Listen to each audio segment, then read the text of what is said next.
the Department of the Interior and Local Government and its attached agencies, the Metropolitan Baguio City, La Trinidad, Itogon, Sablan, Tuba, and Tublay Development Authority, and the Metro Manila Development Authority. May I ask the Committee Secretary to acknowledge the resource persons present for today. Thank you, Mr. Chair. Good morning to everyone. For the fiscal year 2026 budget of the Department of the Interior and Local Government and its attached agencies, the Metropolitan Manila Development Authority and the Metropolitan Baguio City, La Trinidad, Itogon, Sablan, Tuba, and Tublay Development Authority, we have the following guests present. For the DILG, we have the Secretary Juanito Victor John Vicremulia. He is accompanied by the following Undersecretaries and Assistant Secretaries. Undersecretary Attorney Hubert Hervasio, Undersecretary Marlo Iringan, Undersecretary Serafin Barreto Jr., Undersecretary John Paulo Salvahan, Undersecretary Rolando Puno, Assistant Secretary Esther Aldana, Assistant Secretary Francisco Cruz, Assistant Secretary Lilian De Leon, Assistant Secretary Jesse Howard Lanete, Assistant Secretary Elizabeth Lopez De Leon, Assistant Secretary Brian May Tomas, and Assistant Secretary Maria Liavel Badillo Crisostomo. For the Philippine National Police, we have Acting Chief Police Lieutenant General Jose Melencio Natates Jr. For the National Police Commission, we have Vice Chairperson and Executive Officer Rafael Vicente Calinisan. For the Bureau of Fire Protection, we have Chief Fire Director Jesus Fernandez. For the Bureau of Jail Management and Penology, we have Chief Jail Director Ruel Rivera. For the Philippine Public Safety College, we have President Retired Police Brigadier General Ferdinando Sevilla.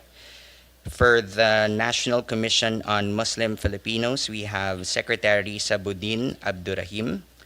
For the Philippine Commission on Women, we have Chairperson Emerlita Valdeavilla. For the Local Government Academy, we have Executive Director Thelma Vecina. For the Early Childhood Care and Development Center, we have Executive Director Teresita Insiong. And for the National Youth Commission, we have Chairperson and CEO Yusek Joseph Francisco Ortega. Mr. Chair, for the right after the Department of Interior and Local Government, we'll be tackling the MMDA and the MLISTIDA. That's all for now, Mr. Chair. Thank you. Thank you. Good morning again, everybody. Anyway, hopefully we will be quick this time, considering that we are the Senate is on break, but we will be we're continuously hearing the different agencies. So, medyo mas mabilis tayo ngayon. Hopefully some senators will be joining us, but hopefully this will not take as long as your budget sa House, no? Because the time nandun pa lahat not yet on break. So I think this will be faster today. And I'd just like to give my opening statement. The Chair would like to welcome to the Senate the officials, uniformed personnel, employees, and staff of the Department of Interior and Local Government and its attached agencies, the officials and staff of the Metropolitan Baguio, La Trinidad, Itogon, Sablan, Tuba, and Tublay Development Authority, and the Metro Manila Development Authority. I'm grateful to be given this opportunity once again sponsor and defend the budget of the DILG. Very supportive po tayo sa mga programa na ahensya, lalo na po sa mga pagtulong at pagkapacitate sa ating mga police force, uniform personnel at iba pang ahensya ng departamento. Napaglaban po natin dati ang pagkakaroon ng magagandang kagamitan ng Philippine National Police, no? Yung kanila pong mga firearms, air assets, water assets at iba pa. At nararapat lamang po na isang mahalagang ahensya katulad ng PNP ay mabigyan na maayos at sapat na kagamitan upang magampanan nila ang kanilang mandato at tungkulin sa ating po mga kababayan. I would also like to state the crucial role of the DILG plays in achieving national growth and development. Ang inyong ahensya ay susi upang maging matatag ang ating mga local government units at mga komunidad. During the 19th Congress, this representation had the honor to chair the Senate Committee on Local Government and we worked together with the DILG family for several measures that we passed last Congress. Most notably is the automatic income classification for all the local government units. The Chair would like to thank them for their effort and assistance during our leadership in the committee. We are also equally grateful to have been entrusted with the task to sponsor the budget of MBLISTTDA and MMDA. These two agencies play a very significant role in promoting the development of cities and municipalities within its jurisdiction. Ngayong araw na natin pong diringgin ang inyong budget para sa fiscal year 2026. Maasa po ako ng bukod sa mga mahalaga at bawat programa at proyekto ay mas lubos nating mapag-uusapan kung paano nito matutulungan at mabibigyan ng mas maayos na serbisyo ang ating mga kabayan. Maraming salamat po. At this point, the Chair would like to also acknowledge the presence of the Finance Committee Chair, Senator Win Gatchalian, for joining us this morning. So now we move. The first budget that we will take up, the proposed budget of the DILG and its attached agencies for fiscal year 2026.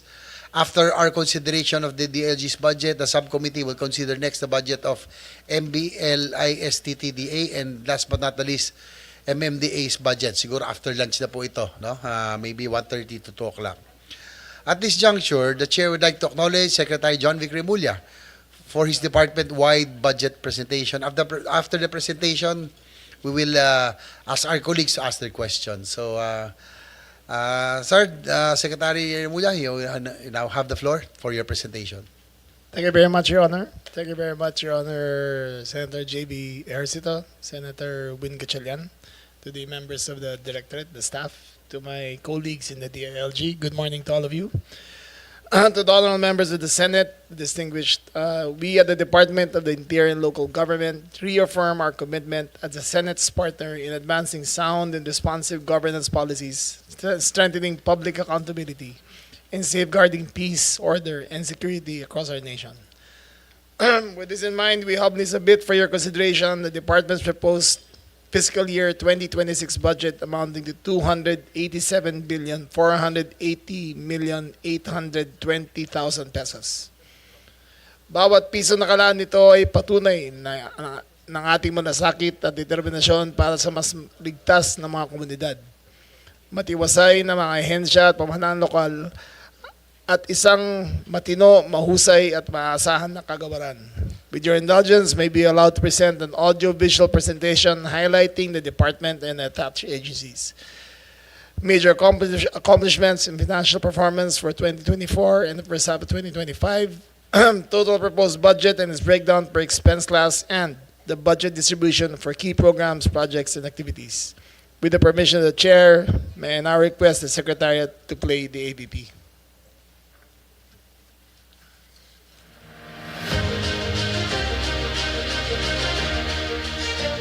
The Department of the Interior and Local Government and our attached agencies proudly share our milestones and propose 2026 budget, which we will judiciously utilize to realize a stronger, safer, and inclusive Bagong Pilipinas.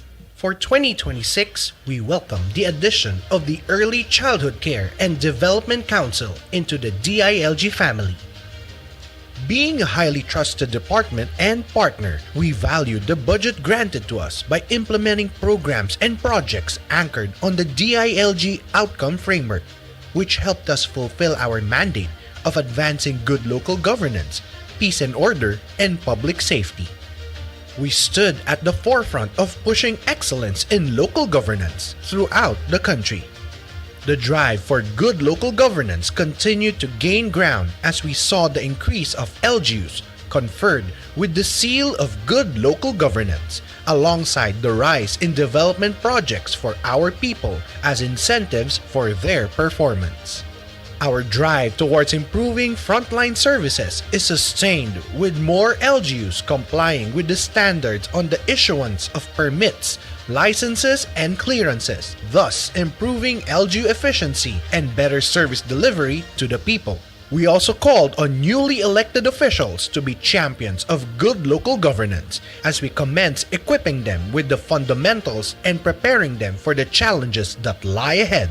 We were also persistent in our efforts to ensure the completion of LGU projects benefiting millions of households throughout the nation.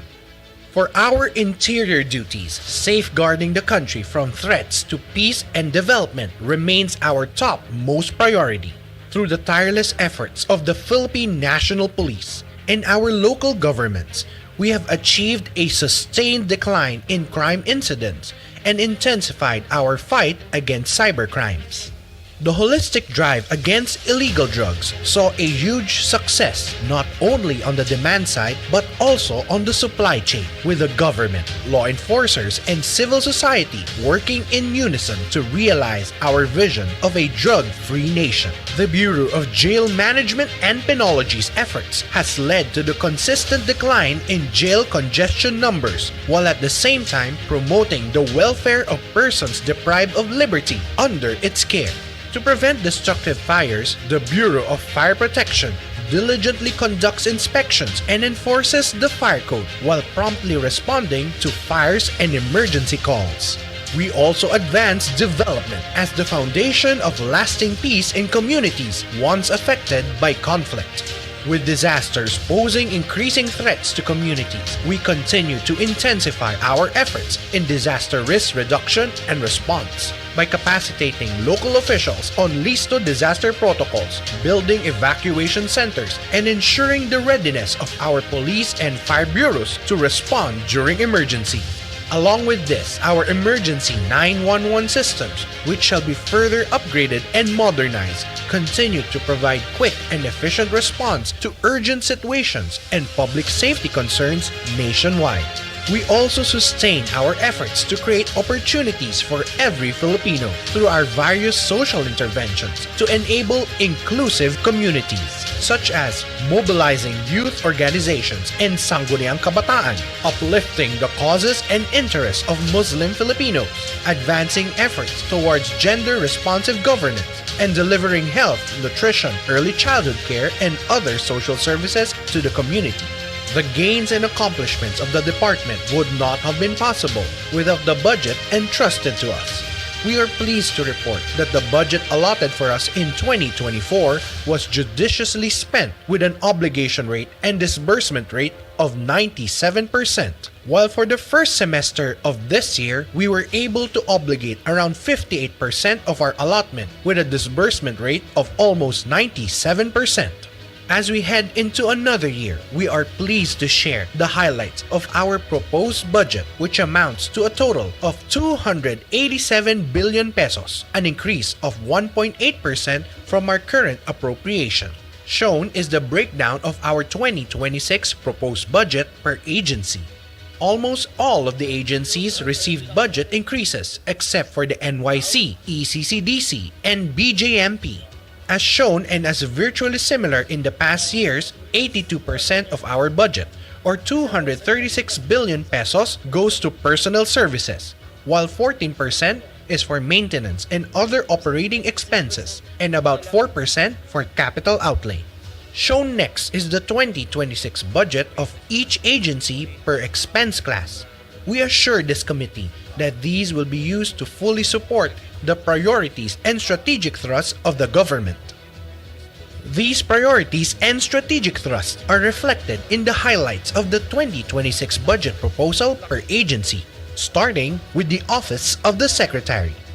With its allocation, OSEC will sustain good governance and enhance capacities of LGUs in service delivery and performance by assisting and monitoring the completion and implementation of LGU infrastructure projects, including roads and bridges, enhancing local governance by strengthening LGU capacities, especially on competitiveness and ease of doing business, as well as scaling up their performance standards, and promoting citizens' participation to heighten local accountability. We will also improve significantly the LGUs and our relevant agencies' capabilities to respond to emergencies, as well as intensify efforts for peace and order and public safety, including the campaign against illegal drugs and insurgency. Similarly, we will continue to monitor LGU compliance with environmental laws, as well as strengthen the operational capability and resilience of the department and LGUs to monitor and respond to the growing unpredictability and severity of disasters. Together with the local government academy, we will also improve the DILG's capabilities through ICT projects, as well as fully operationalize our presence in the Negros Island region. The local government academy's budget will be used to complement the efforts of OSEC in advancing the capabilities of local governments through the continued training for newly elected officials and functionaries and DILG personnel, modernization of the LGA training center, as well as the implementation of ICT projects. The National Police Commission remains steadfast in its oversight of the police force as it strives to implement programs and projects for police administration and crime prevention. Operational costs for additional regional testing centers, construction of a center for training in Legazpi, ISO certification, NIR operationalization, and ICT programs. Our Philippine National Police remains alert and ready to ensure the security of every community by focusing its resources on hiring 2,000 patrolmen and women, sustaining its capability enhancement program, construction of new police stations and facilities, actively responding to disasters, upholding the welfare of its personnel, actively addressing the threat of illegal drugs and insurgency, and implementation of ICT projects. The Bureau of Fire Protection will continue on its modernization efforts to further strengthen its capability in addressing fires and disasters through the hiring of 2,000 fire officers, upholding the welfare of its personnel, actively responding to disasters and emergencies, implementation of ICT projects, construction of 99 fire stations and maintenance of new stations and trucks, and continuous refleeting of fire trucks and vehicles to respond swiftly to fires and emergencies.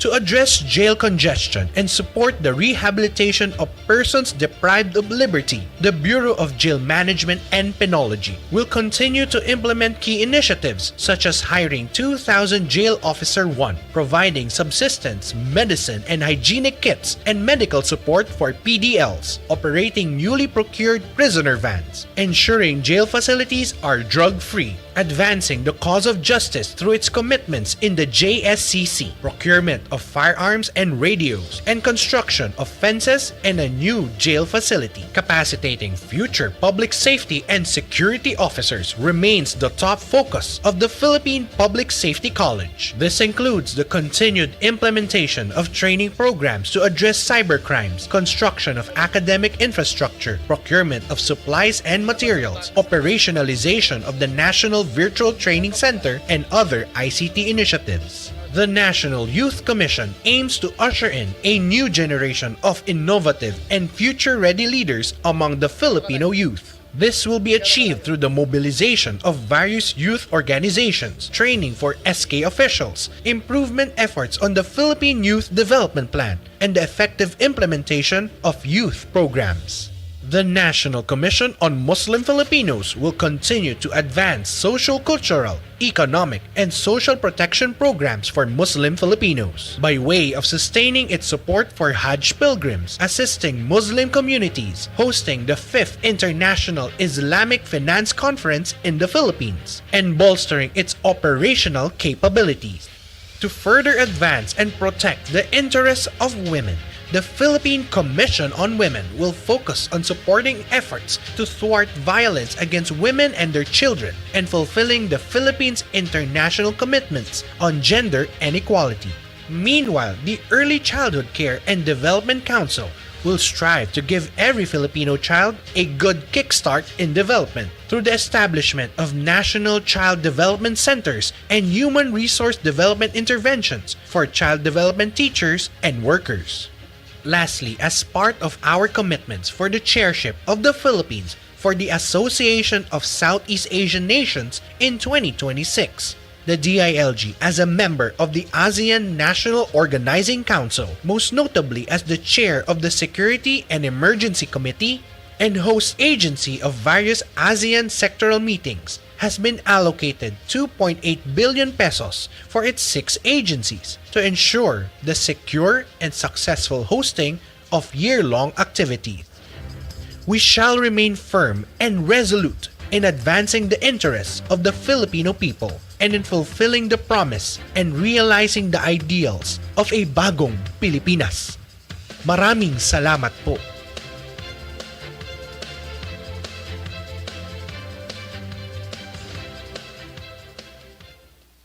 Thank you very much, sir. Okay, thank you.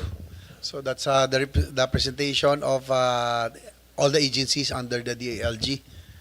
Probably, I will give, of course, priority to our chair of the finance. You have any questions? Thank you, Mr. Chairman.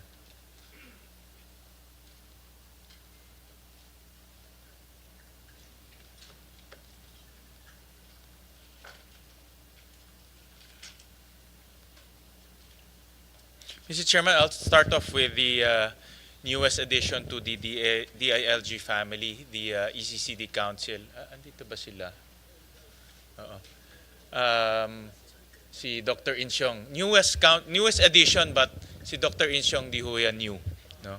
She's been there for decades na yata, no? Dr. Insyong. So, institution na ho si Dr. Insyong sa ECCD. And this new law, the ECCD law, is very close to my heart because nung chairman po ako ng Basic Education Committee, we analyze the situation of our early childhood care and development. And naging stagnant na tayo, Mr. Secretary, in terms of early childhood care and development. And when we were crafting this law, we had you in mind, no? Because you were once a local chief executive, pareho sa amin. We were both, three of us were former local chief executive.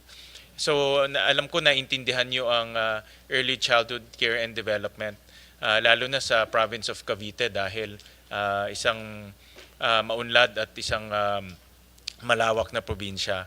And we all know that ang early childhood care and development is a devolved function. Diba? Yung mga mayors nagpapatayo ng daycare centers, yung mga mayors ang kumukuha ng mga daycare teachers. So it's really in the hands of the mayors and the local chief executive. Kaya nung ina-analyze namin bakit hindi nag-stagnate yung yung goal natin for universal coverage ng early ECCD, na-realize namin dahil hindi na-mobilize yung mga local chief executive. Kaya tinransfer namin yung ECCD under DILG because DILG has the supervision over the local government units. At the same time, typically mga head ng DILG, nakita ko mga former local chief executive. No? Kadalasan. So with that, we're hoping that under the DILG, the local government units can be mobilized at ma-appreciate ng mga local chief executives natin yung kahalagahan ng early childhood care and development. Dahil yung early childhood care is from 0 to 5 years old. You know? So, and hindi lang education, kundi nutrition nila, safety nila, other aspects of development, yun ang pinakamahalaga. But alam naman natin, hindi yan kaya ng top to bottom approach. It has to be bottom to top dahil yung mga local governments yan eh. No? Like sa San Juan, in Valenzuela, it's LGU talaga ang nagpapatakbo ng mga daycare natin. So with that in mind, Secretary, I just want to know from you and from your experience, now that it has been transferred to DILG, what are your plans and direction for the ECCD, and how can the Senate be of help, no? In terms of truly achieving universal coverage when it comes to ECCD? Thank you, Your Honor. The most critical part of a young person's development is in the first 1,000 days. And in the Philippines, nutrition seems to be the most deficient part. More than exposure to other learning materials, it is nutrition that is where we are most lacking. It is not the lack of calories that is being served, but the quality of the food that is being served to the children. So if we can have a better intervention with the feeding of the children, the mandatory feeding of the children, it will go a long way in increasing the mean IQ of the mean IQ development of our children here in the Philippines. Currently, the functional IQ for a working person in a factory in province like Cavite is about 90. You're functionally literate enough to operate. But the national average for what the information we have, the national average is at around 86, I think. So, and that is a long part not attributed to the quality of education, but rather the poor nutritional upbringing of the children at a very young age. And importante ho talaga yan dahil once yung bata lumampas na ng 6-7 years old, tapos malnourished siya, stunted o bansot siya, and then wasted or payat siya, napakahirap na i-reverse. No? Yes, sir. Napakahirap i-reverse. And that's why we need to mobilize the local government units.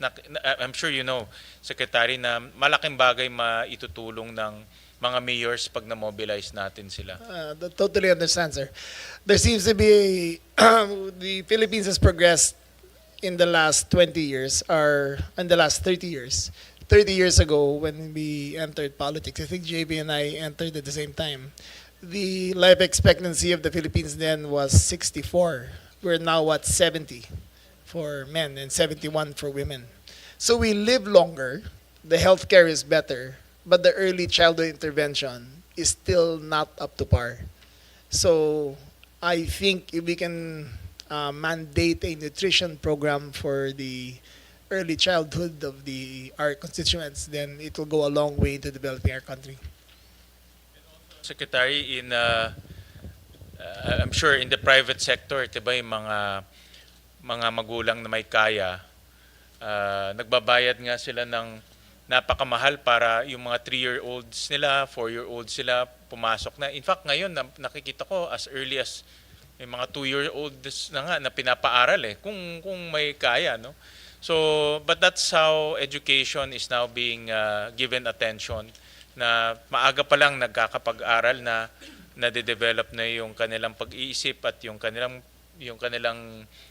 cognitive capabilities para pagdating ng grade 1 wala nang problema. So the same philosophy we want to apply to our public school system, no? And that's why sabi ko nga maganda na kayo galing sa lokal, naintindihan nyo, I'm sure nakikita nyo yan, no, on a daily basis. And that's why we transferred yung ECCD Council to the DILG so that we can mobilize the local governments. Another reform that we introduced in the law is standards. So meaning the ECCD will now promulgate standards that all local governments will follow. Dati kasi iba sa Valenzuela, iba sa San Juan, iba sa Cavite. At hindi nagkakaroon ng standard in terms of curriculum and in terms of approach, no? So one of the things that we introduce is to for ECCD to be the standards agency promulgating standards, and then we gave them access or DILG in this case sa LGSF para makatulong sa mga pagpapatayo ng tawag na natin yon CDCs, no? Formerly daycares. So ngayon ang mga 5th, 6th class municipalities na wala talagang mga daycares, matutulungan nating magkaroon na ng daycares. In our data,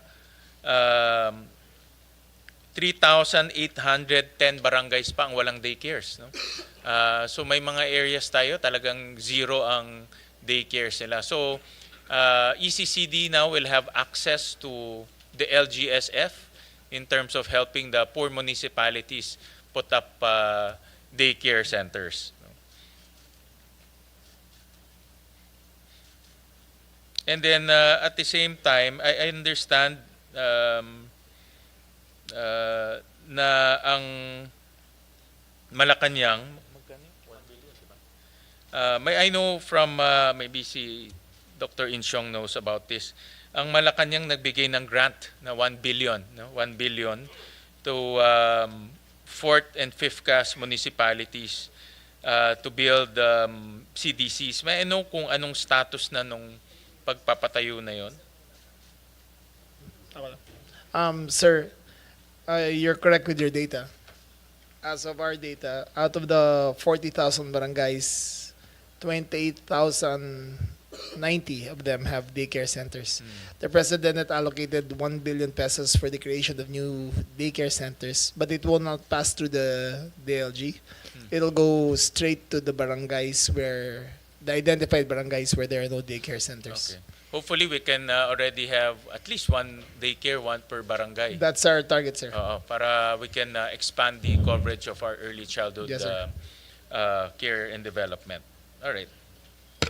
So I'm very optimistic that the transfer will yield to increase in coverage, and hopefully in the next 3 years we can increase the number of students going to our ECCD. Right now, ang out of the 4.5 million 3 years old and 4 years old, 30% lang ang pumapasok sa ating mga daycare.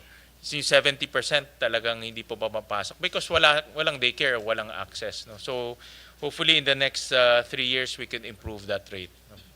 Yes, sir. What would also help is if we try to develop a program for local government units and national government units to have daycares in their respective buildings.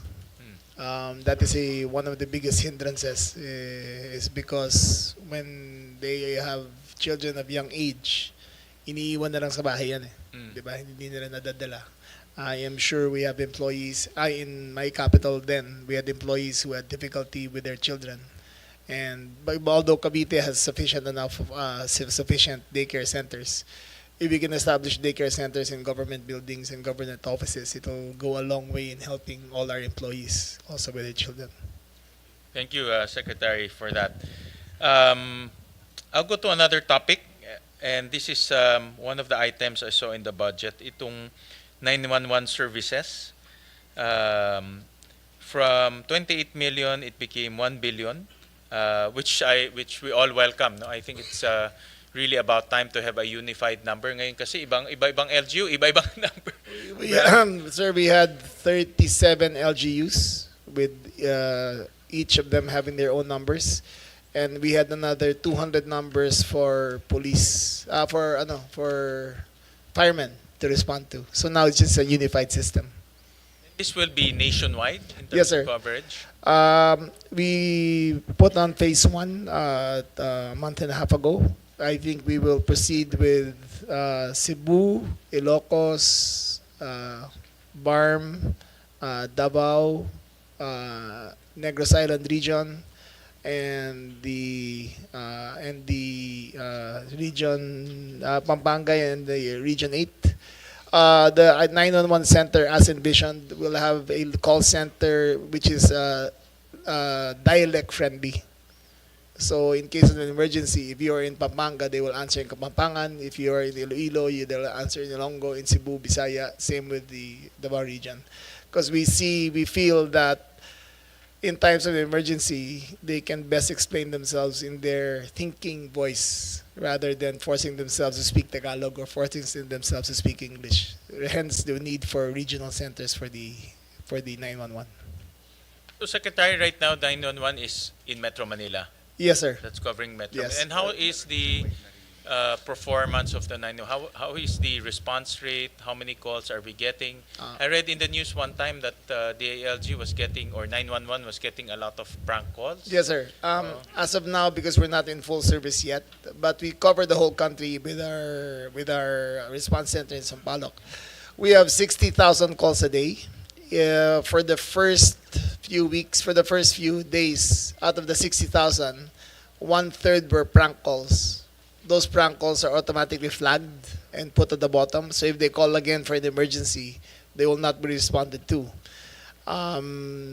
Eventually, in the next 6 months, it will be in the entire country, and we hope for a better response rate. But the response rate has been very good.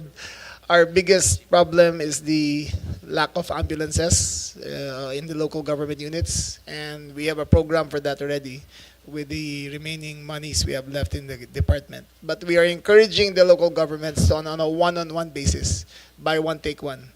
If you buy one unit, we will give you one unit. So it will double the capacity of the local governments to respond. May penalty ba dun sa mga prank calls? We are working on that. Our problem is that the national SIM card identification is not perfect. As you can see, Senator, in our previous budget hearing, when we talked about the POGOs, you would have one person with 400 SIM cards registered to his name and without a sufficient ID. So the holistic approach would be to have an effective national ID merged with our SIM card registration system. Then we can have a better means to identify who is calling. I think the intention, Secretary, of the SIM card registration is precisely to curb fraudulent activities, including prank calls. Yes, sir. And dati kasi walang registration, ngayon may registration, pero parang nakahanap ng lusot na naman yung Yes, mga hindi ano. The problem, sir, is that our national ID system does not have a biometric feature in it. So you can present any ID you can when you're buying a SIM card. You can present a barangay ID, you can present a driver's license, you can present PhilHealth, you present any ID which seems to have a level of normalcy, but actually a lot of them are fake. So a lot of people are able to procure SIM cards at on a spurious level. So to make this work, we need to strengthen our national ID system and make it for real this time. I also can see that if we tighten the SIM card registration, marami tayong crime masosolve at mape-prevent. I totally agree, sir. Kasi basic experience natin dun sa Pogo, and even now, no, yung mga, I'm sure our colleagues from the PNP will agree, na maraming mga crimes perpetuated because alam nila hindi sila mahahanap eh. Yes, sir. No, Just to give you an example, there was one casualty during the Mendiola massacre that was not of the policeman's doing. The pictures that we saw, them holding a gun inside the Sogo Motel, when they raided the Sogo Motel, he was the one who fired. But our national ID system could not determine who he was. But if we had a functioning ID system, then by mere biometrics, you can you can identify immediately who was the perpetrator of that crime. If I'm not mistaken, our national ID doesn't have that None, facial sir. recognition. I think Sir, ano lang siya, natandaan ko parang Yes, thumb sir, lang phone, yun eh. phone, Thumb lang eh. tsaka phone registration lang. All you have to do is take a picture with your phone. Correct. But it doesn't have any. So to do that, we would have to reformat the system, and we would need it would cost between $60 to $80 million, and it will take a year to implement and cover the entire country. I think a immediate solution is tighten the rules on SIM card registration. It won't work, sir, because they can still give any ID. There's no backup database system for the country in order to determine if this person is real or fake.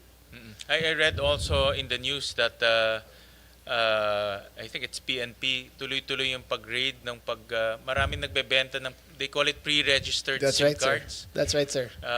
And they sell it in bulk, no? That's 400 pieces, 500 That's right, sir. pieces. Kasi nga kahit anong ID pwede, sir, tinatanggap eh. So it was a flawed system to begin with. If you see if we have crimes of kidnapping and if you have crimes of that sort, the online selling, the fake online selling, all of that could have been solved if we had a national ID in order to verify the seller and the buyer. Yeah. Well, the budget of DICT, Mr. Chairman, will come in next week. So we'll take up the SIM card registration once again with the NTC. I remember one of the committees, I think Public Services yata, nagka-hearing sila. Tapos, kahit na picture mo unggoy, Pwede. pwede ka Pwede, Hindi mo sir. kang unggoy, ah. Unggoy mismo. Unggoy talaga Yes, sir. mismo. Yes, sir. Makakakuha ka na ng Yes, sir. SIM card. Eh. So, and that's not the intention. The intention is to really sell to legitimate people, legitimate businessmen Yes, sir. or If- enterprises. Sir, if I may suggest, if you can, if the good committee can capacitate the DILG to implement the national ID program, we have the sufficient amount of resources, I mean human resources, to implement such a program up to the barangay level. The problem with the current system that we put is that it is the PSA who is limited in its capacity to reach out to the furthest barangays. I've seen programs like the country of Uganda, which is the same population as us, and the Department of Interior carried out the ID program, and within a year they registered 110 million people. So it's nothing impossible that we can't do. So it's something that if you allow us to do it, then we will pursue it with vigor, and so that we can have a safer system for our country. Well, actually, India, diba, may national ID sila. Yes, sir. Sa That's pan- 1.5 billion. Correct. That's That's 1.5, 1.6 billion of in terms of population, pero lahat may Lahat national ID meron. sila. So Yes, it's sir. not impossible eh. It's yeah, sir. yeah. You give us the money, we'll do it in a year. Yeah. Well, we'll coordinate with PSA, no? Yes, sir. And see. But ako nakikita ko yun ng marami tayong masosolve with a very good national ID system and a effective SIM card Yes, sir. registration policy. It has to go hand in hand. Yeah. You yeah. cannot Even have corruption, marami tayong masosolve. Madami, Yeah. sir. Yeah. Madami, sir. Thank you, Secretary. I'll jump to another item in the budget which is close to our hearts, no, because we were former local chief executives. Itong local government performance oversight and recognition and incentives program. No? It had a budget of 1 billion in 2025, but I saw a massive cut in 2026 to 20 billion. And I believe this is connected to the seal of good local governance. Mr. Secretary, how come there's a big cut on that program? Yes, sir. All three of us were local chief executives, and we all participated in the SGLG. But, sir, after a careful study, it takes 6 months for the local government unit to prepare for a bid for the seal of good and good local governments, and it takes another 6 months for the department to examine and to qualify those applicants. Sir, in our study, the 6 months that only for the DILG side, we spent 5.7 million man hours just determining who is qualified or not.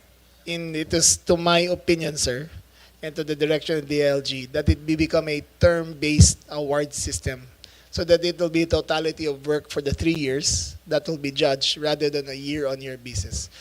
It shows it will lead us in the direction of a continuous program for that term, for what they did. It will save us 11 million man hours for the DILG, and it will also show a totality of performance of the concerned local government units. Hindi na siya every year, Hindi na, sir. ang bagong program. It's Sir, one term na. One term na, yes, sir. Okay. I Alright. think it's, to my opinion, and all of us who were there. Baka mo himingi mas malaking premyo yun. Baka, but we will make we will come out with the guidelines, the IRR, but most of it, we will separate it for excellence in governance, for excellence in fiscal management, and it'll be a different criterion for that we will announce at the middle of 2026 for them to prepare their bids for 2027. Opinion, Secretary, does it promote good governance? Because yun ang objective eh. It's not really just the award. But we all know, bragging rights rin yan ng mga LGUs. Bragging Diba, rights yan. nilalagay nila sa labas ng Kami yes, nasa yes. Valenzuela, nasa labas. Oh, sa labas. Kami rin sa Cavite, ganun kami. Yeah, I think it does. But I think we have to hold them to a higher standard. I think we have to, especially with the cynicism of the people in fiscal management of government, I think that has to be strengthened and part of the SGLG so that even the local governments are accountable for how they manage their finances. Because as of now, as long as you get your COA clearance, you're okay. But it should be held to a higher standard of how they utilized it, what they utilized it for, if they utilized it effectively, if their prices were comparable to the national standards, if they used it judicially, so that we can restore faith with the people on how local governments function. Secretary, you're reforming the Seal of Good Local Governance. Yes, sir. Okay. Yes, sir. The Alright. guidelines will be out June of 2026, sir. Okay, all right. Ayun. Mr. Chairman, I'll go to the I'll allow the chairman to propound these questions. I'll take my second round after you. Okay, thank you. So just to be clear, yung pong ano no, you will be reformatting yung SGLG. Kaya po yung I would want to ask the question din kasi lumaki there was a decrease of 1.076 billion allocation supposedly for the SGLG. So this is the reason you're recalibrating Yes, sir. and reformatting. Yes, sir. And we focus the money more on the response system for the 911. Okay, so kasi everybody I agree with the chair of the Committee on Finance. Tama kayo, naging bragging rights yun, pero I think it will have to be improved. We just learned about the man hours that is spent Yes, sir. just for 5.7 million man hours a year. Can you imagine? So I think the department works better now that we have more time to do other things. But even sir, in your when you were mayor, you could see your local government officer how much they have to work in order to qualify these things, because it reaches all the way to the barangays. So you have 40,000 applicants, 4,000 municipalities, 180 cities, and all of them apply, and it takes a lot of time just for it to happen. Sundan ko lang din po yung yung tungkol sa 911 emergency services. Total allocation for capital outlay of OSEC is 986.4 million, or increase of 583.9 million in 2026. A big chunk of the allocation will fund the procurement of 911 emergency services to the amount of 711.2 million. Said amount will fund the procurement of 300 ambulances, 160 patrol cars, and 300 light motorcycles. So, kompleto pa rin itong 911 emergency service. 1,300, sir. 1,300 motorcycles. 1,300 300 motorcycles. pala. Sorry. So, aside from, hindi lang ito yung parang magiging call center, yung emergency services, it will also include ambulances, Yes, talagang emergency services. Yes, sir. Patrol cars we will concentrate a lot on the far-flung under-serviced areas, and also, of course, the urban areas. As of now, it is easier to respond with the motorcycle for a scene of a crime rather than a car, because the average travel time to travel 5 kilometers in the city is something like 45 minutes, where a motorcycle can get faster. There. Regarding doon sa sa COA report, yung 3-story emergency 911 National Office and Command Center building project with a cost of 195 million. Ano na pong status? What's the status now? Can we be updated? Because I think this will house all of this, itong sistema natin na 911. Sir, that building, we are putting a pause to it because the design was substandard to the new requirements of a full functioning 911 system. And a perfectly designed system will take a ceiling height of 12 meters, I think. So it cannot be a regular building. So we have to construct buildings which are appropriate to how a 911 system works. So it's a new building. Yes, sir. Bago na. We have to create new buildings, sir. Okay.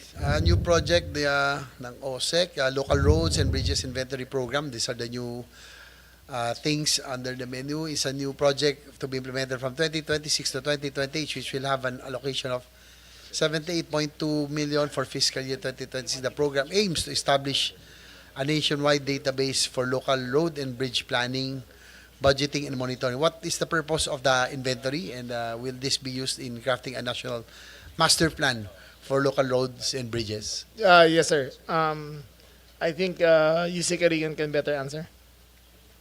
Yes, Yusek Marlo Irigan. Yes, thank you, Mr. Chair, and good morning, everyone. Yes, sir. Actually, for the roads and bridges inventory system, will be coordinated with the Department of Agriculture to come up with a network, the whole network of the roads and both the national and local roads in the whole country, Mr. Chair. The purpose of this is to collect and update information and improve the system and train local government functionaries in using the GIS system, Mr. Chair.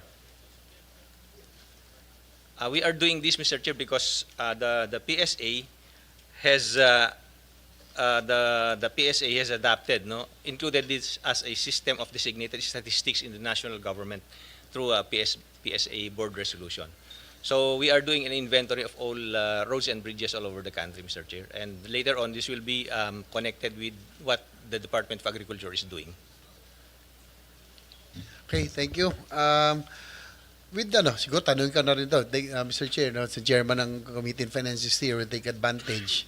With regards to support for local governance program, flood control issue, kasi nagkaroon tayo where we were both all local government officials doon sa in the hearings, lumabas kasi na nagkaroon ng mga projects na hindi alam ng mga LG officials. Yun ang nakakalungkot. Parang ito yung tinatawag na sagasa na nilagay ng, if it's a proponent or DPWH without the approval or knowledge of certain local government officials who were even interviewed na sinabi lang, wala silang kaalam-alam. So, as a secretary, what do you think can we do to improve na talaga maiwasan to? Should we include the kailangan may RDC approval talaga lahat, which is supposed to be Yes, sir. what's supposed to be how it should be done anyway, Yes, sir. or kailangan from the local pa lang, or RDC will be enough, will suffice? Yes, sir. There are two sides to this equation. Number one, there should be a master plan connecting not only barangays but connecting municipalities and cities. Because there are no boundaries in natural disasters. Like the cities of San Juan and Quezon City should be connected. But apparently there is no coordination amongst that. So that's part one. There should be a master plan in place, and the DPWH should be mandated to go with that master plan on merit as needed. Number two, sir, I am wary of having the local government units sign off if it is approved or not for the project to take place. We all know how local governments think, and if you do that without a structural reform, then it will only add to the friction cost of implementing a project. So rather than having the approval of the local governments, there should be a master plan in place, and then before it is implemented, it must be congruent to that master plan. Sure, just to join in, my pros and cons, alam naman natin, we're all all came from there. Una, pag magkalaban si congressman tsaka si mayor, isang issue yun. Pangalawa, tama si secretary, yung friction cost, kasi not all local governments are the same. Some of them are noble, some of them are medyo questionable. Kaya baka additional layer yun. That's right, sir. Ang best case scenario sana, secretary, sa una, Yes, sir. diba? In the planning process. There is a planning process. Just to give an example, sir, Quezon City, I talked to Mayor Joy, of 100% of the national government's flood control programs implemented in Quezon City were not incongruent with the local plans. They were just implemented. And what happened? I grew up in Quezon City studying in Ateneo and UP, and for the first time, there was a flood in Katipunan. There was a flood in Katipunan, which is 200 meters above sea level. And my son lives in Loyola Heights, LGB, and it's beside the Marikina River, and there was no flood in his area. So it only goes to show that the 200-meter drop, that the water did not go down towards the Marikina River. Rather, because there was no congruency in planning of the DPWH and the Quezon City government, there was flooding all over the city, despite its higher elevation. And also sad, no? Medyo malaki rin yung flood control budget that went to the different districts in Quezon City. Dami. Oo. Kumbaga, hindi siya aligned as you mentioned. That's right, Talagang kumbaga, yun nakakalungkot, no, Mr. Chair, that sometimes if there's no master plan, para lang masabing may project, may ma-project lang. Yeah, in the Parang case of ganun na nangyari. in the case of Quezon City, they had the master plan, but it was not put in consideration by the proponents of the project. Hopefully we can with your support also. I am one of my Mr. Chair, one of the first bills that I filed for this Congress, which will solve a lot of problems, is the master plan for infrastructure and national development. Yes, sir. So talagang dapat lahat according to sundin doon, yung hindi yung para lang mag-project now without the knowledge or not in coordination with the local government. So dapat siguro yun. Well, So hopefully we can pass this. Just as a talking off the top of my head and being fellow local government officials, I think that it is to my opinion only, and just as my opinion, that the DPWH should be a planning agency rather than an implementing agency. If it were that, then I think the friction cost of implementing projects would be less if the local government units were the ones given the capacity to implement the projects themselves according to a plan created by the national government. Okay, next probably we can ask you already yung sa ibang agencies, no. Mr. Chair, baka meron pa kayong for OSEC, for Secretary John Wick. Anyway, we'll be staying for a while, no. For PNP, we can ask our Chief PNP. The PNP has proposed new appropriations budget for fiscal year 2020 increased to 209.7 billion, a mere 2% increase lang, no, from last year's level.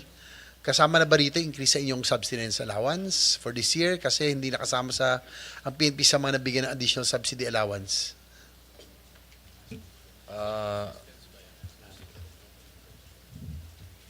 Mr. Chairman, the subsistence allowance is not yet included in that increase. For the information of our chairperson, the current subsistence allowance for Philippine National Police personnel is at 150 pesos per month. 150 pesos per month. Yes, Mr. Chairman, sir. So if per day, baka per No, day. per day, Mr. Chairperson. If increase of subsistence allowance not included, pwede baka makikita ng estimate, Chief PFD, General Artates, ng funding requirement para tumasin yung subsistence allowance kasi 150 parang hindi, it's not anymore updated, no? Talagang kulang na yan for per day. Yes, Mr. Chairman. With the subsistence allowance among the uniform personnel, except for armed forces of the members of the armed forces of the Philippines, which is at 350 per day. The rest, like the BJMP and others, for the DILG, it's 150. And we would like So to... lahat po ng BJMP, tsaka BFP, BFP. 150 per day. Yes, sir. To have a standard pay for this subsistence allowance is like in the AFP. Kasi yun naman ang dapat, sir, standard pay and allowance. It should be 350. And we will be needing 16 billion in 1 year, Mr. Chairman. That's only for PNP, no? Wala pa yung BJMP and BFP. Yes, Mr. Chairman. For PNP Siguro. only. Siguro BFP and BJMP, mga ilan po yung sa inyo Sir, para so that we'll take note. Mr. Chairman, I have the records here. For BGNP, for the subsistence allowance, it will be 3 billion and 64 million. For the PNP, it's 28 billion 195 million. For the BFP, it's 4 billion 711 million. Just to make it at par, no? With Yes. yung sa armed forces, no? Yes, sir. From 150 to 350. Yes, sir. Anyway, at least our chair of the committee finances here will take note of those, no? Yes, sir. Medyo malaki rin pala. Pero, but still, we have to, we just have to be fair. Kailangan talaga all uniform personnel dapat din standard. Mr. Chairman, I have information, but I'm not sure about this. But tama ba na nag-commit si Presidente to give the subsistence allowance this year? Is that Sir, we had written to him already, and what we need is a draft executive order titled Increasing the Subsistence Allowance of Uniformed Personnel. And that has yet to be released, but I was assured that it would be released. but there's an agreement already? Yes, sir. And Yes, sir. retroactive siya for 2025. Yes, sir. Kasi end of Yes, the sir. year na That's eh. right. Nasa Yes, sir. dulo na tayo. That's right. Oh, okay. Yes, sir. All right. So, ang iniisip ko kasi kung confirm na siya for 2025, obviously we need to fund it for 2026 or else wala siyang amount doon. And I understand that the total amount, at least for the PNP, BJMP, and BFP, is about 20 billion, tama ba, a year? 36 36 billion, sir. Okay. Yung 36 is the total, pero I think 20 billion in addition. In yes, sir. addition. Yes, sir. Yeah, Yes, sir. Okay. All right. Sige. Well, I'll talk to Chairman JV. Kasi hindi naman pwedeng this year meron, next year wala. No? Medyo na bigla kami dahil I think it's a latest decision and it's not included in the NEP. No? So it's a significant amount, no, in 20 billion. But I'll talk to the chairman on how to go about this. Thank you.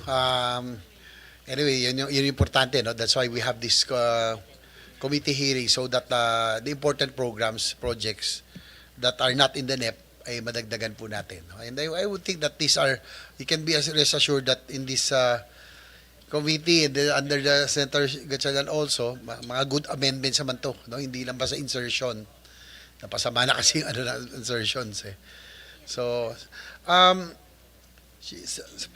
doon sa no, there's yung purchase of 80,000 firearms, pwede na ma-clarify, ito pong no, under dilatory pa to, no? It was an issue of alleged unsolicited proposal for the purchase of firearms worth 8 billion. Will this be still pursued? No, sir. That was an effort of a lobbyist to put it. They had purported the letter to me to sign, but I refused to sign it, citing that I was not the technical competent authority to ascertain the need for the guns.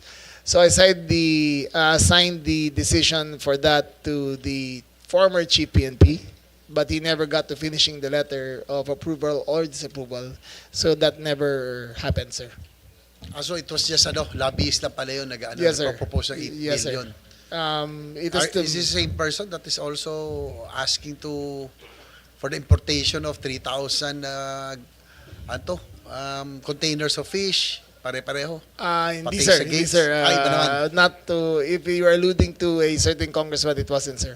It was a private individual who was lobbying. Okay, I thought it was also. Kasi parang nasa pare-pareho Hindi, all sir. agencies. Hindi, sir. One of the budgetary items that will have a higher allocation is the operational cost of the PNP of police stations nationwide. From 4.57 billion, it will increase to 5.554 billion. Tama ba na amount na ito ay hahatiin sa number ng police officers in the unit? Siguro, magkakaiba ba ang amount per unit o pare-pareho lang sa buong Pilipinas? Thank you, Mr. Chairman. The increase in MOE of the Philippine National Police is basically napunta dun sa 1 is to 2,000 per capita MOE distribution. Last year, it was 1 is to 1,390, and this year, it's 1,660, and for the next year, it's 1 is to 2,000, Mr. Chairman, among others.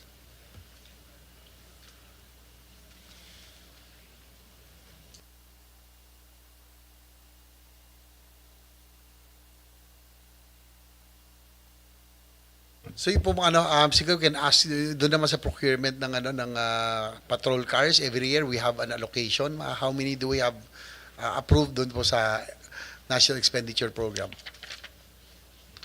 For capital outlay, Mr. Chairman, sir, we have 2,000 capability enhancement fund, 2 billion capability enhancement fund. We have 3.2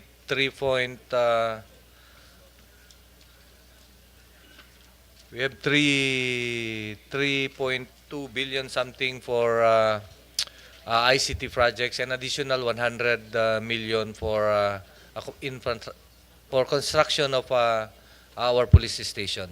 For CEP, particularly for the procurement or acquisition of mobility assets, it is amounting to 1.2 billion, part of the 2 billion, and bibili po ng about 641 vehicles, Mr. Chairman, sir. Iba-iba, personal carrier, 4x4, 400 ang quantity, Soko vans, 42 items, patrol car, we had 109, and pick-up 4x4, 60, and hybrid patrol car of 30, Mr. Chairman, sir. Okay, so ilan po usually ang natin dito in this committee, we want to give priority.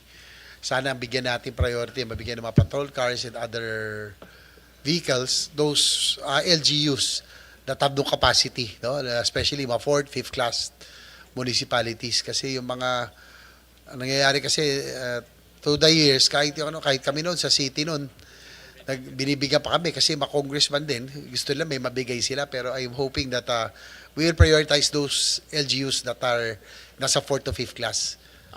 Sir, there's still a disparity of police cars in Metro Manila. Just to give you an example, Metro Manila has 16 million, 60 billion inhabitants, and we only have 540 police vehicles. 540. Not to lift my bench or anything, but Cavite has a population of 5 million and we have 800 police cars. So you could see that that's why I incentivize the 1:1, because there has to be a counterpart from the DLG and the local government. Once that, because this is where the most crimes occur, because it's the economic center.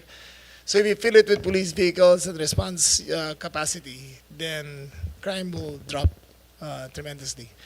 But that's not to discount the local government units, which don't have the capacity, and we will also give them. But we have to start capacitating our local governments to enhance their capacities for that. Okay, thank you. Anyway, kasi nag-ano kami, no? Minsan sabi ko sa San Juan or Valenzuela. Here in Metro Manila, I think the LGUs, all of them can provide their own police force. Pero siguro we can just prioritize the other. Yung mga... Sir, Nabotas has only one police vehicle. Ang Nabotas? Nabotas, one Ano ba? only. Ba't kaya? Ano nangyari? We took an inventory. Well, Valenzuela has the most per capita, I think. But Nabotas has the least. They only have one functioning police vehicle. Well, we'll ask Congressman Tobitian ko baka mali yung ano nila. Anyway, we'll ask, I just want to ask you about that, yung TCAS Convergence Program. Magkano ba nabigay ng infrastructure projects sa PNP? Ilang projects ito, ilang police stations na nagawa ng DPWH. DPWH kasi ito, para sa PNP.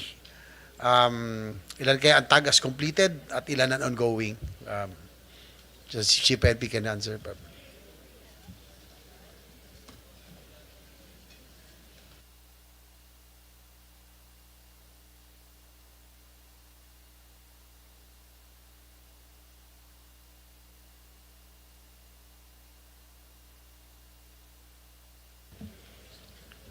Your Honor, Mr. Chairman, sir, we have a data, particularly the PNP, DPWH convergence projects, and from year 2020 up to the present, there were 10.6 billion amount of projects. And with that 10.6 billion amount of projects, there are 400, particularly 478 projects. And out of that 478 projects, 417 have been completed. 35 are still ongoing. 8 were suspended. 6 were reverted and terminated.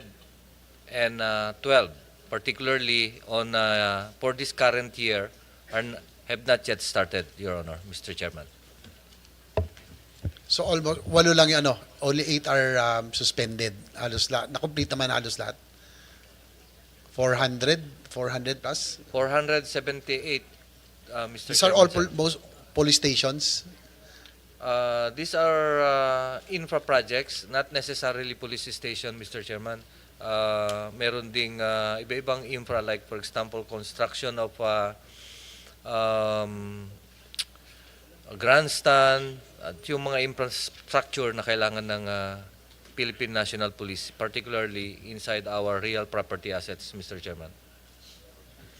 Doon pa sa in our all, we have more than 1,600 municipalities. Meron pa bang are there lalo po yung mga 4th and 5th class that needs support doon po sa kanila police stations, no? Just as that's sa PNP, and siguro iba rin kasi ito yung magtitignan natin na walang capability, because the cities and the 1st to 2nd, 3rd class kaya naman po nila. Yes, Mr. Chairman, sir. In as much as we would like to of course improve the Philippine National Police, especially in our workstation and yung ating police station, hindi pa tayo fully 100% class A, class B, and class C designed for building. Kasi ang isang challenge doon is we lack the necessary, or we don't have the necessary real property o yung lote to build this station. For instance, for calendar year 2026, in our NEP, there are 100 million. Yung 100 million, it will only build 5 police stations and 3 substations. So yan po nakaprogram yun, sir. And so, one of the program of the Philippine National Police is to acquire lot through the assistance and or in collaboration with our local government units. Once na meron tayong lote, and then we will build the corresponding police stations that we would like to build. Especially, meron din tayong ibang sources like the local government units and the utilization of our trust receipt funds, Mr. Chairman, in order. Meron lang phone in question dito sa ating mga media. Because there are several earthquakes that happened recently, different parts of the country. Ang tanong lang, patanong daw sa DILG, preparations of the DILG and the other agencies for the big one in case, is it in place? If it happens, sana nga hindi, no? But if it happens anytime, any advice for the public, yun daw. Yung preparations lang daw for the big one. Sir, as far as the cities are concerned, I think the National Building Code is holding up. What we need is to strengthen the building codes of the municipalities in order for them to check the integrity of the structures there.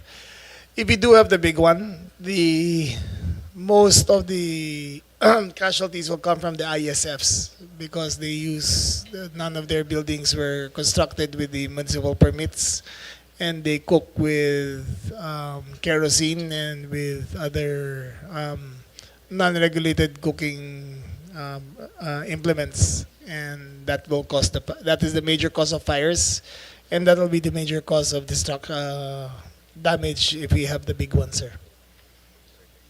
Okay, thank you. Yusek Mario has something to add. Yes, sir. Thank you, Isaac sir. Marlo. Yes, sir. The DILG being the Vice Chair for Preparedness, sir, we came up with several protocols that our local government units are using in order to prepare for any eventuality. Particularly for this instance, we came up with the protocol for earthquakes. So these are step-by-step actions which our LGUs can really use as a reference. We are also coming up with the infrastructure audit. We are piloting this in National Capital Region, Calabar Zone, particularly Cavite and Laguna, and Region 3, particularly Bulacan and Pampanga.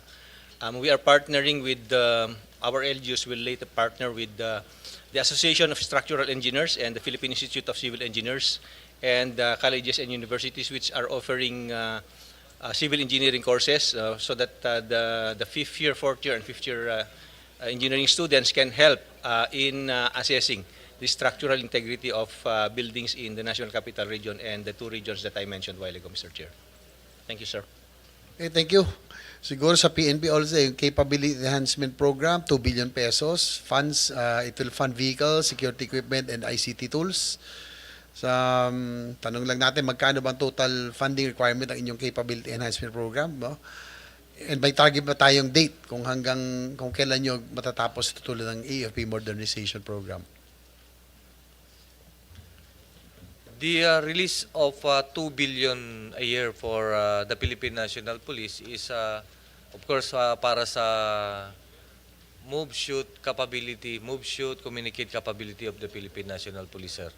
And actually, 10 years ago, we have recommended for the modernization of the Philippine National Police in the amount of 120 billion. Kaso hindi na ituloy yon, Your Honor, Mr. Chairman.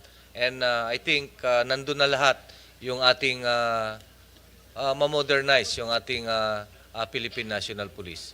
And for that, sir, yung ating response for the earthquake, of course, the Philippine National Police is involved as an agency. For example, in the occurrence of that big one in the Philippines, particularly Metro Manila. And so we are ready to we are ready, and we are continuously preparing ourselves, especially the PNP, sir, in terms of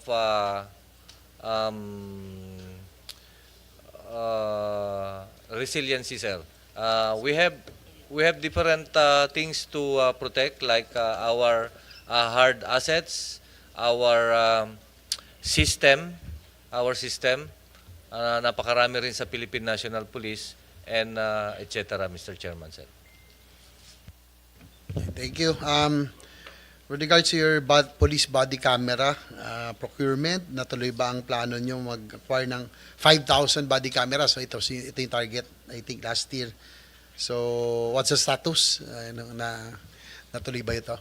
Natuloy, di ba? Sir, we are reformatting that. I remember when it was the Senate budget hearing last year and I just assumed office, I had informed the then current chief PNP that the cameras that they were building were substandard and overpriced. The cameras that they procured were only 1 megapixel, costing I think 70,000 per. And I informed him that the requirements for AI compatibility would be 4 megapixels, and the current market cost then until now is only at 27,000 pesos. So I had written to them, and apparently they ignored the information. But for this calendar year, we're procuring cameras at a reasonable price, at the fair market price, and that is capable of integrating into systems for the future. Okay, thank you. Regards to one of the units that we want to strengthen also, yung PNP cybercrime. Kasi ito na yung mga bagong kalaban talaga natin, no? NBI, PNP. So, we allocated 2.2 billion for ICT modernization under the Information Systems Strategic Plan. How is the PNP ensuring cybersecurity and interoperability across all police units nationwide? So, mamaya yung cybercrime. So, ito muna siguro, yung interoperability natin. Sa ICT modernization, 3 billion po ang natin, no, budget. That's correct, Mr. Chairperson, sir. 3.2 billion is allocated for the ICT projects of the Philippine National Police, and it will be for our training for cybercrime investigations, training, as well as increase in human personnel to PNP personnel. Magre-recruit po tayo such that this will be placed dito sa ACG units, as well as the different hardwares that we needed, Mr. Chairman, Mr. Chairman, sir. Okay, thank you. With regards to confidential funds, PNP has been allocated 806.029 million in confidential funds. So, syempre, can you provide the detailed justification? Hindi naman natin yung detail of how these funds will be used and how accountability will be maintained while ensuring operational security.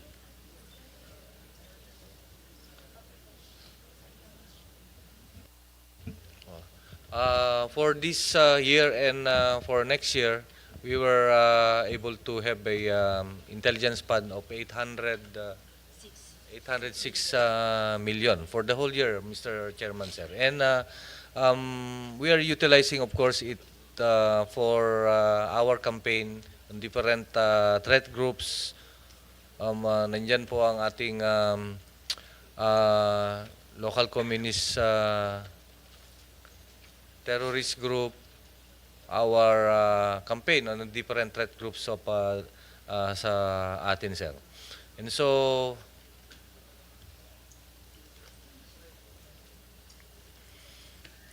the IF is utilized to support intelligence and counterintelligence activities of the Philippine National Police. Number one is for purchase of information, monetary rewards for the arrest of most wanted persons, up to support to specialized intelligence and counterintelligence training. Yan po ginagamit ang ating intelligence fund, Mr. Chairperson, sir. Okay, thank you.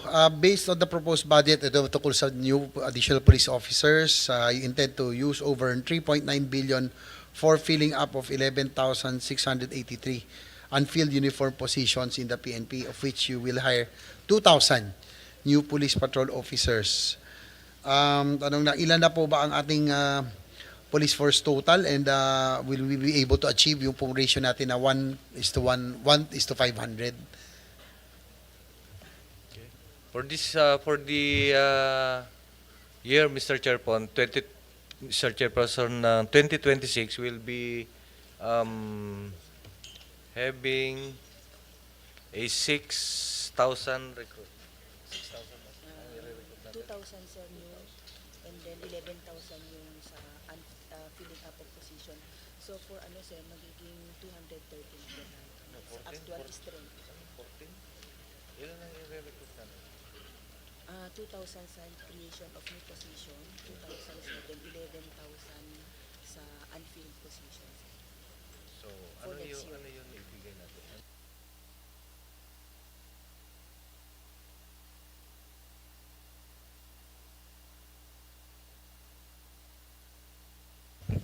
For 2026, Your Honor, binigyan tayo ng 12,000 positions for the Philippine National Police. And yan po ang ibibigay, yan po ang basically will increase our manpower complement that will be helpful for the Philippine National Police. And then, if naibigay po ito, of course, hindi pa natin makukuha ang ating 1:500 police to population ratio.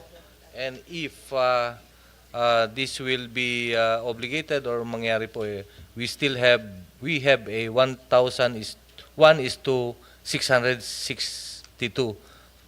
population ratio, Mr. Chairman, sir. Okay, thank you. Doon po sana gusto ko clarify, andito ba yung HPG director natin? Kasi naging ano yun, Yes, sir, dito. General Marantan. newly promoted, General Marantan. Diba, Colonel lang, General na siya ngayon. Just to clarify lang, kasi nagkaroon ng crackdown ng PNP HPG on fake green plates. Kaya lang sabi ng ating chair ng committee on finance na siya ring author ng RA 11697 or Electric Vehicle Industry Development Act. Wala kayong legal basis para makonduct ng inspections para mag-verify ng vehicles eligibility of for a green plate. So ano pong ano to? Rational. Andiyan si General Marantan? Si Colonel Marantan pa pala.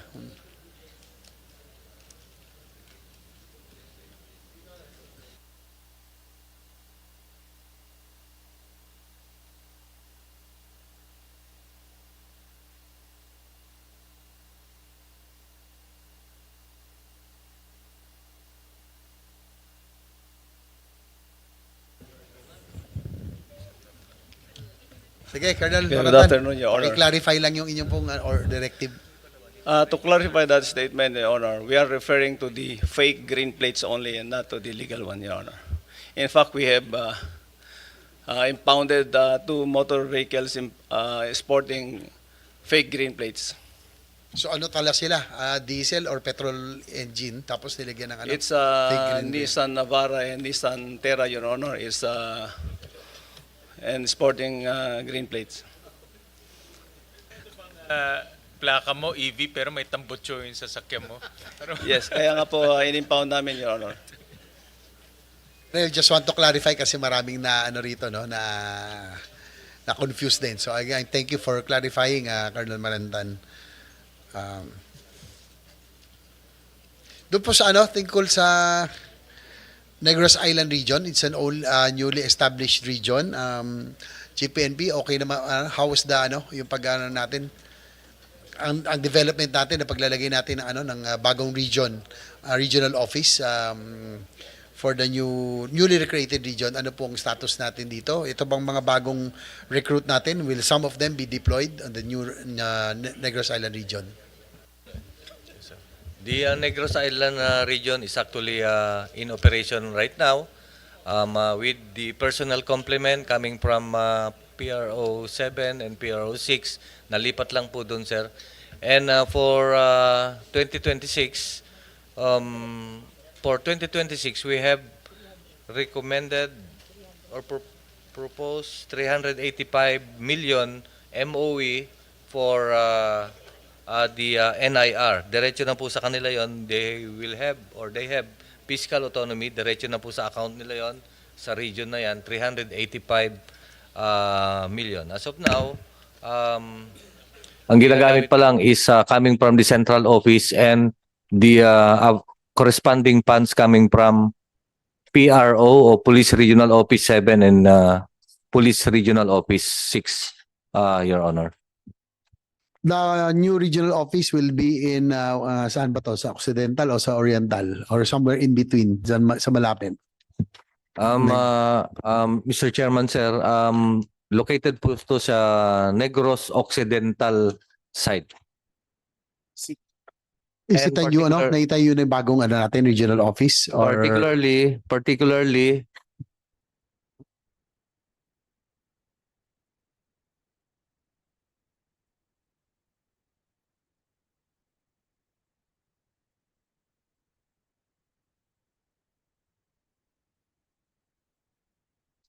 right now, it is located in Negros Occidental, particularly sa Bacolod City, Mr. Chairman. They are occupying the office building owned by or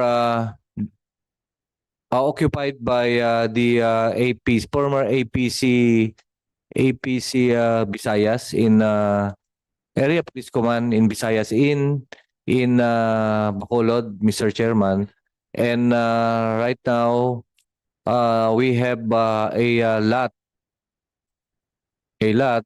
for purposes of building itong site for PRO NIR But merong problema dun sa lot kasi may mga sinkhole dun, sir. So we're eyeing for different lot to build this new regional office for Pronir. Other than that, all is okay, Mr. Chairman, sir. And the reason I ask kasi ako rin po yung author ng Negros Island Region, so we want it to be successful, no? Kaya nga I ask kung ano po yung mga, if there is a needed additional funding to improve the services ng Baguio region, no, and regional office. So I assume BJMP and ang BFP, meron na kayong regional sa Negros Island region, meron na po kayong kamusta po yung office niyo, no? Na-establish na po yung BFP muna and then BJMP. Good afternoon, Mr. Chair, sir. For the Bureau of Fire Protection, we have already established the Negros Island region, and we have it in Bacolod as the regional office. But we collocated it with the fire station because we have not yet identified a place for the region, Your Honor. You already assigned also a regional director for the NIR. Yes, Your Honor, we have already a regional director and staff personnel and also other personnel manning the province within the Negros Island, Your Honor. Sa BJMP? Good morning, Your Honor. On the part of the BGMP, BGMP NIR is fully operationalized together with this financial and fiscal capability po, nandun na rin. And we are renting an office in Bacolod, Your Honor, Mr. Chairman. Thank you. Before we continue, the Chair would like to acknowledge the presence of Senator Bongo.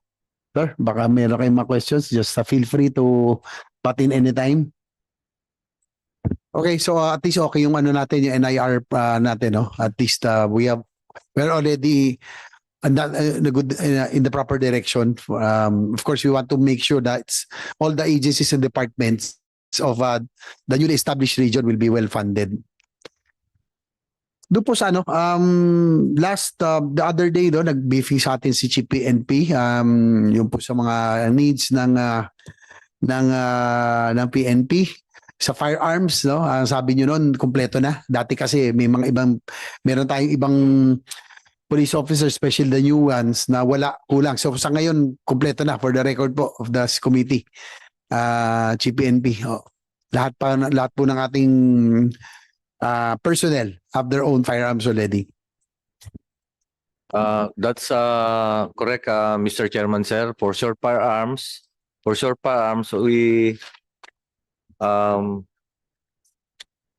Short firearms. Hindi iba. ilan yung percentage capability? 99% na yung short. Like for example, for short firearms, Mr. Chairman, sir, 99% ang filled up capability dun sa short firearms. For long firearms, of course, hindi naman natin kailangang bigyan lahat ng long firearms except for maneuver forces or our mobile forces. About ilang percentage? 60%. 60% filled up po tayo sa long firearms, specifically for mobile forces, Mr. Chairman, sir. 60%. Yes, Mr. Chairman, sir. And I understand, sabi nyo nga, ang gusto natin palitan yung mga M16s pa. No, mga bata pa kami, yun yung mga baril lang dapat siguro mapalitan na yun. Vietnam era pa yun. No. Siguro yun, we will just kung meron kayong kailangan that we want to upgrade, please let us know. That's the reason why we have our committee hearings para po yung mga hindi na-aprubahan. Let us know so that we can improve the capability. Yes, Mr. Chairman. We will be programming, of course, and be proposing an increase in budget specifically for the procurement of long firearms to replace the old one. Meron po tayong mga supposed to be dapat kailangan natin ng M4, and the only thing that we have not included it na malaking portion is of course we would like to have a yung dun muna tayo sa communication equipment and the mobility, in as much as we would like to increase yung or priority the operationalization of yung ating 911 Unified 911. So kailangan po doon ng body worn camera, ng mobility assets, etc. And soon by next year we'll be of course requesting for the M4 or long firearms, especially that the ISO operations will be the primary OPR ang Philippine National Police for this ISO operation from the armed forces. Mr. Chairman, sir. Thank you. Let me go to yung ating air assets, no. Since their acquisition in 2019 and the succeeding years of PNP helicopters, I think have been effectively utilized in providing air support to various police operations and public safety missions because nangyari po ito nung Mama Sapano, no. We don't want a repeat of Mama Sapano na kung saan alam naman natin, no, na hindi na yung pong ating SAF troopers were asking for rescue, kaya lang that time wala pang air assets ang PNP. So punta pa sa humihiram kayo sa Air Force during those times. And a lot of times, no, I was told, we were briefed that there are times that the PNP has to borrow from the Air Force, pero maraming protocols na dadaanan eh. So that's the reason why we did our best to acquire air assets for the PNP. And as of now, we have about 6, tama ba? Ilan mo yung natin na air assets, GPNP? Yung choppers natin and fixed wing. Mr. Chairman, sir, there are 9 na ating air assets for the Philippine National Police. 6 Airbus, 2 R44 and 1 fixed wing. Medyo matagal Sir. yes, Secretary. Sir, the quality of the helicopters that we acquired were not for operational capacity, sir. If we were to get operational capacity like for the SAF that you needed, we would need the Black Hawk helicopters, which can accommodate up to 12 personnel. The units that we got were single engine helicopters, which were more for personal transport. It is to my opinion, and this is just my opinion alone, that I would rather turn over all the air assets of the current air assets of the PNP over to the Coast Guard and have them better utilize those assets. I would rather shift the air assets of the PNP towards advanced drone surveillance capacities so that we can form a Skynet operation over the entire country. As of now, the PNP helicopters are used as transport personnel, ferry personnel for our officers. And I think it is better used in the West Philippine Sea where the conflict is of higher intensity. If we have a drone network that is in place and we are currently procuring now out of our excess funds, I think it will be of better use for the peace and order program of the country, of the PNP. Well, just to note, yung pong no, just we wanted our own PNP to be at par at least, or kahit papaano hindi maiwanan ng ibang police forces in our region. Ang Thai police kasi, for example, they have their 64 air assets. Ang dami nila. 55 rotary and 9 fixed wing. Indonesian police naman meron 77 air assets, 64 rotary and 13 fixed wing. Malaysian police has 30, 16 fixed wing and 14 rotary. Ang anyway, actually yung drone naman, I also agree that it is more practical, no? Kung pang surveillance lang kailangan, I think it is very practical. Maganda yung inyong program or that to establish a net, ano ba yun? Parang Skynet, sir. Skynet. Sir, parang lahat all over. I think we are better off having 2 fixed wings, the ATR 72s, the ones they use for trans-island flights here for PAL and Cebu Pacific, to ferry our PNP personnel from one island to another. Our difficulty, sir, is that when we transport personnel like the SAF from Manila to Cebu, they have to take commercial flights and then their firearms are deposited or will have to go by sea before they reach that area. So we are better off having two ATR 72s rather three, one for cargo and two for transport, rather than the rotary wing aircraft, rotary wing flying assets, which are better used, replaced by drones.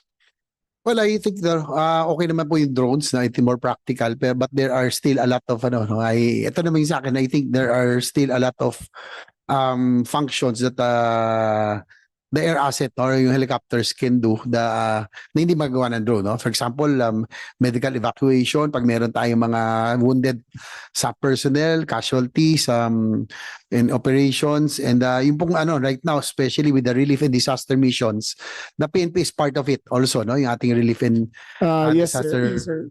Since we have already mga calamities natin are happening parang one after the other, ay yun lang po siguro ay all of these air assets are here in Metro Manila. Nandito lahat sa Dito lahat. Yes, sir. Yes, sir. Sir, the current helicopter, the rotary wing aircraft that we have no capacity for search and recovery because their engine capacity is very low, and they have no nighttime vision, nighttime flying capacity. So we really want to fulfill that role, then we have to get a more advanced and higher power aircraft to fulfill that. Yun lang. Well, if we get a Black Hawk, for example, compared to the current air Yes. assets sa Airbus, Yes, that gobbles up about times 4, times 5 yes, ng that's right. fuel, no? So That's right. ganun, That's right. ganun But yung difference. That's for search and rescue and retrieval, you would need that kind of capacity to be more effective. As of now, sir, we have the Airbus that we have has a capacity of 4 passengers, and it's not configured for medical transport. So to fit the standards that you need, sir, we'd have to upgrade the kind of aircraft that we have. Well, I think we have we mga 5 passengers yata yan, 2 pilots, Tama, plus 4. tama, tama. Anyway, that's why we funded that. Ang request kasi ng PNP leadership before was for all, dapat meron sa Mindanao, sa Visayas, Northern Luzon, dapat meron silang mga hangar just in case, so that if there are operations, madaling ma-deploy. So siguro baka we probably if we can think of it that way, no, na para mas madali sila, it can be better utilized that way before yung ating shift na yung hinahanap, no. At least yung pong Mindanao, I think wala tayong doon. Yes, sir. We'll give a proposal, sir, for what can best be used by the PNP for operations. Ang inaya kasi ako before we I remember kasi ako rin naglagay ng budget at that time. We only had 3 pilots from the PNP at that time, no? Lahat lumabas na kasi the last time that the PNP had air assets was in 2006, 2007. Ito yung naging sumikat na R44 na binenta sa PNP na used na. We call that brand used. No? Hindi siya brand new pero used na, binenta sa PNP. So because of the cases, hindi na po siya nagamit. So at that time, 2006 hanggang 2019, wala na tayong air assets. And ang nangyari lang doon kasi yung mamasapa no incident, we didn't want a repeat of that. So at least meron na tayong, ang PNP would have their own air assets. Ito, yun lang siguro, no? So, tapos yung pilots, ilan na po yung pilots natin just to just for the information of the committee. Dati kasi naalala ko 3 na lang yung that time eh. I understand that because of yung ating pong program, we needed to rush, no, to equip the PNP with the new pilots. Yes, Mr. Chairman. Currently, we have 39 pilots, PNP pilots. These are all newly trained talagang para sa na? They are pilots na i-train Yes. na po, Mr. Chairman, sir. From 3 to 39. Yes, Mr. Chairman, sir. Okay, so just give us the new siguro revise no yung plano, yung programs kasi parang nanginay naman ako kasi dati wala tayong air assets at all. So now that we have, probably we can just add some more equipment if needed para maging capable siya, no. Yes, sir. We need our air assets to be effective. We have to have a complement of at least 8 passengers, and it should have a gun port available for use. As of now, sir, we only have doors, and you cannot shoot outside of. You cannot shoot from the doors that we have. So I think it's better off that we repurpose the fleet and get the necessary new aircraft that is more appropriate for our use. I think for SAF, kailangan natin parang ano talaga, like Black Hawk Black talaga. Hawks, but it's Ah. ano, yun nga lang, the cost and That's right. the fuel cost also is times 4, times 5. But, Sir, yung but air, rest assured that kung kailangan talaga, we will fund. yung Airbus kasi, sir, you cannot fire out of the Airbus eh. Yes. Hindi, it's not built for that. Okay, so we move on sa BFP naman.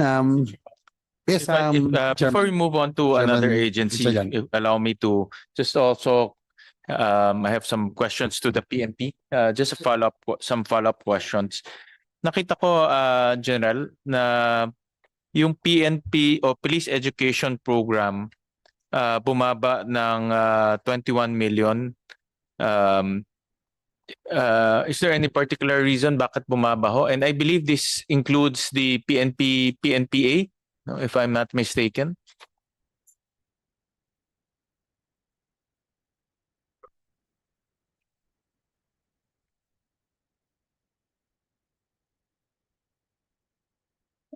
And I believe that training centers are also very important to the morale and also for continuous education of our force.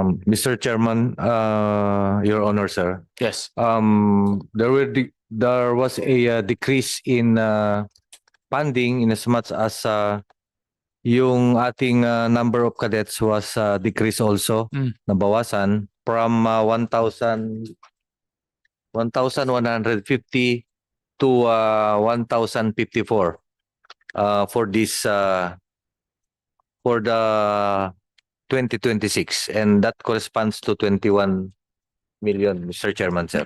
Is that because wala na nag-a-apply na maging kadete, or what's the reason for the decrease? This is kadete to sa PNPA, no, General? That's correct, Mr. Chairman, Your Honor. Mm-mm. Yung kadete kasi, if you're going to sum it up, first year, second year, third year, fourth year, yun po ang bilang nila. And so, nababawasan po yun. You mean nagda-drop out sila as you go along? Yes, Mr. Dahil Chairman, hindi sir. nila nako-complete yung, I guess, dahil mahirap, no? Mahirap yung course, hindi lahat nakakakompleto. Or wala nang kumukonti yung pumapasok sa academy. As we go along with that program, sir, nababawasan po na nababawasan. Maraming In fact, nalalagas. maraming nababawas. Failure to cope up with the standard, of course. But with regards to the recruitment and or applicant, marami na po ang applicant ang Philippine National Police Academy, Your Honor, Mr. Chairman, All sir. right, thank you for that explanation. Another item, General, is the intelligence funds. No,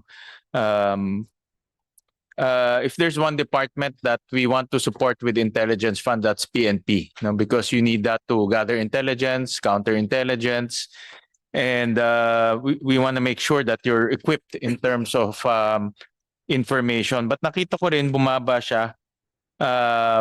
In 2025, 1.3 billion, but in 2026, 800 million. No? how will this affect your intelligence gathering and also counterintelligence activities? Sir, if I may answer. Yes. The 500 million that is additional to that was an insertion which we turned over to the office of the president. We didn't use that 500 million. So that is the grand total. But as according to we only followed what is according to the GA and not the NEP and not the GA. What was put additional was we found no use for it and we returned it to the office of the president. Okay, but in for 2026, the 806 million is enough for your operations? The request of PNP actually is 210 billion, but on the grant is 806. Okay. That's correct, Your Honor. Alam namin Chair. importante intelligence sa PNP, no? Your enforcers, mga Yes. enforcers natin. That's correct, Your Honor. If we're going to have a per capita dito sa ating intelligence fund to be utilized, ay 150 pesos per month per person po ang ating per capita. And kung titignan natin, that 150 pesos per capita intelligence fund ay hindi kukulang. So that's why kung titignan natin ang ating funds, that is 84% is the PS and MOE is about 14% and the capital outlay is 2% or 3%. Yung ideal po dun sana ay yung PS corresponds to or at par with the MOE. So say 84% maski maging 20% man lang sana ang aming MOE, and that would be an ideal one, Mr. Chairman, sir. At itong 806 million on intelligence fund, sapat na ito sa operations niyo for 2026? Yan po ang pinagkakasya ng Philippine National Police, Your Honor, Mr. Chairman, Okay. sir. All right. Because nasabi ni Secretary yung excess na 500 was actually unutilized, no? So Yes, sir. We returned it because it was an insertion in the budget. And the insertion came from the person who requested 3,000 containers of fish. So why will they insert intelligence funds? it beats me, sir. We didn't ask for it, so I returned it. Okay. All right. Well, kami naman we want to make sure that the PNP has enough funds for intelligence and counterintelligence. Hindi ito magiging insertion na may kapalit, no? Ang kapalit nito is peace and order, no? Exactly, sir. That was what we were afraid of because it was an insertion. There might have been a trade-off with it. So that's why we refused the insertion of the 500 million. Agreed. All right. Just to add, Yes. siguro yung, of course, yung intelligence natin, we would need that, of course, for counterinsurgency, counterterrorism, given na po yun. Dito po sa I think this is very important, lalo sa ating chair. Doon sa mga foreign nationals who are here, kasama rin po yan ba sa, natin, na monitor natin? Yung mga nasa Pogo noon, si Sulani Pogo, but other foreign nationals who are here na might be involved in crime. Yung espionage will be sa AFP yan, pero kasama rin ba yung rito, mga undesirable foreign nationals? That's correct, Mr. Chairman, sir, especially the members of the or belonging to the local terrorist group, Mr. Chairman, sir. Thank you, General. If yung intelligence you think will not be sufficient, but if it's sufficient, then no, well and good, no. But just let us know. Again, ako kasi ang part of peace and order is knowing ahead, and that can only happen if you have very good intelligence capabilities, no. So that's where I'm coming from. I also saw, General, in sa COA report, yung PNP HQ and the Quezon Municipal Police Station in PRO3 delayed yung construction. I think the amount for the HQ is 2.5 billion, and then the PRO3 is 10 million.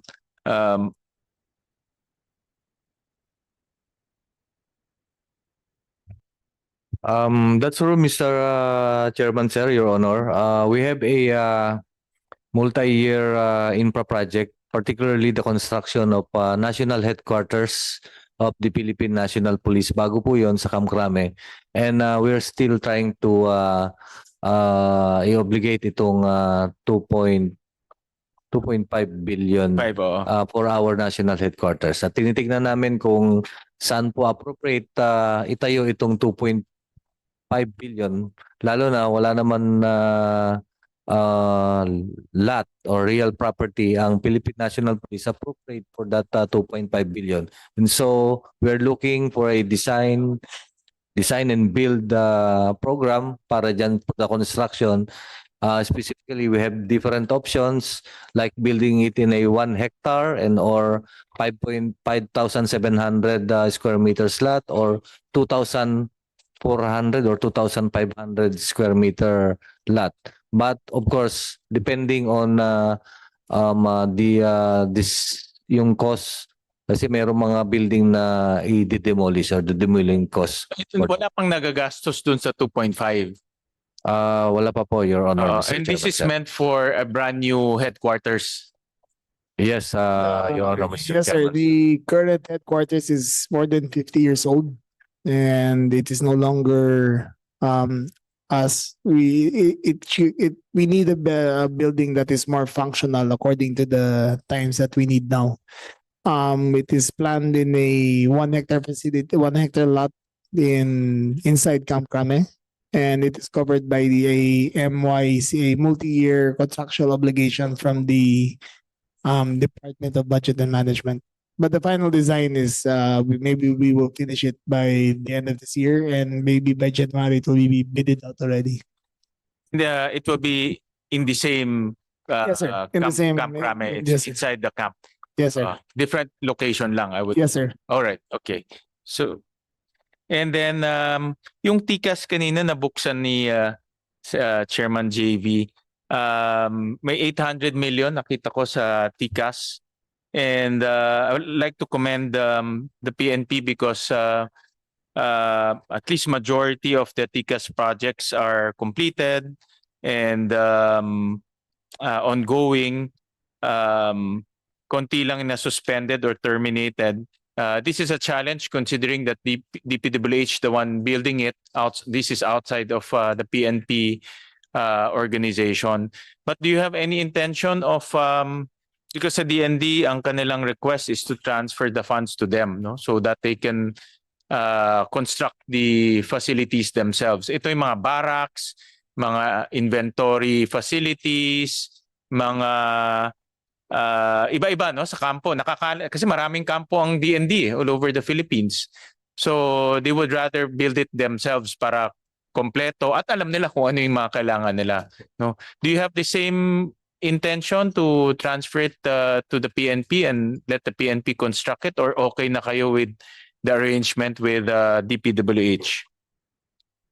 Mr. Chairman, sir, Your Honor, of course, the Philippine National Police, just like the AFP, gusto rin namin mapunta yung pondo sa amin, and we will do the usual bidding and or implementation of such project.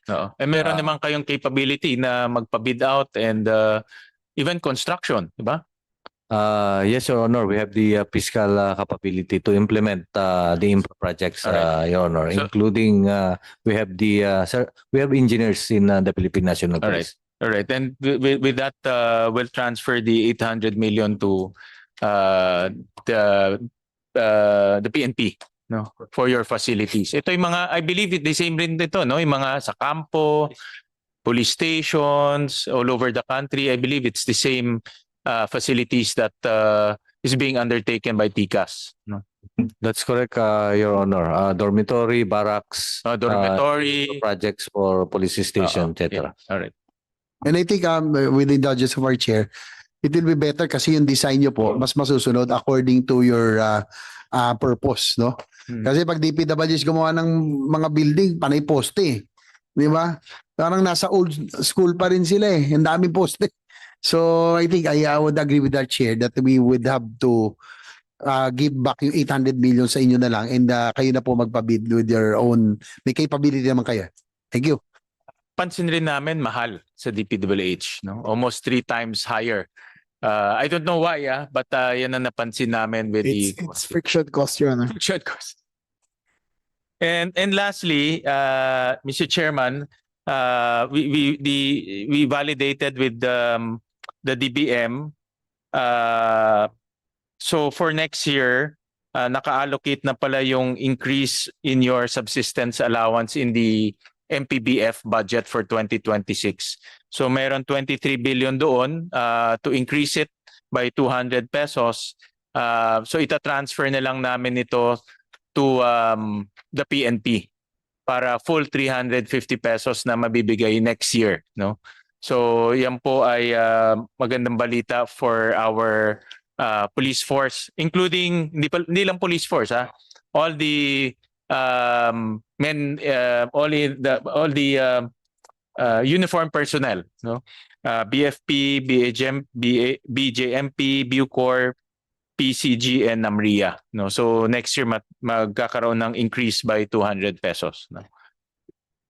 All right, so thank you, Mr. Chairman, that's it for me for PNP. Si Sen Bogo, baka may ano kayo sa kay Sec John Dick or GPNP. Then we move sa BFP naman and then BJNP.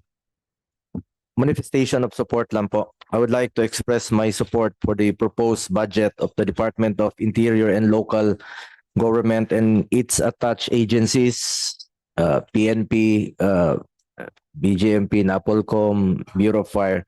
The DILG plays a vital role in ensuring not just the peace and order in our communities but as well as our country's economic stability.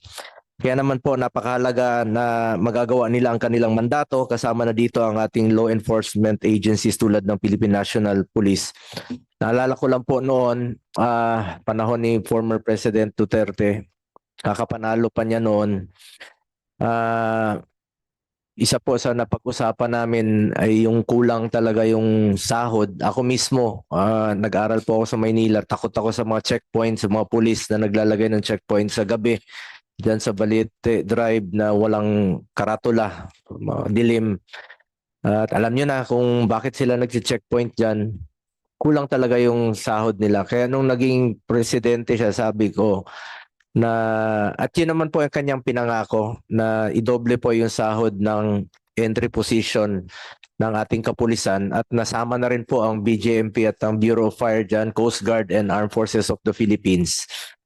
At salamat po na naibalik po yung respeto at tiwala sa ating kapulisan. Nawala na yung mga ganong klaseng pangungutong noon.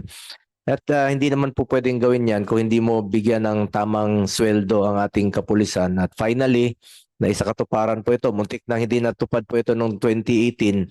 Sinabi mismo ni former President Duterte na inutusan niya kami kausapin yung mga senador. Kung hindi ko yan matutupad, I will resign. Dahil iyan ang yung pinangako ko sa kanila. At finally, natuloy po sa ating mga uniform personnel. Full support naman po ako sa ating uniform personnel. Kasama po dyan Bureau of Fire natin. Yung modernization nila as principal author and co-sponsor, pinaglaban rin po natin ito. Nabanggit na rin po kanina itong 911, former President signed Executive Order number 56. Actually, sa Davao noon, nag-umpisa ito 2003. At masaya po ako na nandirito na rin po ito sa national. Meron na tayong emergency 911 National Hotline Call Center was placed under the DILG. Sana po may pagpatuloy po ito at masuportahan pa po. At nitong mga nakaraang buwan, sunod-sunod po ang sakuna tulad ng Baguio and recently mga lindol po. Importante ang DILG na laging palalahanan ng ating LGUs at siguraduhin na handa sila sa anumang kalamidad. LGUs should have their disaster preparedness plans and should be ready to activate emergency operations.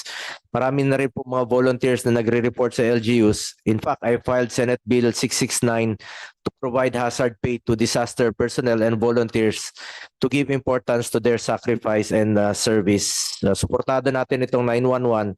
At bilang chairman po ng Committee on Sports at on Youth, no, under din po sa inyo ang NYC, I just want to raise that under the local government code, local chief executives are mandated to conduct an annual palaro which shall feature traditional sports and disciplines included in national and international games. I hope the DILG could also monitor the compliance of LGUs with the law in relation to sports development. At ito rin po mga BHW, nag-file din po tayo ng Magna Carta for BHW, Senate Bill 472. Muntik na po itong may sa batas nung nakaraang Kongreso. Sponsor natin si Senator JB Ejercito, which seeks to provide our barangay health workers with basic benefit package, compensation, and security of tenure. Since BHWs report to their respective LGUs, dapat ma-encourage ng DILG ang LGU na bigyan ng sapat na insentibo ang ating mga BHW. At ito rin pong Bureau of Fire Modernization as the principal author of Republic Act 11589 or the BFP Modernization Act. We would also like to be consistently updated in the BFP Modernization Program. Ano na ang update sa implementation nito?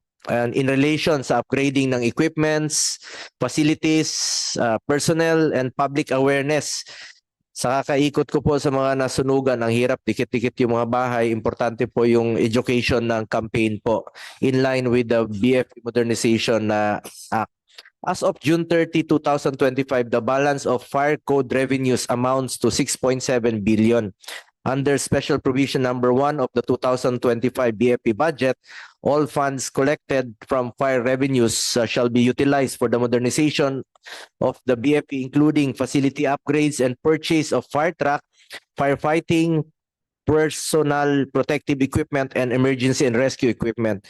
At gusto lang rin po nating marinig kung ano na hong update dito.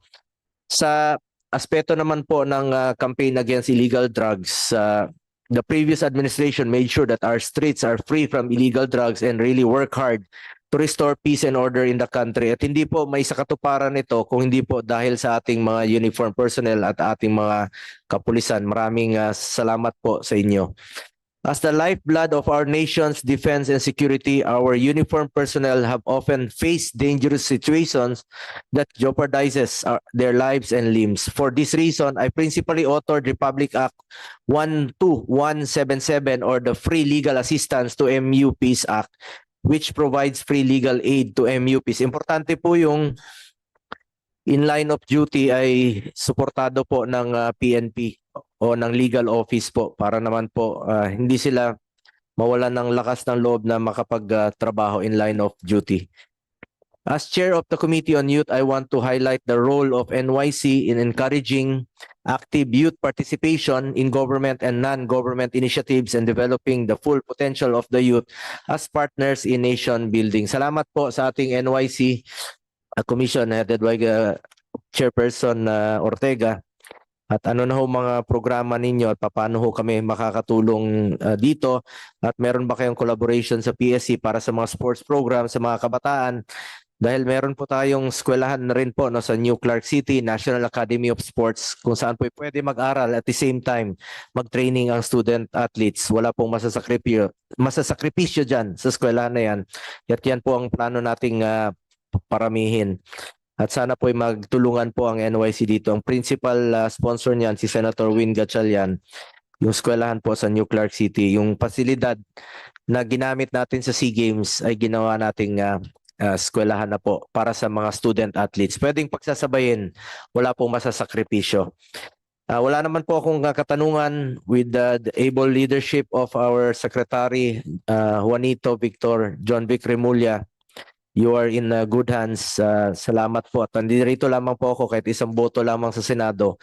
Patuloy po akong susuporta sa ating DILG, PNP, Bureau of Fire, NYC, BJMP at NAPOLCOM at sa lahat po ng attached agencies ng DILG. Full support po ako. I once again underscore the vital role played by our local leaders in shaping the future of our nation.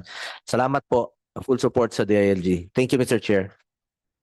Thank you, Senator Bongo. Anyway, if there are no more concerns with Secretary Remulla, he is he can already be excused. Maiwan na lang po ang PNP, BJMP, BFP, and we'll release you very soon. Para matignan nila. So we'll siguro before we take on break, patapusin lang natin, then we continue with the other agencies. Sec John Vic, thank you for coming. Maraming salamat. You are now excused. And the other officers. Siguro mag-iwan na lang po ng iba sa DLG in case there are other concerns later on. Si Marlo Iringan, always. Music Marlo, as always.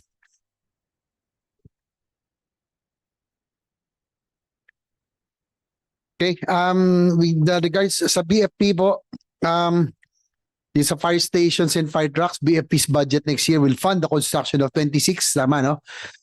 Fire stations under the regular budget for capital outlay and 82 fire stations under its share from the fire code fees collection.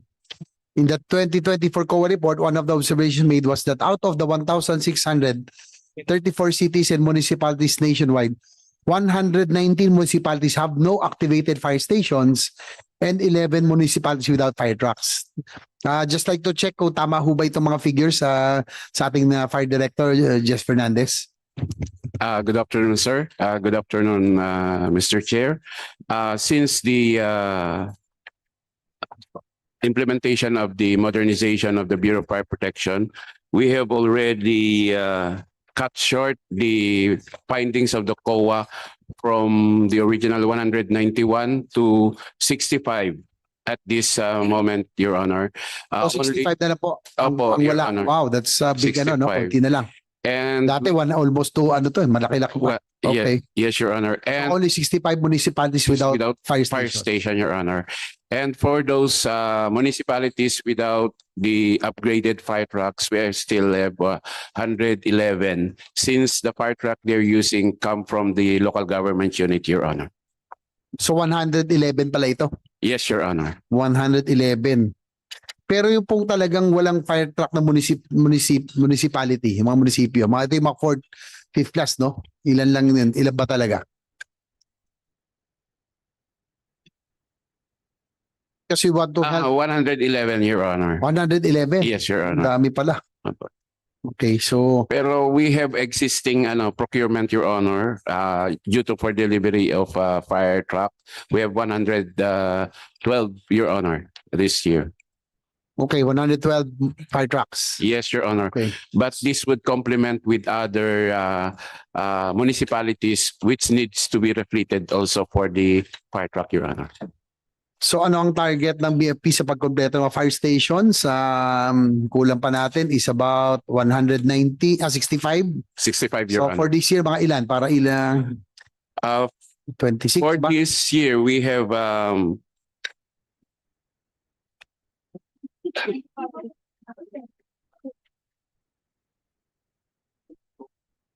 we have programmed 17 fire stations for typical city, Your Honor, and we have 63 for the continuation of the PITC because in 2016 we have outsourced the procurement to PITC, but most of those fire stations were not completed, but they have reverted it back to the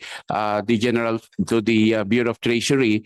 And for 2026 budget, Your Honor, we have earmarked 63 for the completion of those unfinished by the PITC, Your Honor. May correct that tama na so through PITC yung pong fire stations. Dati, Your Honor, Dati. which was not completed by the outsourced procurement from PITC, and it was reverted back to the Bureau of Treasury. But now we have programmed this for its completion, Your Honor. Sa inyo na po. It's Opo, now Your with Honor. BFP. It's now in the BFP. So for the record, ilan po yung hindi natapos ng PITC? Bakit nagtaka kami ni Chairman Sherwin eh. Bakit nabanggit na naman itong PITC pati pala sa BFP? Pumasok sila. Yes, Your Honor. Ilan? Huh? We have 89 unfinished construction from PITC, but we have programmed this year 63 fire station for its completion, Your Honor. Okay. And then we observed there's a big reduction in the capital outlay of BFP for 2026 from 1.65 billion in 2022 to just 735.7 million next fiscal year, or a decrease of 915.9 million. So what's ano pong reason for this reduction? Kasi mas kailangan yun. Yes, Your Honor. Since our regular Tier 1 from the General Appropriations Act is 400 and the automatic appropriation of 1 billion, most of the capital outlay program in 2025 was part of the initiative by different legislators. So nagkaroon po sila ng SICA added during the 2025 budget, Your Honor, which was the reason why we have an increased capital outlay during 2025, Your Honor. Okay, so ang laki, halos more than half nitanggal. Are you sure? 1 billion mahigit yung What will be the projects that will be affected because of this reduction sa capital outlay ng BFP? Since the SICA, Your Honor, has already a earmark purpose of its procurement, like for example, fire truck lagi yung binibigay doon, Your Honor. Fire truck din po yung ma-reduce ngayon kasi we have only 10 units fire truck for program in 2026, Your Honor. 10 units lang po. 10 units fire truck.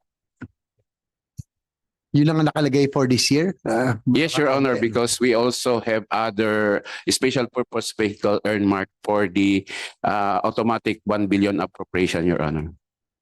What other vehicles will be acquired? Ambulances, I suppose? Yes, Your Honor. We have about 30 basic life support ambulance. We also have about 6 units of collapse structure and rescue truck. And we have about 25 rapid response vehicle included in the 2026 budget, Your Honor. Yung rapid rescue truck, ito may mga boom, may mga pang-lift, no? Kailangan niyo po yun, of course. Yes, Your Honor. That the one that was used in the earthquake of Bogo and Davao, Your Honor. Okay, our chairman, baka may tayo sa BFP. Mr. Chairman, just to clarify, dati nakakakuha kayo ng 4 billion for your doon sa fire code fees, tama ba? 4 billion? Yes, Your Honor. But in the regular budget, Your Honor, we only have an automatic appropriation of 1 billion. And So nabawasan. we can under the special provisions, Your Honor, we can request additional. However, we have to obligate the 1 billion first. So, Yes. pero nakaka-additional kami during the middle year of the fiscal year, Your Honor. Yeah, but prior to that, ang nakukuha niyo for, tama ba, modernization or for equipment is 1 billion, 4 billion. No, Your Honor, we only have one automatic appropriation. 1 billion lang. Yes, 4 Your Honor. billion. Additional na lang pagka nagkaroon kami ng additional request to the DBM. And the DBM permits us also to make additional requests during the middle year of the fiscal year, Your Honor. Okay. But ang assurance nyo is only one. Nakita ko dito assurance, meron kayong 1 billion to buy equipment, no? Yes, Your Honor. It's an automatic appropriation. Automatic earmark. appropriation. Yes, Your Honor. Okay. During budget hearing. And Your- then when you can request for additional. Yes, Your Honor. And nabibigyan naman. Yes, Your Honor. Okay. As long as we were able to obligate the previous 1 billion automatic appropriation. All right. Okay. And for example, for 2024, how much did you get? 1 billion plus how much did you get in addition?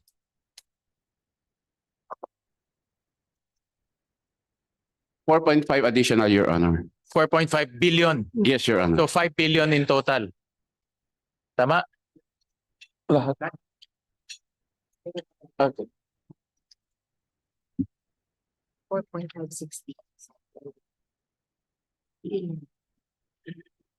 4.560, Your Honor, including the automatic appropriation, Your Honor. So 3 billion in addition. Yes, Your Honor. 1 billion 3, plus 3.5. 3.5. Oh, Ang additional namin, Your Honor. okay. All right. Malaki rin pala nakukuha. Malaki rin. Yes, Your Honor, as long as the financial documents for the requirements of the DBM is submitted to them, Your Honor. And then, Fire Chief, ilan ang LGUs na wala pang fire station?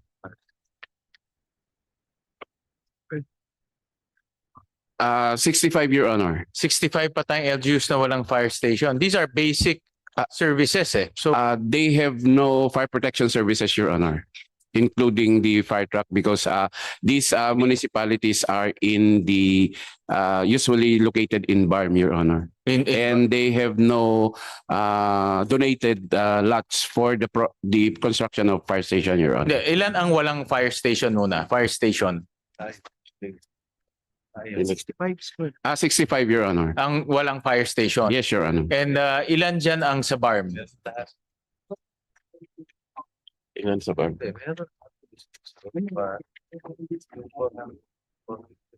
Ilan ang BARM?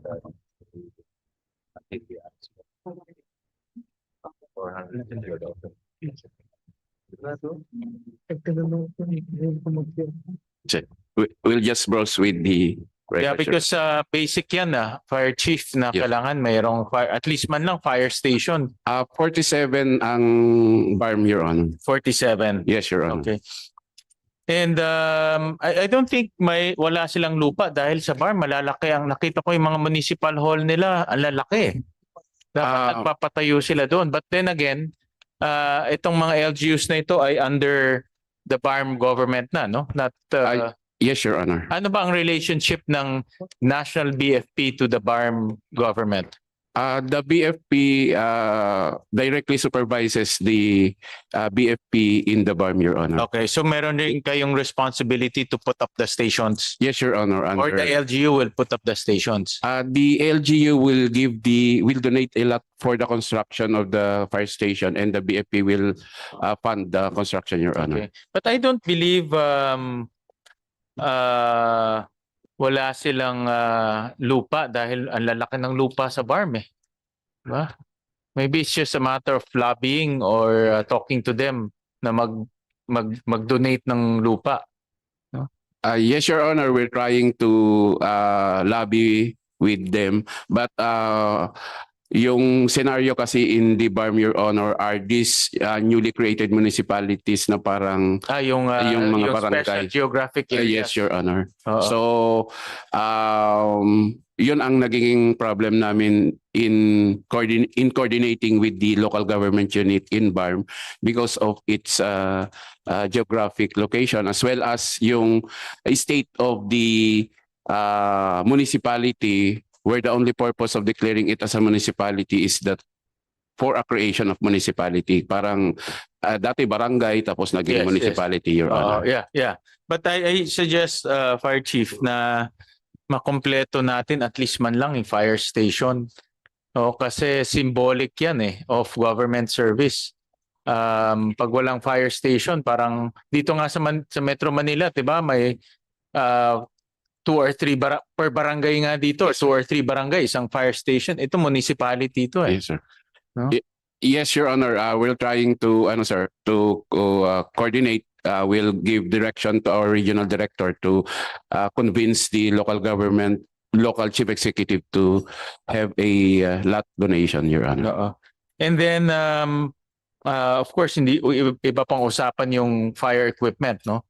Yes, Your Honor. Ilang pang LGU ang walang fire truck?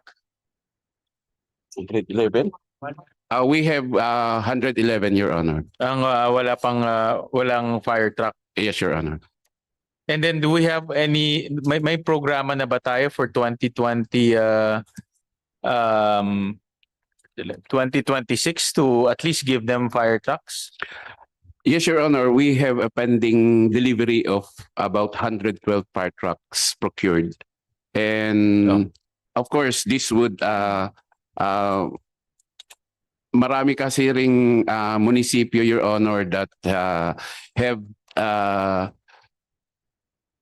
gusto rin nilang ma-refleet. There are about 1,153 na LGU na 20 years above yung fire truck nila, which they have a standing request for refleeting of their fire truck also, Your Honor. But I suggest, Fire Chief, na yung mga wala pang fire truck, we can unahin na muna natin. Kasi then again nga, no, you have a dapat one fire truck, one municipality, one fire station, one municipal at the very least. Yes, sir. At the very least. Kasi nga hindi naman that's an extension of our service to our constituents, lalo na kung kasi ang fire ngayon hindi lang for sunog eh. Kung Yes, may earthquake, diba? Earthquake. Kung mayroong calamity, diba? So paglinis ng baha, Yes, doon din nagagamit eh. So it's a multi-purpose group. Yes, sir. So I suggest unahin na natin sila para at kompleto na tayo. Yes, Your Honor, we'll have to prioritize those municipalities na wala talagang fire protection services. Para every year pag naghihiring tayo pababa na si-zero na natin sila. Yes, Your Honor. And then submit to us kung meron na kayong agreement with the LGU na magdo-donate ng land, submit to us a request to give some funds para dun sa mga fire station naman. At least basic kasi yun eh. Yes, Your Honor. Yeah. And then Fire Chief, ito pet peeve ko ito eh, Mr. Chairman. Dahil madalas kaming nasusunugan sa Valenzuela and Metro Manila madalas rin, yung fire hydrants. Sure. Diba under the law, dapat ang radius ng fire hydrant ay 350 meters. Your Honor. And then ang distance to residential areas is 250. Yes, Diba? Your Honor. Meron ba tayong meron ba kayong inventory nito per LGU? Nababantayan ba talaga? Kasi na-notice ko hindi lahat nagko-comply dito sa ganitong in radius and distance. Ang nangyayari for example, malakas yung sunog, minsan hindi makapasok yung mga fire truck sa location, so they rely on the hydrants. Yes, Your Honor. Or minsan nauubusan ng tubig, they rely on the hydrants. So meron bang nababantayan nyo ba itong requirement under the law? Yes, Your Honor. But of course, we have to consider also the position of the water local utilities operating in the unit, like for example on the district, because of the restriction of the use of the water in their area. Although there are in Metro Manila, the Manila Water and the Maynilad have regular dedicated hydrants in its strategic position, Your Honor.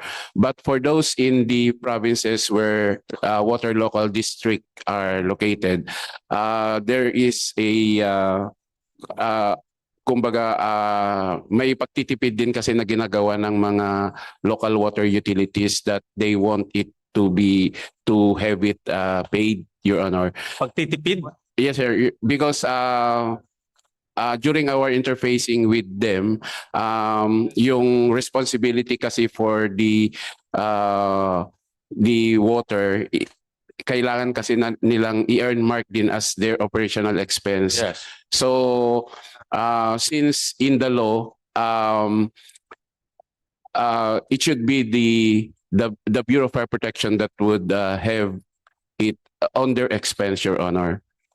They will just provide the necessary hydrants for the water utilities. But in Metro Manila, Your Honor, the Maynilad and the Manila Water, we have a standing understanding on the use of the water during Free of charge yun. free of charge, Your Honor. But I think in location ng hydrants ang nagiging problema. Ayun ang na-notice ko, maging problema. Hindi siya consistent. Minsan meron, minsan wala. Ang ginagawa namin, Your Honor, we have hydrant mapping at we always do testing also, Your Honor, because the water utilities give us the key. May key kasi sila during doon sa hydrant nila, sir. And we usually do testing also. And ang ginagawa ng BFP is strategic na lang yung identification of the hydrant if ever during the fire planning that we're usually conducting. Actually, Your Honor. umabot nga ako sa punto to file a bill on fire hydrants just Yes, to sir. make it first may penal provision. Kung hindi Yes, sir. naglagay yung water utilities, may penal provision. Yes. Second nga, ano siya, free of charge, no? Yes, Part Your ng Honor. kanilang CSR. No, para lang kasi dito sa Metro Manila madalas nagkakasunog, almost every week may sunog.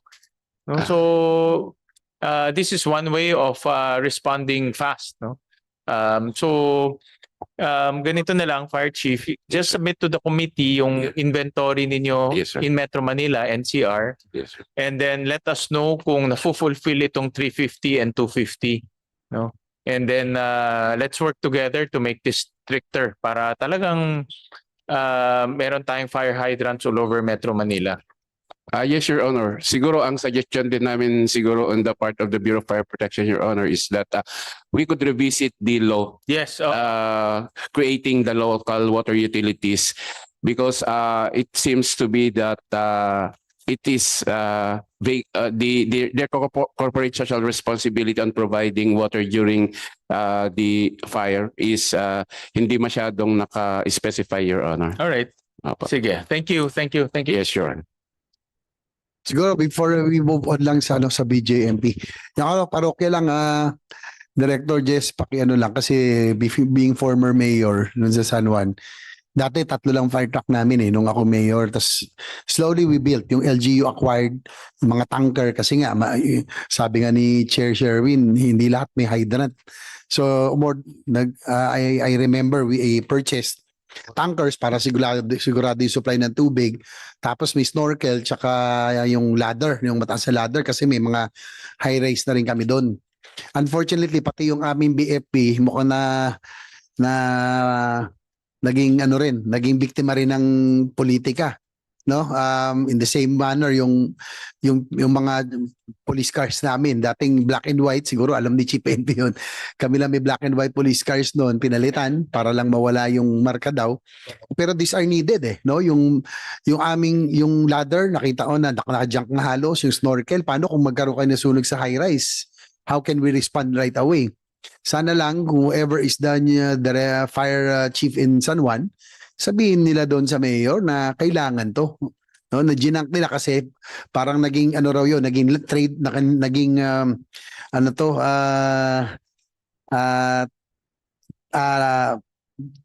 doon sa aming piyesta, parang kasama yun sa basaan Kumbaga naging siya kilalang doon sa previous administration. But I think these are needed, no? Lalo na yung mga tanker and ladder tsaka yung ating snorkel kasi may mga high-rise na rin doon I'm worried now kasi kung wala, maliliit yung maniiwan na lang na fire truck to dahil lang sa pulita na naging biktima rin. So bahala na po kayo doon. Fire Director Jess Fernand. Sa tapos sa BFP modernization law, no, 'di ba, personnel are now allowed to empower to carry firearms. Natuloy ba ito yung procurement ng firearms o hindi? We usually included it in our Chair to Your Honor, but the DBM usually, of course, they have priorities also for the budgeting, Your Honor, and it is always a least priority, Your Honor. So hindi talaga. Hindi natuloy yung procurement. Opo, Your Honor. Okay, just asking. Sa BJMP 2026 BJMP will recruit 2,000 jail officers and fill up 2,581 uniformed personnel positions. These items justify the 1.185 billion increase in the personnel PS level of the agency next year. If we are to complete the recruitment next year, will this resolve the shortage of jail officers? 2,000 jail officers ang target nyo to recruit? Yes, Sige sir. po. Yes, sir. Director Rivera. Yes, tama po yun, Mr. Chairman, Your Honor. We need 2,000 But kulang na kulang pa rin po ito because we are handling 115,000 PDL across the country, and ang ideal ano po namin personnel complement is 46,000. So we are just a 56% ang amin pong naabot na personnel capacity po namin. So we need more kung mapapagbigyan po, Your Honor, Mr. Chairman. Okay, we hear you.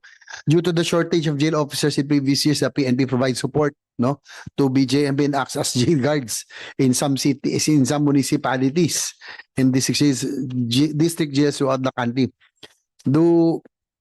May mga PNP personnel ba that are deployed to jails para to support kung talagang kulang yung inyo pong officers? Actually, Mr. Chairman, Your Honor, ang Philippine National Police po ay nagsusupport sa amin doon po sa mga high-risk facility namin, as well as kung meron po kaming escorting duties na hindi po kaya ng BJMP. Doon lang pumapasok ang PNP? Opo, doon po lang po sila pumapasok, Your Honor. So according to the COA report, 336 or 69.42 of jail facilities nationwide are congested. The congestion rate could be as high as 2,141%. However, I have noticed that there is no allocation under your capital outlay for construction of new jails. So ito lang yung namin. So given the fact na 69.42% of jail facilities are congested, wala ho sa capital outlay ang construction of new jails. So what is the plan of the BJMP to address the congestion of our jail facilities? Thank you very much, Sir, Mr. Chairman. We have submitted an amount of 4.7 billion that is consisting of 44 facilities. Kaya lang po hindi po tayo na pasama doon sa NEP, but we are asking to indulge kung So nasa proposed po yun? Opo. You submitted for the proposed budget of BJMP construction of 44 jail facilities. Yes, sir. So it was not approved by DBM sa NEP? Walang lumabas kahit isa? Actually, sir, noong 2020 until 2024, ang nabibigay lang po sa aming capital outlay is 39 million. On 2025 po, we're happy na nabigyan po kami ng 3.8 billion, but we need more. Kasi po yung po congestion rate ng atin po mga kapatid na nakapit is 290% po. Ibig po sabihin, in layman's term, kung ito po'y maglalaman ng 100 katao, 290 po na persons ang nandun po. Kaya po kung nakikita po ninyo sa mga report in social media before, na palitan po ang pagtulog. But hindi naman po ngayon because of na-address na po natin. So Even hindi na nangyayari yun, yung palitan? Hindi na rin po. Kasi nga hindi makahiga di ba? Oo. So yun ang nakalungkot na we have to still be humane, of course, for our mga persons deprived of liberty natin. So hindi po inapprove for this year. Wala tayong may dadagdag sa jail Meron facility. po doon sa ating pong NEP amounting to 155 million pesos, but medyo kulang pa rin po ito. Mr. Chairman, Your Honor. Mga ilan yung 155, that's good for how many jail facilities? Only one, sir. Only one. Opo. Ang kulang nyo, yung to improve pala 64% or 336 yung congested. So ilan ba yung plano nyo sana this year? Yung proposed? Kung mapapagbigyan nito, sir, makakapagpaluwag po tayo ng about more than 1,000 na PDL, sir. And also yung capacity po nito is more or less, ang area po nito is more than 35,000 square meters po. Kasi yung pagsukat po namin ng isa pong PDL is 4.7 square meters para po sa isang PDL. Yung po yung international standard, yung po yung nandoon sa ginagamit po natin, which is also ginagamit din po ng ibang bansa, Mr. Chairman, Your Honor. And it's also approved doon po sa ating facility development plan wherein kasama po natin ang international body na nag-aral po nito, yung 4.7 square meter per PDL po, Mr. Chairman, Your Honor.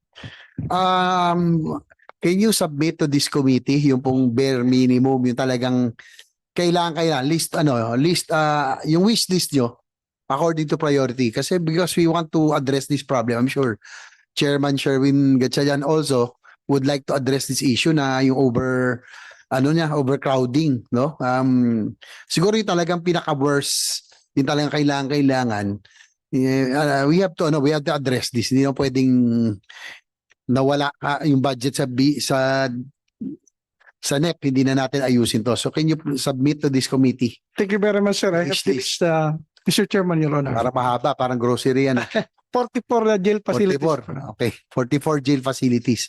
Ito yung talagang immediately talagang super congested.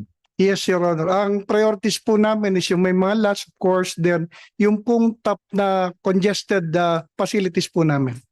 Okay, sige, we'll move to another. Siguro kay Chief PNP na lang, I remembered you mentioned about the construction of our new headquarters. Kailan ba balak nyo ito para we can already program or plan for it, yung bagong headquarters ng PNP? Same facility, same ano pa rin? Same area pabuha? We're just pinag-aaralan na po, Mr. Chairman, Your Honor, yung location because we have an option whether it will be constructed over 2,000 square meter or for 1 hectare or for 5,700 square meter. So we'll make a study for those options where to build inside Camp Crame. Those, for the information, it's inside Camp Crame, Your Honor. Because the current medyo matagal na ho itong nyo, no? Current PNP HQ. Kailan ba ito ginawa? 1990s, 1980s? Medyo matagal na ho. During the 19th century pa yun, Your Honor. And in fact, the building, we cannot construct another building within that building because masisira yung building. It's under National Historic Institute. So nakalagay po yun dun sa National Historical Institute wherein we cannot just demolish that building. And so it is our pride to have a new building with that amount at magandang design and with a good location inside Camp Crame, Your Honor. So hindi pa yan this year, mga next year na. Wala pa yan sa wala pa sa budget natin. It's already been released, Your Honor. Actually, hindi lang na-obligate in the earlier years. There were naunang na-release po yung 300 and the corresponding next funding was ang na-release na po ay 1.4 billion. And so until next year. And it is a multi-year contract. So in the amount of 2.5 billion makakagawa po tayo. And pinag-aaralan po kasalukuyan, especially we have our build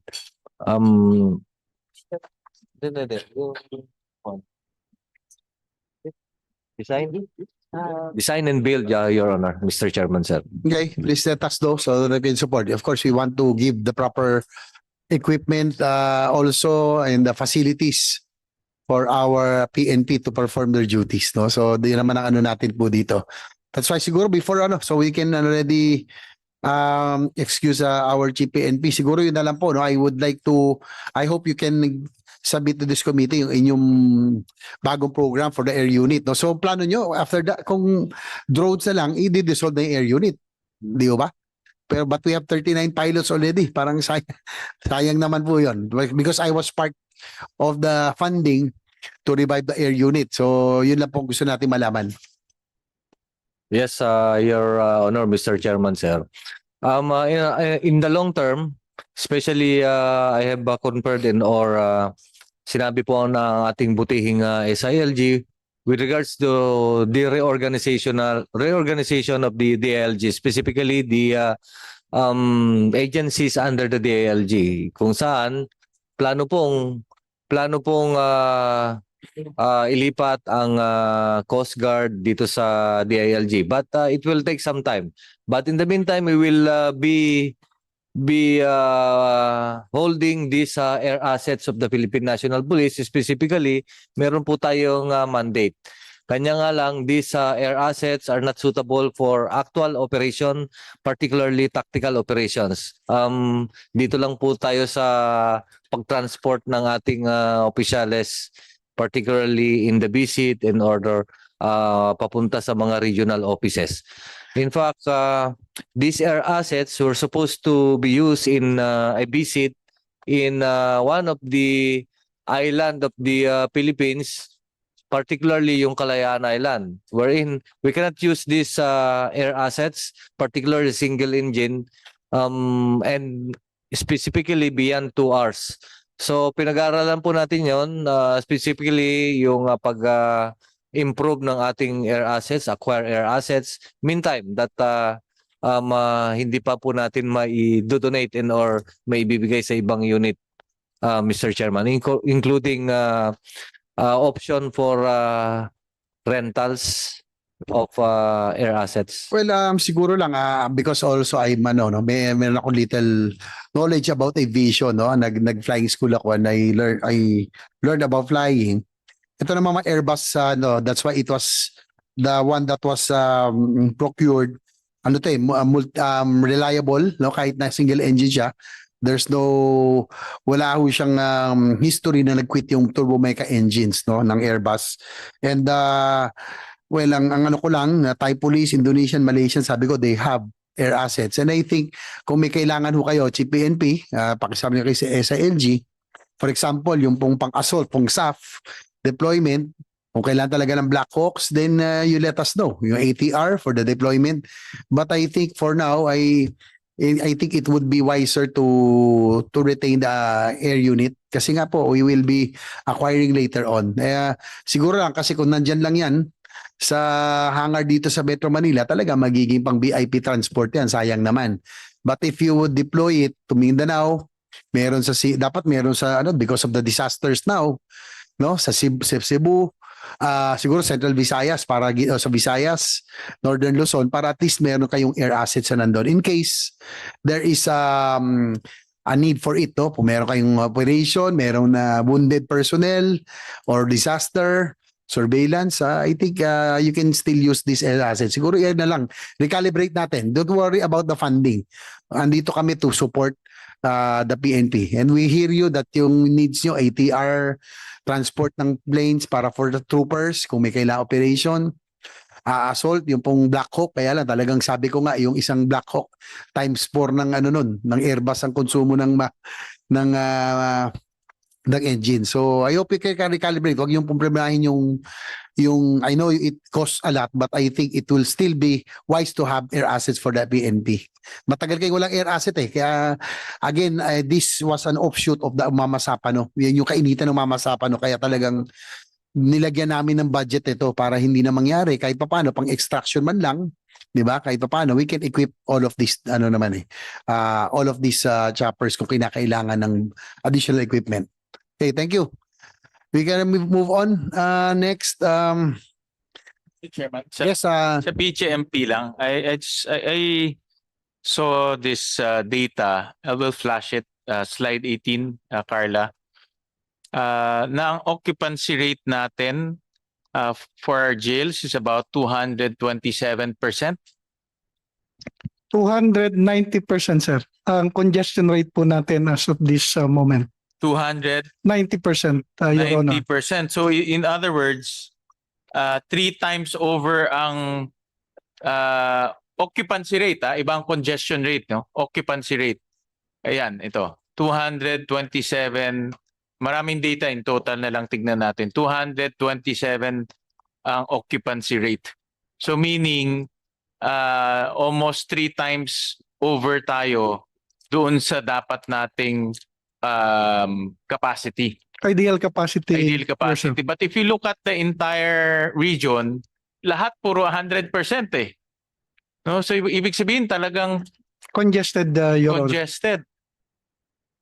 Pero last year, Your Honor, meron po ibinigay sa amin na an amount of 3.8 billion. So medyo ma-expand po yung marami natin jail facilities, Mr. Chairman, Your Honor. Okay. It would alleviate po yung kalalagayan nila, Mr. Okay. Chairman. And these are, yung hawak ng BJMP are PDLs that are awaiting their case, diba?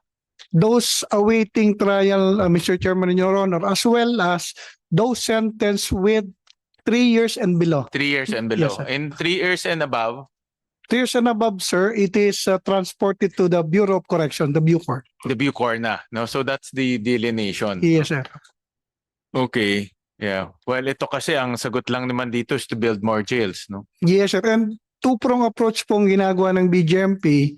Una kasi, sir, marami po talaga ang accomplishment ng our counterpart, the PNP. So kahit po magpagawa talaga rin ng marami, so ang ginagawa po namin coordination with local courts as well as doon po sa JCC, yung po justice sector zone. Kaya po kung napapansin natin, dumadalaw na po yung mga judges doon po sa mga kulungan natin para po malaman kailan po yung hearing, para po mapabilisin po ang isa nating approach na ginawa. Meron ako personally, I have a partnership with IBP. Tapos meron kaming tinatawag naming legal aid. So doon sa mga PDLs na kasi sa dami ng kaso ng courts, may mga PDLs tapos na yung sentensya niya eh. No, so rini-review ng IBP in Bulacan, IBP Bulacan, yung mga kaso ng PDL. Doon sa mga lumampas na ng sentensya, nagfa-file nilang sila ng motion sa court para ma-release na. This is a way to decongest the jails. No? Meron ba tayong ganyan on a nationwide basis? Because that's para for me, it's a short-term solution para ma-decongest natin dahil parang hindi na makatao itong 227 eh, no? Tama po, Mr. Chairman, Your Honor. And last year po, we have an agreement, memorandum of agreement with the IBP national po. Then katulad po sa mga regions, nandun na rin po yung IBP local nila. Together po ng aming memorandum of agreement also with the Association of Law Schools kasi malaking bagay po yun. Yes, oo. Kasi kulang po talaga sila sa kaalaman, kulang Correct, po correct. sila sa paralegal, kumbaga natutulong sa kanila. Meron ba, is that nasa budget nyo ngayon, yung ganyan na program? Yung partnership with IBP or ano na lang to, private initiative na lang? Private initiative, Mr. Chairman. Okay, Your Honor. okay. Well, and then I heard kanina sa tanong ni Chair JV na may plano kayo to build just one jail next year. Ang request po natin, as I mentioned, ito pong list namin is dapat 44. But meron po tayo na isama sa NEP na isang jail facility lang po, amounting to 155 million. Kaya po I'm appealing dito nga po sa ating committee kung makakakuha po kami ng amendments na matulungan po kami para po naman mapaluwag yung sistema po ng ating po mga kapatid na nakapiit po sa ating mga kulungan, Mr. Chairman. Itong mga jail system, itong mga jail is under BJMP, is all owned and operated by BJMP. Kasi in Valenzuela, we own the building, di ba? But BJMP ang nag-ooperate. So ganun ba across the board or may mga LGUs nagmamagandang loob, nagpapatayo? At tama po yan, katulad po ninyo as well as ng San Juan po, meron po silang tulong po sa amin, ang local government units. Ang nagpatayo ng structure, oo. Apo. Kasi ang philosophy namin sa Valenzuela, constituency rin namin yun eh. Yung mga pamilyang pumupunta doon, taga Valenzuela rin. In fact, every weekend may dala-dala silang mga pagkain eh. No, so that's why we built the jail. But admittedly, punong-puno na rin kami doon sa ano. No? So, and that's also another, parang for the PNP, parang ano rin sila, it's a hindrance kasi kung alam nila punong-puno, siyempre may psychological effect rin. No? Pero alam ko ang PNP tuloy-tuloy kahit na puno na, tuloy-tuloy pa rin sila. No? So, sige, we'll just submit to us a breakdown of those locations and we'll try our best to support the additional capacity of BJMP. We'll submit the list, Mr. Yes, Chairman. okay. Your Honor. Yeah. We will submit. Thank you. Thank you, Mr. Chairman. Thank you. Sa ECCD, natanong na po kayo kanina no, ni ating chairman. We have a budget of 356 million. May decrease kayong 14% from 2025. What programs or services will be scaled down?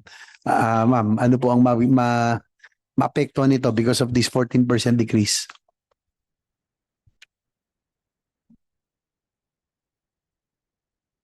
we submitted a wish list to augment out at least 109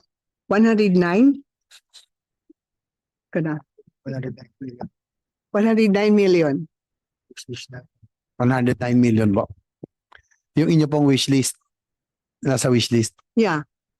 Okay, according to priority, because we cannot guarantee that we can give everything, no? Yung talagang, ano lang talaga kailangan and those that will be affected. This the for one, the personnel services we needed 29 million is being proposed for additional 35 plantilla. At the moment, Mr. Chair, we do not have plantilla position. So it greatly affects our program. Okay, we'll take note of that, ma'am. Sige po. Thank you. Sa Local Government Academy, para mabilis po tayo because I would want to excuse everybody by siguro target natin mga 2:30. No, I know that you still have a lot. No? Local Government Academy or LG total appropriations of 544.76 million. New APRO is 540.347 million. Local Government Academy plays a vital role in enhancing the competencies of local officials and the LGA person. What have been the major accomplishments of the LGA with respect to its mandate? Si LGA po. Good afternoon, Your Honor, Mr. Chair. If we have to prioritize, actually, it's the support to modernization of the LGA Training Center in UP Los Baños. The modernization actually is taking time because the release is by phase. And we would also like support in having it functional very soon, and also the partnership with UP Los Baños for the management of the training center, which has been with the ILG since 1956. So maybe it can be improved in terms of management and the modernization of the training center. Yung pong ano, no, yung inyo pong budget of 382.2 million, usually for, how does the agency usually spend this allocation? How many LGUs or officials benefit from this training and scholarships? Your Honor, Mr. Chair, actually it's always, the instruction of the department is always 100% coverage for all. And in that sense, considering the budget, we have a lot of many partnership with academic institutions, non-government organizations, and even the national government agencies in order to deliver on the 100% expectation, because it's always that LGUs are in different levels of capacities and performance, but we have to capacitate them aligned with the national government trust. Okay, thank you, ma'am. Sa National Commission on Muslim Filipinos, the NCMF's allocation increased slightly to 1.16 billion, but this is still 729 million lower than the agency's proposal. What specific programs were cut and how will this affect the Hajj operations and Muslim community development initiatives? Yes, sir. Sa National Commission on the social economic. Yes, sir. Most of the cuts, sir, are usually in the socio-economic, and The budget is sufficient. but the budget's already sufficient enough. So sufficient na sa inyo? That was approved in the NEP for agency? Yes, sir. The 1.2 billion. Okay, so bihira yun ah. Okay. May I ask Karamihan the- dito, kulang eh. Okay. Sige po. So sufficient na yung budget for your operation. Plus sir, if you can request also, sir, from the cultural centers on Quiapo, because maybe next year is the ASEAN Summit. So many dignitaries from the Islamic countries, we are going to visit this cultural center in Quiapo. So if you can also, sir, make additional fund for this. If that's next year, dapat ngayon pa lang ayusin na yan. They should have included And it. also, yes, sir. How much would it cost? And also, sir, in the Meron ba kayong estimate? Yes, sir. We will going to submit, sir, this proposal, sir. And also, sir, the Blue Mosque in a cultural center in Taguig also. Yeah, so if you can also, sir, we will submit, sir. We will submit this proposal. Okay. Sa NAPOLCOM, National Police Commission. Mr. Chairman, Yes, just Senator short Gitrola. intervention. Nakita ko dito sa disbursement nyo is sorry. Sorry, yung ano pala, yung traveling expense from 82 million to 123 million. Tumaas siya by 49%. What's the reason bakit tumaas ng 49%? This is for the National Commission on Muslim Filipinos. Bakit ho tumaas ng 82 million to 123 million?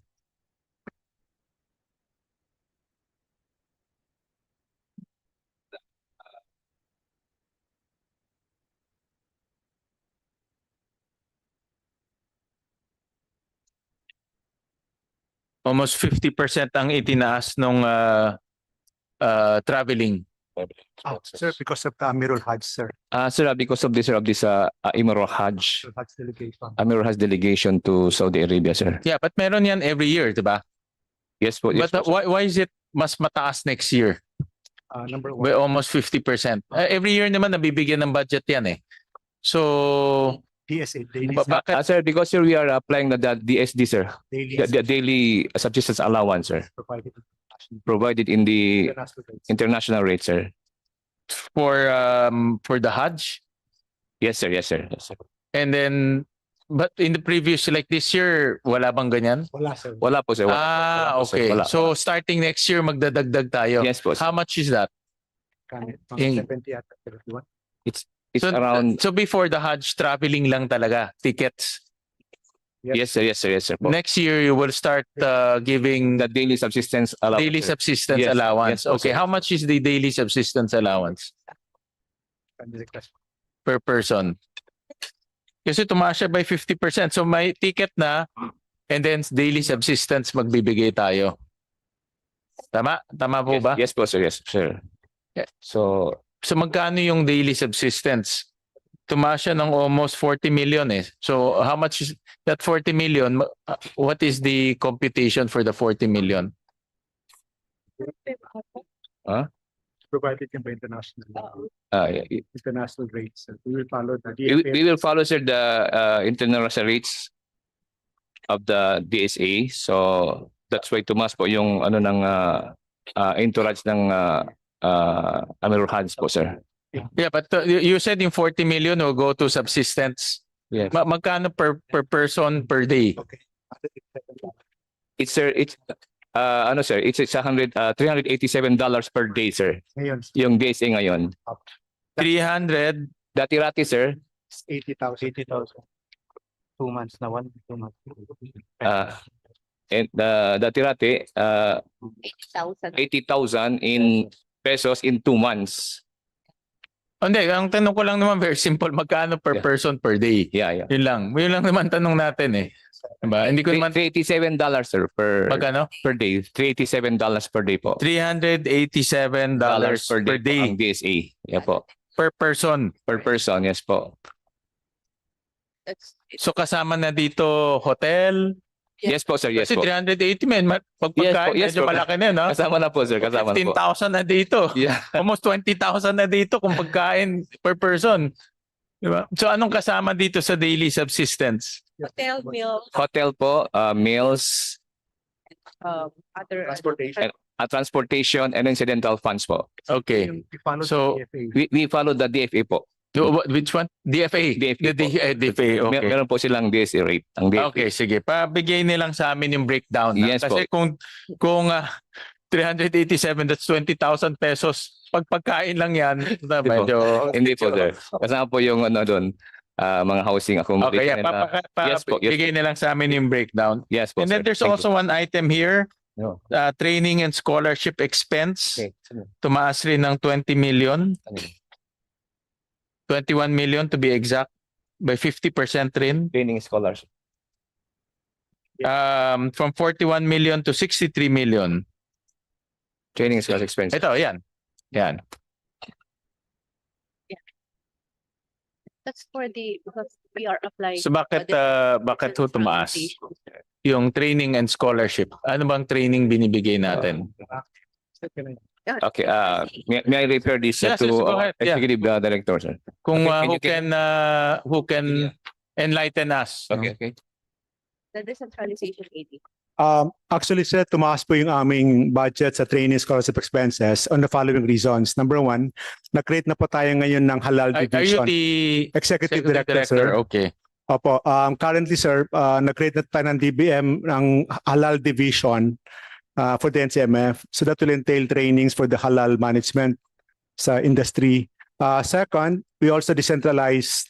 We empowered centralization, meaning we provided already funds for the regions in which before wala po talagang budget ang mga regions.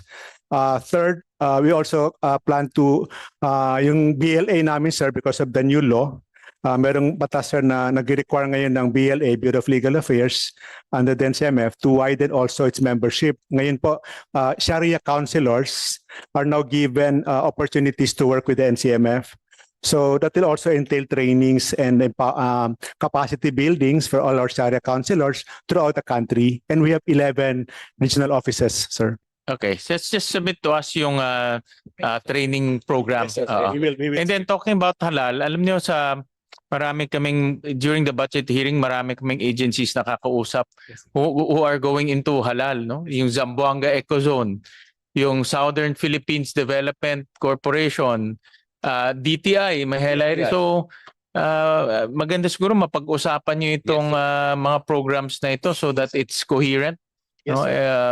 Alam ko sa inyo regulatory, no? Yes, sir, yes. May regulatory. But iba kasi they plan to put halal feeds, they want to put mga halal factories. So, Yes, sir, yes. maganda mag-coordinate na lang kayo. Yes, sir. Alright. Thank you, Mr. Chairman. Thank you, our chair, Senator Gatchalian.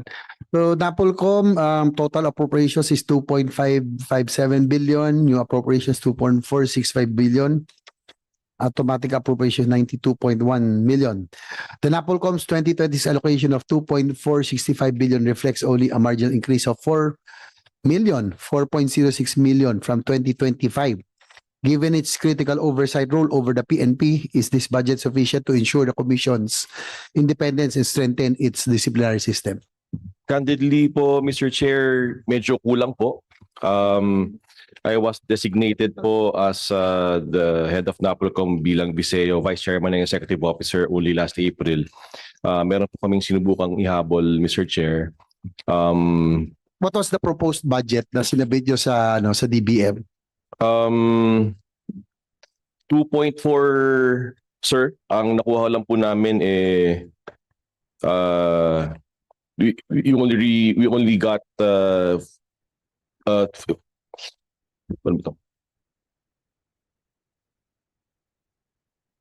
if I may cite samples na lang, Mr. Chair. Ang proposal namin for MOE namin nasa 134 million. Ang nakuha lang namin po 5 million, Mr. Chair. For capital outlay, ang hiningi ho namin 314 million, ang nakuha lang ho namin 20. Ito po even before I came in. When I came in, Mr. Chair, realize din ho kami na kulang pa. Hindi rin po naisama sa NEP, Mr. Chair. So, totoo po, medyo kulang po ang suporta pa po sa National Police Commission, Mr. Chair. So yung for the record, 2.465, ito po yung what was approved by sa National Expenditure Program. Yes, Mr. Chair. So ano po yung what was the proposal? Yung or inahabol na lang is it per item? Yung po yung sinabagay nyo sa MOE and capital outlay? Yes, sir. Yes, Mr. Chair. Ang proposal po namin sa MOE for 2026 is 134 million, 134.8 for capital outlay 314.1. Yung pong total po sana namin for NEP 2.9, 2.4 nga lang po ang nailagay. So short ng 500 million. Yes, Mr. Chair. Tapos it also impacts on our investigative capacity and capability. As we can see, Mr. Chair, marami pong high-profile cases po ngayon. We are really exhausted, if I may say. Kukunti pong lawyers namin, wala rin po kaming intel funds. Alam naman po nating kailangan din po namin mag-imbestiga. Medyo nakakatakot lang pong i-bring up dahil syempre intel funds yan, Mr. Chair. But the whole truth be told, nahirapan ho kami sa National Police Commission to investigate. Well, that's why we are here, no, to hear yung pong mga programs that will be affected and make the necessary support, supplement in just in case. So yung pong sa ano, no, yung bulk of the MOE is supposedly for investigation niya, kasama na po doon. Wala pa nga po, Wala Mr. pa. Chair. Yung pong to include lang po, to identify particulars po. Napag-usapan nga natin kanina, earthquake, Mr. Chair. Meron po kaming proposal na 9 million for structural retrofitting for our building. Pati po yun, hindi po kasama. Yung pong operating requirements po ng Negros Island Region, Mr. Chair, na 4.1 million, hindi rin po kasama. So medyo kailangan din po, even for rentals po ng ibang opisina ho namin, 740,000 po, hindi pa rin ho kasama. So we're really making good na lang po with what we have. Even po for other constructions po, for other proposed buildings, for example po, meron po kaming for Region 9, Region 11, 50 million po sana for e-building, sa car, proposal po sana. Since we're renting, most of our facilities in the Napolco, Mr. Chair, rumirenta lang kami, wala ho kaming sariling building. In fact, in Baguio, pinapaalis na po kami sa teachers camp. Hanggang ngayon, wala pa rin ho kaming masisilungan po. That is just for the very basic necessities po. Yung pong opisina pa lang ho namin. In fact, yung pong building ho nga namin ngayon in Quezon Ave Corner, EDSA, maganda nga kung medyo bago-bago, pero totoo ho, kailangan din ho namin ng repairs doon at medyo malinis-linisan ng konti. Napakadilim po sa loob. Proposal nga ho rin namin, meron po kaming special provision po to use our income generating assets, magamit naman po namin sa paglilinis po na aming building. We can send you po a proposed special provision po, Mr. Chair, if you so warrant. Hindi po lang talaga umabot po nung ako po yung na-appoint, doon po yung saktong pagsara nung net. Hindi po umabot po, Mr. Chair. Okay, please submit. We'll do our best and we'll try to, sabi nga dito, wala naman, hindi ko pwede magdagdag. We have to get it from some other agencies as well or some other programs. But if it is really needed, lalo na yung Napolcom, very important that yung inyo pong super oversight over the PNP is very crucial to make sure na nasa ayos po ang lahat ng ating PNP personnel. No, so yung kailangan nyo po for investigation, intel, no, we would hear that. Sige lang, if we can submit yung inyo pong wish list, we will do our best. No? Hindi kami nga ako, but andito naman natin share Committee in Finance, but we will sort things out and evaluate kung Yes, ano Mr. yung Chair. what things that we can probably supplement sa inyong agency. Yes, Mr. Chair, if I may lang po, para lang po to give you an overview, miski pa paano. We inherited a 25-year case backlog in the National Police Commission. That means people who are innocent, policemen who are innocent, meron pa silang pending na mga kaso, which affects promotions, which affects moral and welfare. Napaka-importante po noon. Doon naman po sa mga rogue cops, dahil 25 years yon, some men and some officers or some men in the PNP nakasuot pa rin ng uniforme when in fact they should be removed right away. So yung pong ginawa ko natin, we made bold pronouncements that number one, all cases must be disposed of within 60 days from the filing of the complaint. Kulang po ang abogado namin, Mr. Chair. Sa totoo lang po, sa aming legal service, 12 lang po yata. Tapos naka-detail pa sa iba. And we're talking about cases na malalaki, including the Sabongero cases, Mr. Chair. Yung pong pag-ubos pa ng case backlog, we're now doing 100 cases in one sitting. And I'm actually happy the PNP chief is always with us in sitting out cases. Pero it causes a strain because kulang po yung resources namin sa abogado, support for lawyers, and even our investigative capability, Mr. Chair. Mr. Chairman, well, in NAPOLCOM, napakahalaga to exact discipline among the ranks and also improve morale, no? Dalawa, two-way street yan eh. And that's why nagulat ako, even pangbayad ng rent hindi kasama sa budget. Kulang po, Mr. Chair. Kulang. Paano mag-office kung kulang? That's why we proposed it, Mr. Chair, but hindi pa po naisama pa. So that's why we are totoo po. Wala silang rent. Paano sila kulang yung pangbayad? Yes, Mr. Chair. So we're trying to augment it po through other means din po, Mr. Chair. In fact, sabi ko nga rin po, meron sana rin kaming income generating assets. We're requesting po magamit po namin yung portion of which kahit nga 50% lang, special provision lang po kami, Mr. Chair. Meron naman po mapagkukunan theoretically. And then you just some basics. Ilan ang pending cases to date? Nasa kulang-kulang 1,000 na lang po, pero marami pa rin po yun, Mr. Chair. These are part of the 25-year case backlog. Kasi we promised nga po the Filipino people that we will zero it out by December 2025. Kahit po sa Saturday, Mr. Chair, kami po but to date, 1,000 cases. Yes, Mr. Chair. Ang na titira na lang. Opo. And then target by end of the year is to zero it out, sir. Zero all the 1,000 cases. Yes, Mr. Chair. So that's about 300 cases a month from now till December. Yes, Mr. Chair. 100 cases per sitting. Saturdays, we also call end bank sessions, Mr. Chair. Okay. And then, but critical itong mga cases na ito kasi yung kung hindi natin papakinggan ng cases, mawawala yung disiplina eh. Tama po, Mr. Chair. At delikado nga po, innocent cop na may kaso, apektado po yung moral. Yung pong isang rogue cop na naka-uniforme, delikado po for the community. That's why for people to trust institutions, Mr. Chair, we have to do correct justice, including speedy justice, Mr. Chair. For this year, ilan ang mga na-dismiss na rogue cops?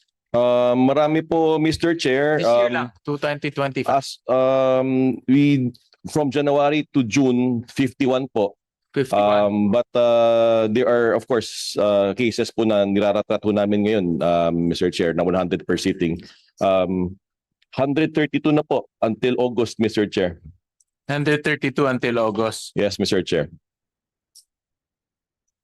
And then, ilang kaso ang pumapasok sa inyo every day? Yun nga po, isa rin Or po yun. every week? Isa rin po yun, Mr. Chair. Meron po kami tinatawag na motu proprio powers. So when we notice that things need our attention, we do a motu proprio investigation and file cases. Yun naman pong, meron pong awareness problem po ang NAPOLCOM, Mr. Chair. Hindi po alam ng ordinaryong tao ang National Police Commission. Pero may pleb rin eh. Diba may pleb? O nga po, doon po galing, Mr. Chair eh. Yung pong pleb tsaka NAPOLCOM has the same problem, yung pong awareness o I pagkakaintindi think po. yung pleb is more popular kasi local yun eh. Mga kapitan yun, ABC captain. Opo. Ang nakaintindi lang po ng NAPOLCOM, Mr. Chair, yung pong policeman, pero yung pong taong bayan, hindi pa po niya naiintindihan yung lawak at ang laki ng kapangyarihan ng National Police Commission. Yes. Sana nga po with this hearing, maintindihan po ng Do you ordinary tao. interact with the plebs all over the country? Yes, Yan Mr. ang Chair. first line of defense nyo, di ba? Yes, Pleb? Mr. Chair. In fact, I stress po, doon po ako galing. Yun po ang entry point ko Sa po. pleb? Yes po, ako po ang pleb po ng Quezon City formerly, Mr. Chair. 4 or 5 years po ako nagsilbi po doon. Okay. So yun po ang, there's a need to strengthen grassroots disciplinary authorities, including the pleb. At we're looking into it po already, how to strengthen plebs. Pasok po yun sa delegated authority po ng NAPOLCOM sa local chief executives. Yes. Bala ko sana namin na isama ko ang pag-establish ng plebs, imandato ko sa lahat po ng local chief Lahat naman ng executives. LGU may pleb. Hindi po lahat po. Hindi lahat. Hindi po lahat, Mr. Chair. Maybe that's another avenue you need to improve kasi kung may pleb, hindi na aakyat sa NAPOLCOM. Aakyat po lahat ng kaso, Mr. Chair. Pag ang pleb decision ng pleb, lahat umaakyat. Yes, Mr. Chair. Kahit saan po pumunta, kahit IAS po yan, aakyat po siya kay Chief PNP aakyat sa Tama NAPOL. po, ang pleb is final na yan. Tama po, final executory, but Yes. it's appealable. Yung appeal pala. Yung Opo. appeal, yes. Tama, Yes, Mr. yung Chair. appeal, oo. Correct. Opo, so all cases, kahit saan po yung entry niyan, ang ending po niyan lahat National Police On Commission. appeal, Chair. no? On appeal, Mr. Chair. Yes, okay. Sige. Well, ako, I like si Chairman JV, I support discipline. Ako naniniwala ako, importante yan. And NAPOLCOM is an important agency to exact discipline. So, yeah, just submit to us kung ano ang, lalo na yung operational ninyo, hindi naman pwede walang pangbayad ng rent, no? Tama po, Mr. Chair. Totoo lang po, if you visit our building, medyo, totoo, maglagay ho kayo ng buto ng santol doon, tutubo ko yung santol. Medyo murky ho yung ano eh. Maganda lang ho sa labas, pero sa loob medyo, kailangan ko talaga ng konting paglilinis ho talaga doon. Send us na lang a letter of request. Yes, Mr. Chair. Okay, thank you. Senator Gatchalian, thank you also sa ating kay Attorney Ralph Carnisan, our Executive Director, Chairman, Vice Chair. Vice Chairman, Executive Officer. And Executive Director of the NAPOLCOM. Next, konti na lang ayan siya, no? We only have 3 left. National Youth Commission. Our Chairman is here, Joseph Francisco Ortega. For 2025, the National Youth Commission's budget significantly increased to 632.4 million from just 170.3 million in 2024, due mainly to congressional support. So I'd just like to ask, what are your major accomplishments so far for the present year in implementing the funded programs and projects of the agency? Mr. Chair, good afternoon to everyone. Thank you for having NYC. For NYC, currently, we had 639 million, but majority of this was actually coming from the amendments. The amendments are meant to fund advocacy campaigns for the West Philippine Sea. It also was support for our new office, as well as expanding our regional offices. So far, we are in process of it all. But for the amendments, Mr. Chair, these are all under for late release. So what we do so that our utilization is not affected, we only ask for FISARO for those things that we could manage for this year. So far, we've managed 2 things for now. The first one is the celebration of our 30th year anniversary, and also the new procurement of our new office. Though, Mr. Chair, we've had issues with our contract because when I came in, I believe there was some corrections that needed to be made. So the procurement now of the new office will be considered an extension office versus to full move of the office. But for fiscal year 2026, the recommended budget of the agency is significantly reduced, the 315.469 million. So what will be your priorities next year in line with your mandate to empower the youth as partners in nation building with the significant cut in your budget? 300 from 315 lang, am I correct? Mr. Chair, bale, nangyari po dyan is we have an increase in NEP by about 30%, about 70 million if I'm not mistaken, because the decrease again was only because of the amendments. So the regular funding that we have As an increase Yes, sa sir. NEP. Yes, sir. And yung pong as of August 31, the record show that the NYC's budget utilization rate stands only at 38%. So probably hindi kaya ito isn't this the reason why your budget was slashed by a bit? Kasi alam mo, lalo ang DBM, we're very conscious on utilization. So tama ba? 38%? Mr. Chair, actually, the right now, as of September 30, we're about 45% utilization. Currently, the projects are actually scheduled for the 4th quarter.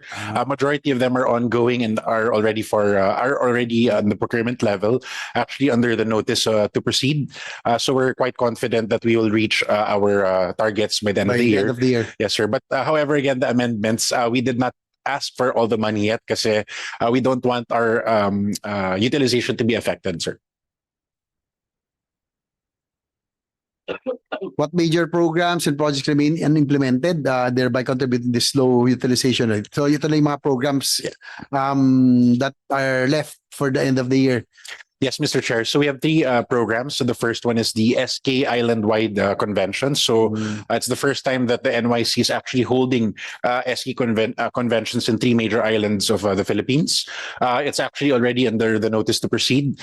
So we're already implementing by November. We also have the second one, which is the Idadait, or the International Day on Drug Awareness and Illicit Trafficking. So partnership po namin yun with Dangerous Drugs Board, and it's already going to be happening on October 15, November 19, and November 15 and October 31. Sorry. So all of them are actually in line for implementation, Mr. Chair. Okay, thank you. The Development Academy of the Philippines has submitted to my office a proposal entitled Rising Leaders Development Program, which seeks to train our youth as future leaders. Is the NYC open to collaborating with that for this initiative? Because one of our is really leadership development. Our goals, no? Ang isa sa mga natin, tasks is leadership development. Yes, Mr. Chair, we actually were able to talk already with that. We have the terms of reference. We just have to finalize it because we didn't want to release funding that will not be spent within the fourth quarter. So we are looking into starting next year. I think the amount is 100 million, but that's from the amendments. So we will still have to request DBM to release a SARO for this one, Mr. Chair. Okay, during the budget deliberation, the House of Representatives, Secretary John Vic, no, our DLG Secretary, floated the idea of abolishing the Sangguniang Kabataan, citing as reason their absences in barangay meetings and low participation in activities. So what is the NYC's position with respect to this statement? Mr. Chair, of course, we support our head of agency to see what could be improved with the SK. But given that the nature of my job is to advocate the voice of the Filipino youth, and I know a lot of people that have gone through SK, they're not all bad eggs. So I have to find a way to meet halfway and make it work. So I think my job is to bring this information to my head of agency, Secretary John Vic, so that they can manage this data. I'm also one of the authors, and even our president and Senator Bamakina were principal authors of the SK reform law. Kasi po yung dating SK, we knew that it failed. So that's why there was a need to reform instead of abolishing. But after years of its implementation, that's when we will see the flaws, shortcomings. So if there are provisions that you might want to amend, please do submit to us so that we can already start, siguro probably we can amend also to improve the SK. No, kasi sayang din naman, no? But I do agree. I understand the sentiment of Secretary Rebulla, who is also a former local government chief executive. Alam niya po kasi kung ano yung what functions and what doesn't function eh. So I agree with you. Not all are bad eggs, but for us to be able to improve yung SK natin, I think NYC has the also the duty for its capacity building, training. So they have been mentioned of proposed initiatives to professionalize and strengthen your leadership training. Is the commission currently in coordination or discussions with other government agencies for the implementation of these capacity development programs? Yes, Mr. Chair, we actually have a lot of partnerships in our first year. We were able to partner with the National Anti-Poverty Commission. And we were also able to partner with the Climate Change Commission. This is actually in connection with Mr. Chair, EO 52, the Green Brigade under former President Erap. We want to revive this. And you mentioned earlier that you want to capacitate youth, especially in the earthquakes now that are happening. And we saw a good model in Pasig City where they actually procured go bags. So ang gusto po namin gawin, Mr. Chair, was to partner with the National Disaster Risk Council and OCD so that we can train, and Red Cross, so that we can train youth around the Philippines and have a go bag for them. So in case po na may mangyari anytime, they're ready and equipped. Okay, thank you. At least you're very active. Hopefully we can improve further. So yung what do you ask for the committee? Meron bang na slash that you would want to reconsider? Mr. Chair, wala naman po. Actually, we want to take our time because what we're doing is we're doing organizational development. So currently our absorptive capacity is very low. I've learned that in my first year. And so what I'm trying to do now is focusing on increasing the PS. We hope that we finish our org dev by December so that we can give this to DBM. So sir, by then siguro, we can see how much we will need after. Yes, sir. Okay, thank you, Chairman, NYC Chair Joseph Francisco Ortega. Next is Philippine Commission, dalawa na lang po. Philippine Commission on Women. Total appropriations is 180.875 million. New appropriations 175.8. Automatic appropriation 4.9 million. So the Philippine Commission on Women is the primary policy making and coordinating body on women's empowerment and gender equality. What are the key accomplishments of PCW to fulfill its mandate? Sige, ma'am. Thank you very much for asking the question. So in reference to the period of January to September, I think that our greatest achievement is the development of 17 legislative bills that we are going to launch in the Senate and in the House of Representatives. And we have already submitted advance copy to the committees on women of both houses. So I would like to enumerate the contents, but maybe there are 17 of them, so I will not. Just submit it po. Okay, so that's one. The second is we are now a member of the UN Women Executive Board, which means that we will have a say on the policies and the programs that the UN Women will be implementing, and it will be helping not only the Philippines, but the ASEAN and the other Asian countries. Another achievement is we have maintained our leadership as number one most gender responsive country in Asia. And we are also number 20th in the world, 146 countries in the world, and we are number 20th. We have completed the implementation of the 30-year plan for gender responsive development, and we are now doing the assessment so that we can prepare the report, and we will be developing another long-term plan, perhaps some 15 years or another 30 years. We have also completed the review of 379 out of 466 agencies in terms of the GAD budget. So we are the only country in the world with 2 legislated GAD budgets. So this year we have 81.3% compliance compared to last year, which was only 66%. Another achievement is that because the Philippine Commission on Women did not have a chairperson for 2 years, the mechanism for the implementation of RA 7192, which is the law that prescribes that at least 30%, 5 to 30% of the ODA, official development assistance, should go to gender and development concerns. In that, to ensure its implementation, we have revitalized the ODA GAD network, in which I serve as chair together with the Australian or the FAT. And we are able to identify the problems or obstacles in the implementation of this law. Mr. Chair, I am sure you're going to ask me also what I wish this committee to do for the women of the Philippines. We don't have. Go ahead, po. Sige po, please proceed. We don't have a subnational office. We have only 90 staff, and we are dealing with 49.4% of the Philippine population.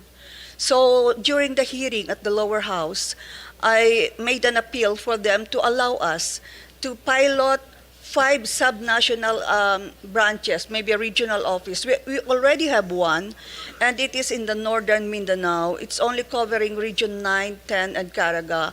And it's making headways, and it's already a model, but we would like to do it also in Luzon, Visayas, and maybe another one in Mindanao. So I'm asking for 29 millions only to do that. They already asked us to submit our proposal, and if that proposal will reach you, please consider approving it. We will also, because one of the worst problems of the Filipino women is low participation in leadership and politics. You think that it is strong, but it is not, because women are not running for public office. Last election, there were only 22% of the candidates who were women, and women are not also voting for women. They are inclined to vote more for men, even if they are more conscientious in voting. They were the ones to vote first, and there are more registered women as voters. So I would like to reach to the women in the rural areas. It is not enough for the Philippine Commission on Women to just make policies on the basis of what we read in statistics. We have to know. And another achievement, I think, is that from the time that the Congress opened in July, August, September, up to now, we have already reviewed 90 plus bills. This is a strategic measure for the PCW to make sure that the bills, the laws that are being passed already have the agenda of women incorporated. So these are some of the things that we are doing. We will be holding a training for newly elected female local chief executives next month. And we will be also meeting with the women leaders, CSO leaders, NGO leaders in Luzon next month.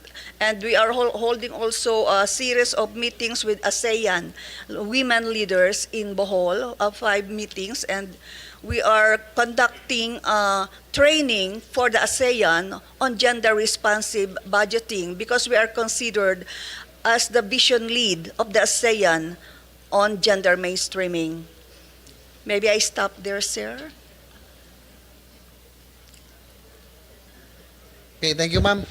We hear you. So, just submit po yung inyo pong appeal, no? For that additional funding. Thank you so much po. Yes, Chairman, sir. Ito ay in my review of all the budgets of the different agencies. Kasama sa review ko yung COA report. Have you read the COA reports of the agencies, ma'am? Do you mean the COA reports on the GAD budget? Because God COA budget of the different agencies? Yes, yes. Ang parating sinasabi ng COA, hindi nagagastos yung GAD budget. Kasi Across all agencies yan ang nakikita kong comment nila. May I just say po that the GAD budget is not a separate Yes, I know. budget. But So do you approve it, di ba? we review. For example, You review it, di ba? For example, if you are a transportation agency, what is your mandate and how is your mandate impacting on women? And if you cannot present impact, we ask you to do projects that will make it easier for women to access transportation facilities. I understand that, but ang problema ng mga agencies is how to spend that 5%. Yan ang problema. Basahin niyo po yung COA report. I read it eh. Binabasa ko lahat. We are providing technical assistance. So if they still cannot do it, I think we have to think of other strategies. I think you need to analyze it. Is it because hindi nila alam kung paano gamitin yung budget? They don't have the know-how on what to implement in terms of gender activities? Baka merong baka kulang ng guidance yung mga agencies. Kasi yan ang parating nakikita ko sa COA report eh, na malaki ang balance nila. Opo. I just would like to say also that COA is also reviewing local government units, and Yes. that is not under the Philippine Commission on Women. No. My point there is the GAD budget of the different agencies are not being utilized. And there's a gap somewhere. True. That's true, sir, because it's Kasi only 5% yan of their budget, malaki yan, ha? Yeah. So maybe because they don't know what projects to undertake, maybe they need guidance, maybe you have to give them examples what to do. And not all agencies are the same. Like for example, sa PNP, That's iba true yung po. kanilang GAD projects. Pagdating sa BJMP, iba rin yung kanilang GAD projects, di ba? Totoo po yan. So maybe I think you should analyze per department kung ano po yung... Yes po, sir. Another part of this process is the submission of annual reports. So after submitting the plan and the budget, after 1 year, they have to submit to us their Yes. reports. We review the reports. We come back to them again in terms of wrong implementation or poor implementation. There is 22% implementation rate. And the reason why it is only 22% is because they cannot submit means of verification. We do not accept compliance if they are not provided with evidences. Yeah, so I think the Commission on Women should study this angle. Yes po. No? Kasi the Commission on Women promulgates the policies and the agencies implement it through their GAD fund. No? Lahat ng agencies may GAD fund eh. Totoo po. The problem right now I'm seeing is the GAD fund is not being utilized. Totoo po Maybe tingin ko because maybe they lack guidance or hindi nila alam paano i-utilize. So for ito lang, ma'am, for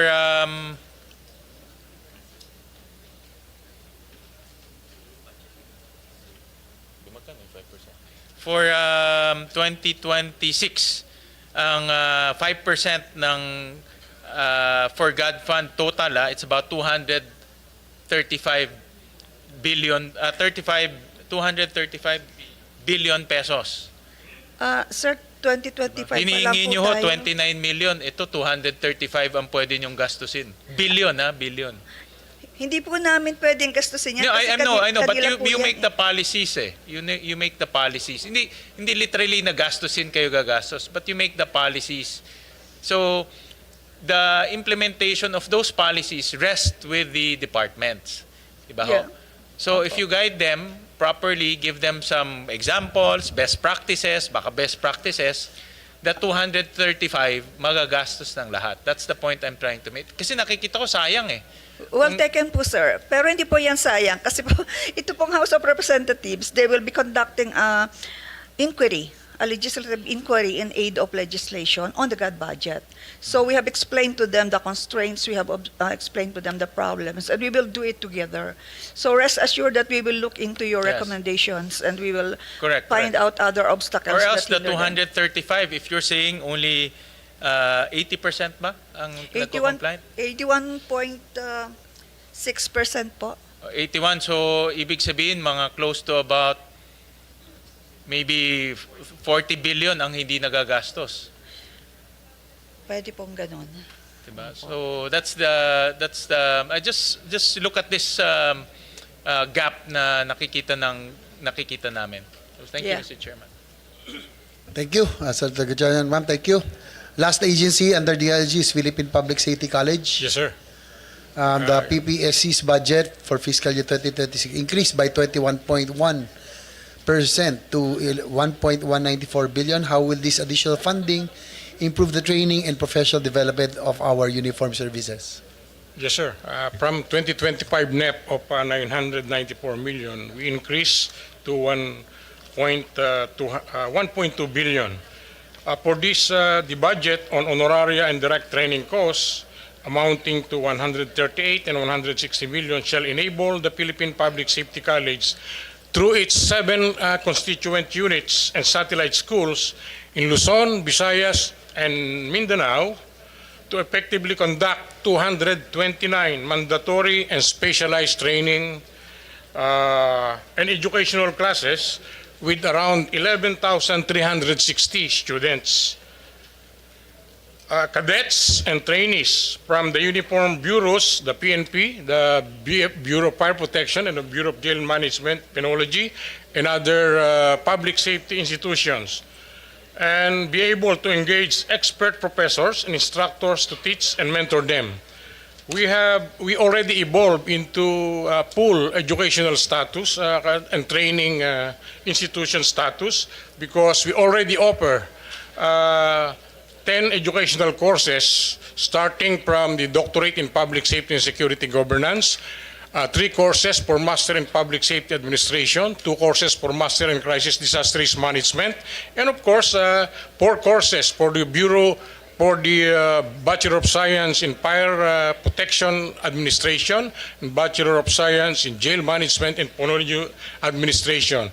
And then we also have 229 training courses from the Officer Senior Executive Course of Public Safety down to the recruits of the Bureau of Fire Protection and Bureau of Jail Management and Penology.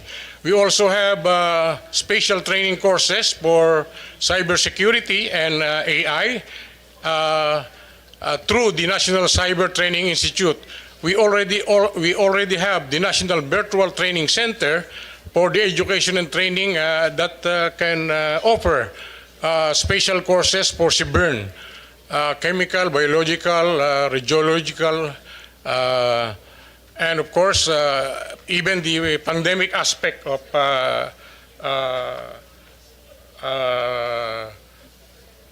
or biological factors. So with that, for that we are pretty sure that we can capacitate and prepare future ready leaders in the evolving areas of policing, firefighting, penology, and public safety governance, including applying principles of public safety leadership and hybrid conflict management to advance peace. We also utilize advanced technologies like AI and cyber to anticipate and interpret emerging scenarios. And of course, we can demonstrate climate and disaster risk management expertise, focusing on crisis management through the Master in Crisis Disaster Risk Management, sir. Thank you, sir. 124 million is allocated for constructing new academic Yes, sir. buildings. Yes, sir. Tama, no? Yes, sir. And 61.823 million for ICT equipment. Yes, sir. So what is the status of PPSC's modernization plan and the establishment of the National Cyber Training Institute? Yeah, for calendar year 2025, we already bidded out and procured the necessary equipment which has passed the criteria of the DICT.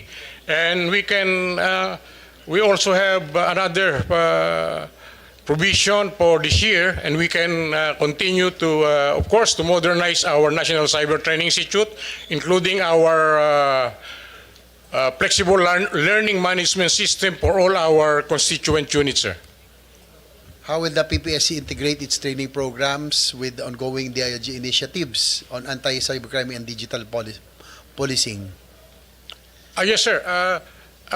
In fact, sir, as per instruction, of course, through the instruction of our president and of course our DILG and the current SILG, sir, of which the National Cyber Training Institute was created, we can capacitate more police officers in handling cyber crimes.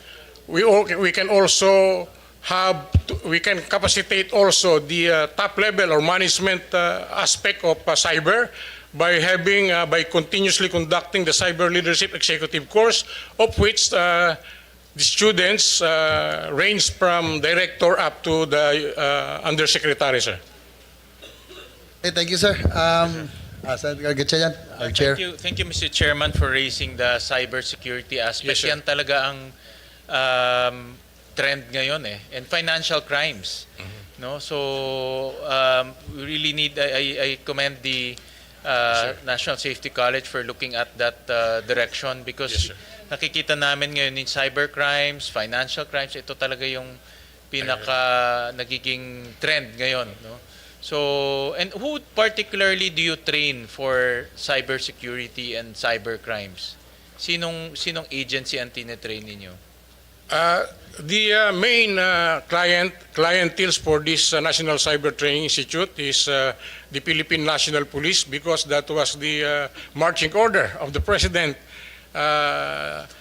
last year when it was created because of the increasing cyber crimes or cyber incidents in the country.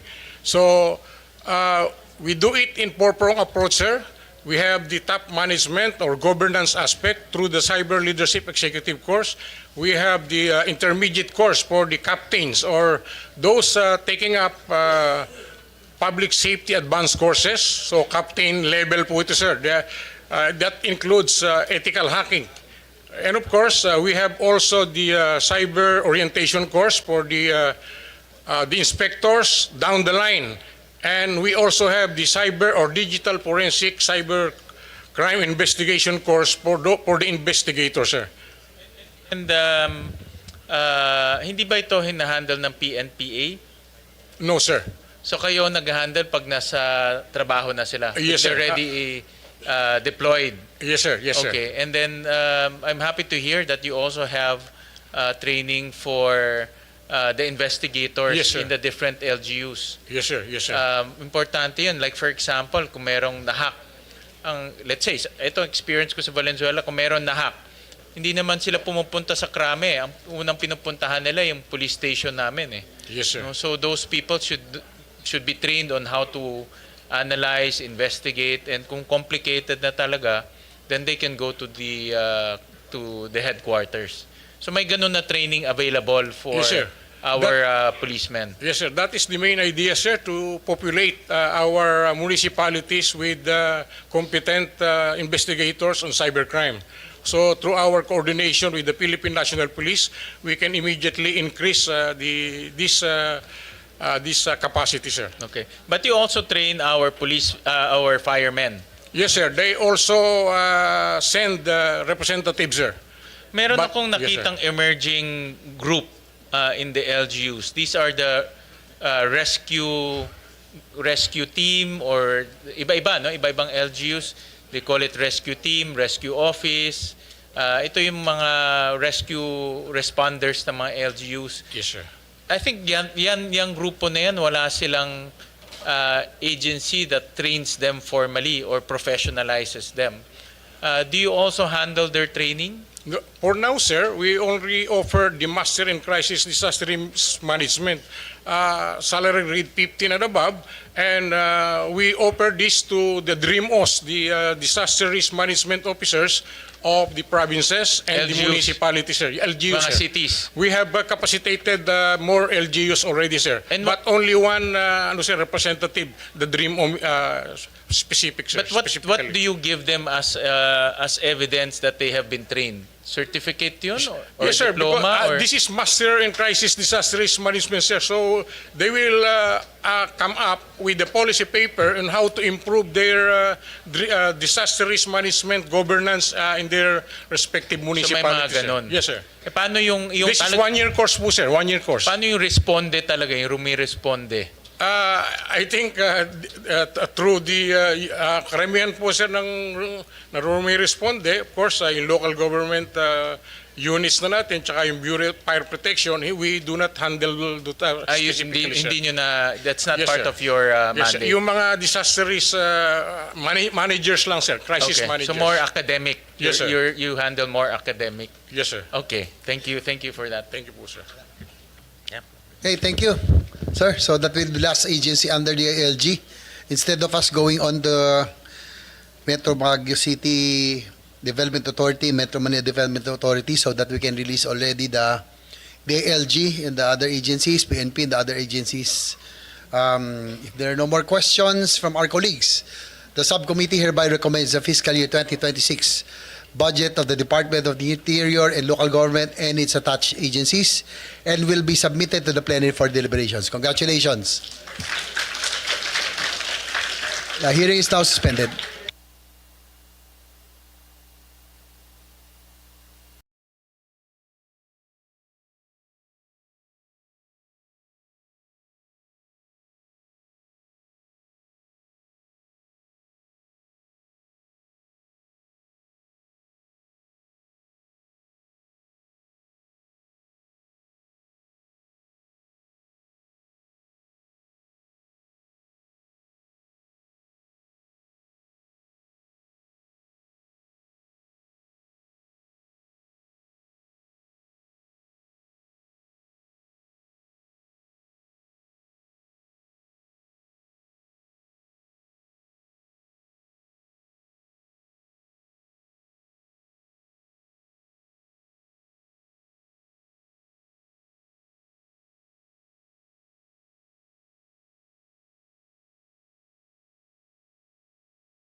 Subcommittee will now consider the fiscal year 2026 budget of the following agencies: the Metro Manila Development Authority, Metropolitan Baguio City, La Trinidad, Itogon, Sablan, Tuba, and Tublay Development Authority. So we'll start with probably MMDA. Attorney Artes, our MMDA chair is now recognized for your if there's a presentation. Yes, Mr. Chair, thank you and good afternoon. We have a short presentation on MMDA initiatives and programs. Mr. Chair, if we will be allowed to play. Yes, please proceed. Make it brief para mabilis tayo. Pursuant to its mandates, the Metropolitan Manila Development Authority is pleased to present its initiatives on traffic, solid waste, and flood control management. To address congestion in the region, MMDA proactively implements initiatives aimed at improving traffic flow and ensuring safer roads for all road users. In 2022, MMDA, through a grant from the Japan International Cooperation Agency, developed a comprehensive traffic management plan for Metro Manila. The plan aims to maximize the mobility of all users in a sustainable manner by establishing appropriate traffic management systems in the region. Furthering its partnership with JICA, MMDA also aims to improve urban traffic management in the National Capital Region by enhancing local capacities through intelligent transportation systems. In partnership with the World Health Organization, MMDA launched the Metro Manila Road Safety Action Plan 2024-2028, which aims to reduce road fatalities by 35% in 2028. To ensure safer and more efficient mobility, MMDA has installed more than 8,000 solar LED-powered streetlights along major thoroughfares, flyovers, and footbridges, resulting in an estimated 57.4 million pesos in annual energy savings. As a regional body, MMDA reinstated its no-contact apprehension policy in all circumferential and radial roads, as well as the mabuhay lanes in Metro Manila. This implementation is supported by MMDA's AI-powered cameras, real-time SMS, and email notifications in the Mayhulika web application to ensure swift, efficient, and transparent enforcement of the policy. MMDA facilitates other traffic initiatives, such as the adoption of the Metro Manila Traffic Code, intensified clearing operations along national roads and mabuhay lanes, handheld ticketing devices and body-worn cameras for enforcers, variable message signs, and vehicle detection systems, and improvement of the Pasig River Ferry service. In partnership with the Philippine Reclamation Authority and the cities of Parañaque and Pasay, MMDA will develop a multimodal transport and market hub in Baclaran, aimed at enhancing connectivity and providing accessible, affordable fresh produce and goods to the community. To improve pedestrian mobility and promote sustainable transport, MMDA proposes an elevated walkway along EDSA. A feasibility study will be conducted to assess the project's viability and impact, particularly in areas where pedestrian space is limited or non-existent. In response to the increasing waste generated by the growing population, MMDA is intensifying its solid waste management efforts throughout the region. The Minimizing Waste in Waterways project aims to reduce solid waste that obstructs pumping stations and drainage systems. To achieve its objectives, the project is anchored on three key pillars: facility-based projects, community-based strategies, and metro-wide initiatives. The facility-based projects focus on waterway waste recovery and processing through the establishment of integrated solid waste management diversion facilities and other mechanisms or auxiliary infrastructure. The community-based strategies pillar is carried out through the community-based solid waste management program, which includes activities such as participatory planning, household composting, enforcement, and the provision of tools to strengthen waste management at the grassroots level. These efforts are reinforced by social and behavioral change approaches, which include incentivization programs and neighborhood upgrading projects. Under the Metro-wide Initiatives pillar, long-term enabling guides and tools have been developed to harmonize the solid waste management system across the region. Presently, there are still several pipeline sub-projects set for implementation, such as the establishment of a waste learning center, the second phase of CCTV system installation for solid waste and flood monitoring, and the feasibility study on application of nature-based solutions in Metro Manila, among others. As flooding continues to threaten many parts of Metro Manila, the MMDA is implementing a range of flood control measures across the region. MMD operates and maintains 71 pumping stations and 11 independent floodgates across Metro Manila, with additional stations from DPWH and the city government of Malabon set for turnover by 2026. Ongoing rehabilitation and upgrades are expected to boost pump capacity and reliability by late 2025, supporting the agency's growing flood control operations. MMDA has also its effective flood control operation system that monitors real-time rainfall and water levels in the Pasig Marikina Laguna Lake Complex. This system helps guide flood control operations and provides early warning advisories to LTUs and the communities. MMDA also conducts year-round maintenance, including dredging, desilting, declogging, and rehabilitation of drainage facilities.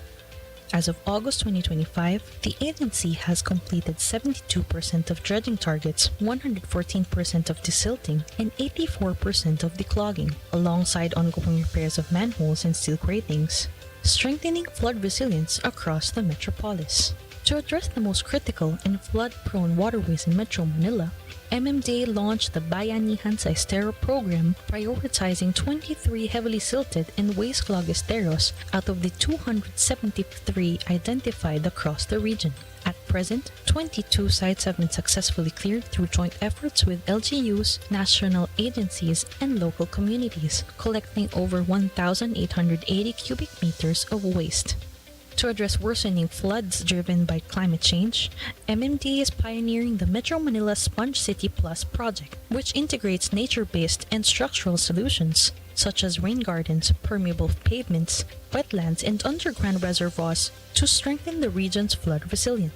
In partnership with the Asian Infrastructure Investment Bank, pilot projects are set to begin by 2026, paving the way for a larger-scale rollout from 2027 onwards.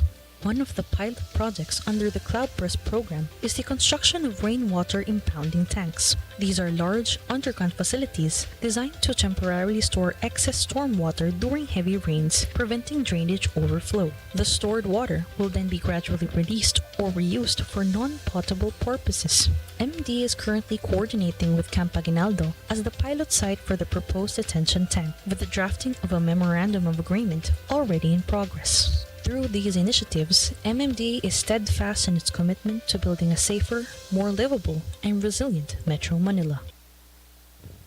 That's for our presentation.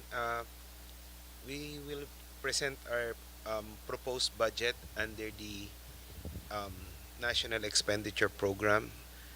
The total amount is 5.883 billion pesos. The details are as follows. For flood control and sewerage management, 2.599 billion. Traffic and transport management, 986 million. Solid waste and disposal management, 1.989 billion. Pasig River Ferry Service, 97 million. MMDA Roadside Maintenance Program, 180 million. And Metro Manila Flood Management Project component to 29 million for a total of 5.883 billion pesos. Mr. Chair, your honors. Okay, thank you, Chairman Artes.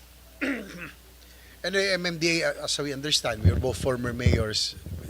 Our chair of the Committee on Finance and yours truly. We know that you are tasked to coordinate traffic, waste management, flooding with the different cities in Metro Manila. I know it's a tough job. Mahirap mag-coordinate sa 17 kingdoms. Di ba? Napakahirap talaga nun. But anyway, we'll ask first, the hottest issue that we will tackle, unahin na natin to, yung flood control allocation.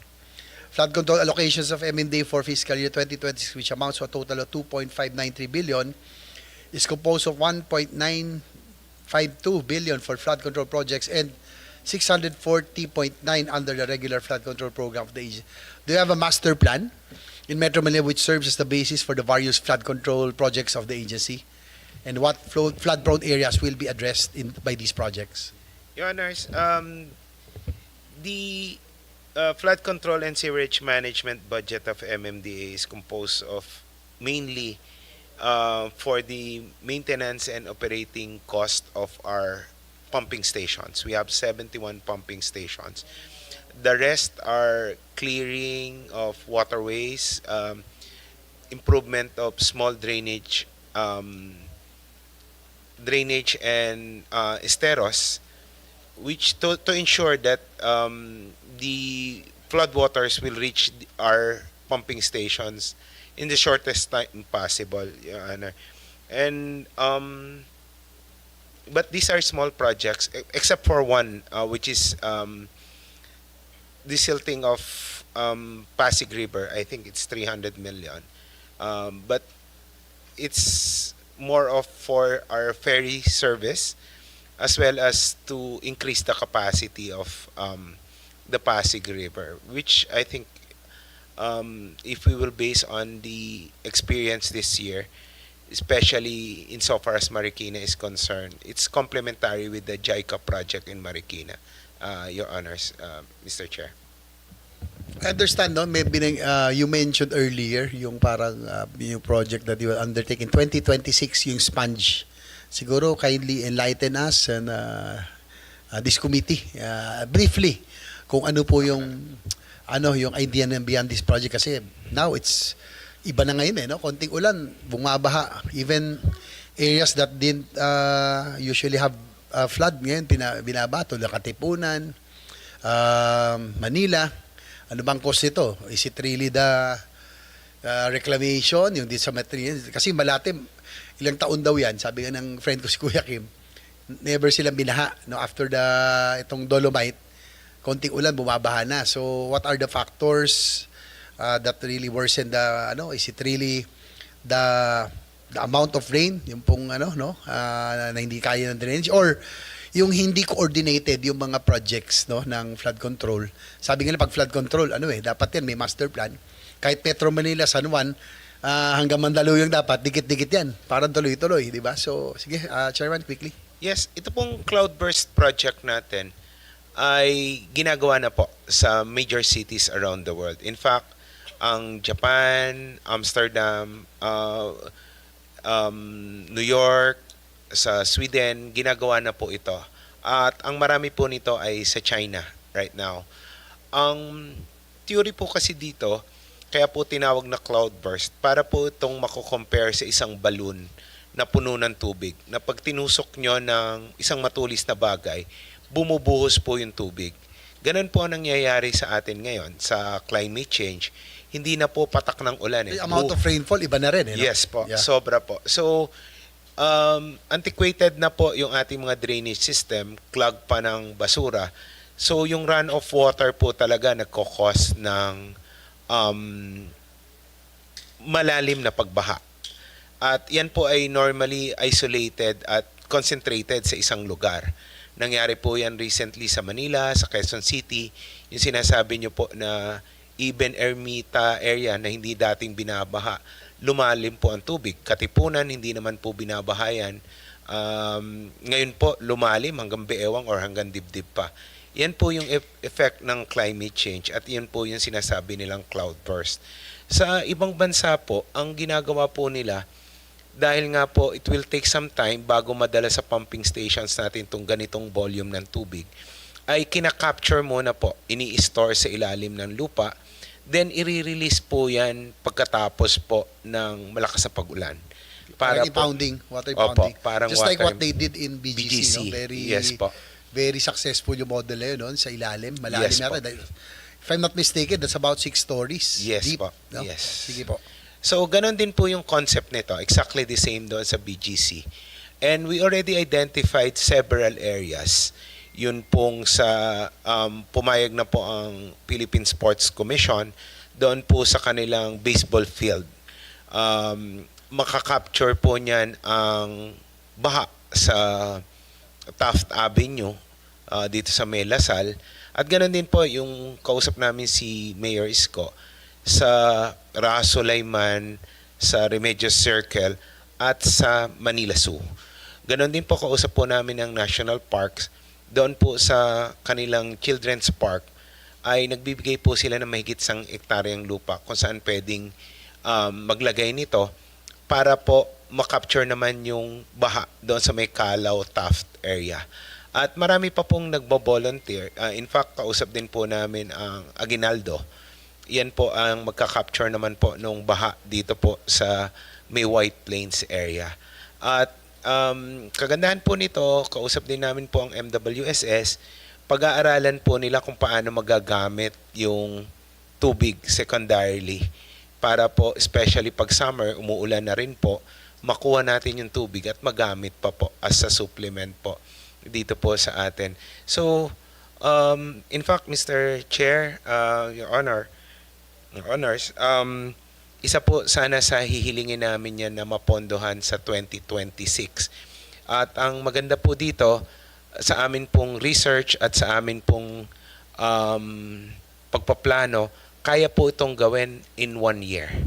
So makikita na po natin yung effect nito in 1 year. So may 3 pong items kami na papopondohan sana sa inyo. Magre-request po sana kami as an amendment sa amin pong budget para po mapondohan po yung at least 3 pong rain catchment facility na sa tingin po namin ay merong malaking impact po insofar as pagbaha doon sa mga areas kung saan po sila ilalagay.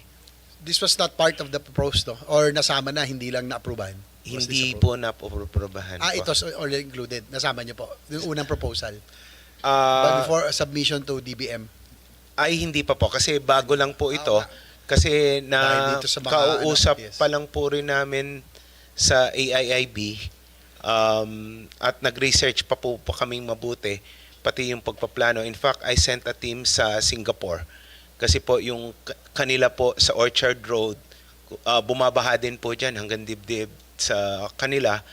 Pero after po maglagay ng ganitong facility, completely nawala po yung baha sa Orchard Road. So, we want to replicate po. So, pinaaral po natin yan at pinagbigyan naman po tayo ng Singaporean government na i-assist tayo sa pagpaplano po ng mga rain catchment po natin dito sa Metro So, Manila. it's the same system yung gagawin natin yung sa Yes BGC? po, exactly. So, it's about 6 stories deep. Ganun ba kalalim? Yung pong sa atin, mga 10 meters high. So, about mga 3-4 stories lang po yung sa atin. And which areas are those? Yung 3 po? Yung 3 po ay sa Aguinaldo. Nag-agree na po ang AFP. PSC? PSC. And Sa Rizal Rizal. po. Sa Rizal, sa Luneta po. Mga ano, do you have... Medyo malaki po siya kasi... Magkano kaya? Kasi ano yan that will be concrete. Medyo mahal yan. Kasi Yes medyo po. Meron malalim-lalim. po kasi siyang vault para po siyang malaking swimming pool sa ilalim Yes. ng ano. Yun pong sa Camp Aguinaldo is about 1.5 billion. Kasi po ang masasakop po nito ay halos kalahating ektarya. Yun naman po sa Rizal Memorial Coliseum, halos 1 ektarya naman po ito, ay nasa 2.2 billion. At ganoon din po yung sa Rizal Park ay 1.7 billion, Mr. Chair. So mostly ano to, gagas sa konkreto to. Yes po. Semento, ganun kalaki. Board piling pa po, kasi po doon sa research namin, pag hindi po binoard pile, may experience daw po sila lumutang yung pinaka parang pool. Yes, kailangan po daw po mag-board pile para po siguraduhin na matibay at earthquake resilient na rin po yung gagawing facility, Mr. Chair. That's a welcome no, because Metro Manila now ay sabi ko nga konting ulan lang nagbabaha na kaagad. If that will relieve the Metro Manila, then it's worth looking at. Kaya na problema ngayon, medyo allergic ngayon sa flood control ang tao eh. Pag sinabing flood control project, ayaw kaagad, no? But I think these are, there should be exemptions. Yung mga tingin natin kailangan talaga. So we will see what we can do about this, no? Kasi na-realign naman yung flood control projects na 250 billion, but it was for other programs. Sige po, we'll see. So, yes po. We'll take note of that, no?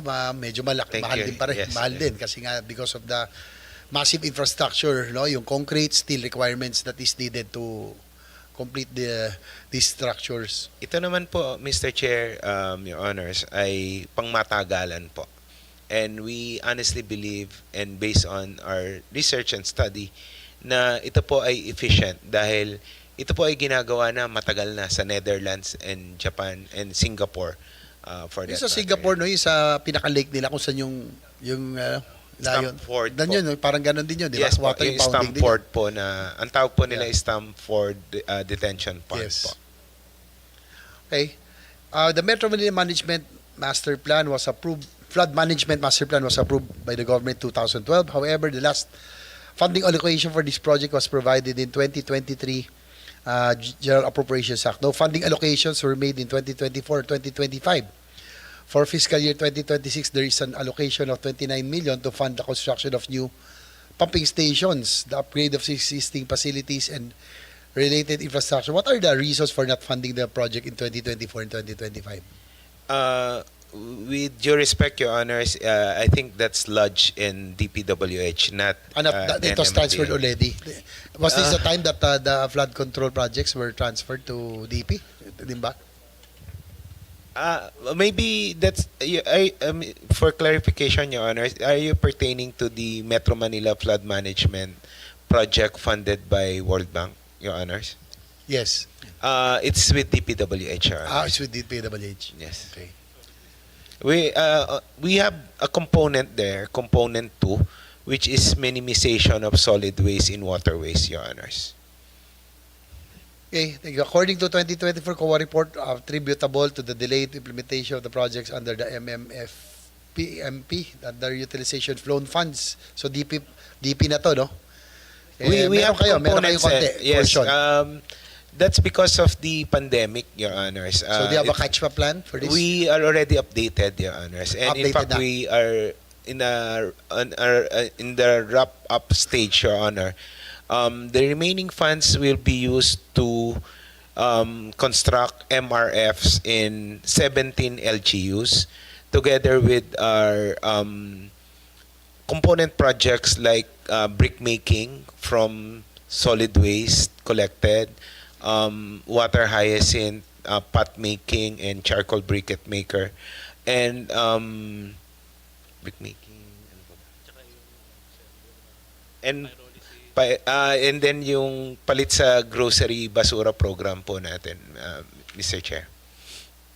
We go to unfunded items for 2026. The MMDA submitted a total proposal of 13.576 billion, but only 5.884 billion is recommended by DBM in the 2026 NEP, representing a reduction of 7.692 billion or 56.66%. Some of the projects that were not funded are rehabilitation improvement along Mangahan Floodwater Channel, Phase 2, 300 million.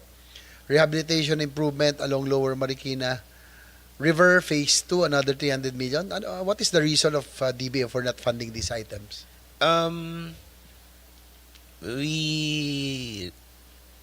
Maybe because of these are connected to flood control projects, Your Honors. So, alam naman po natin medyo allergic po ang tao, even DBM and the national government. That's why we did not pursue it.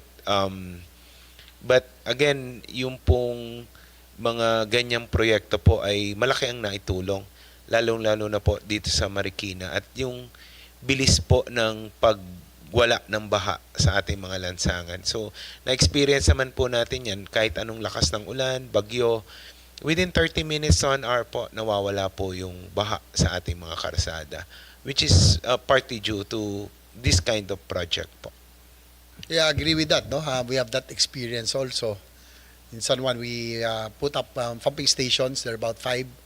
Isa na lang ngayon kulang hindi pa matuloy-tuloy. No, yung last when I was mayor, hanggang congressman, pinondohan po namin yan. No, but it's not MMDA's fault. It's DPWH. No, na kaisa-isa na lang po yun. Tapos ang ginagawa, ine-erata nila. Susundin yung congressman namin dahil tinuturo ng mayor, pinapalta ng slow protection, revetment.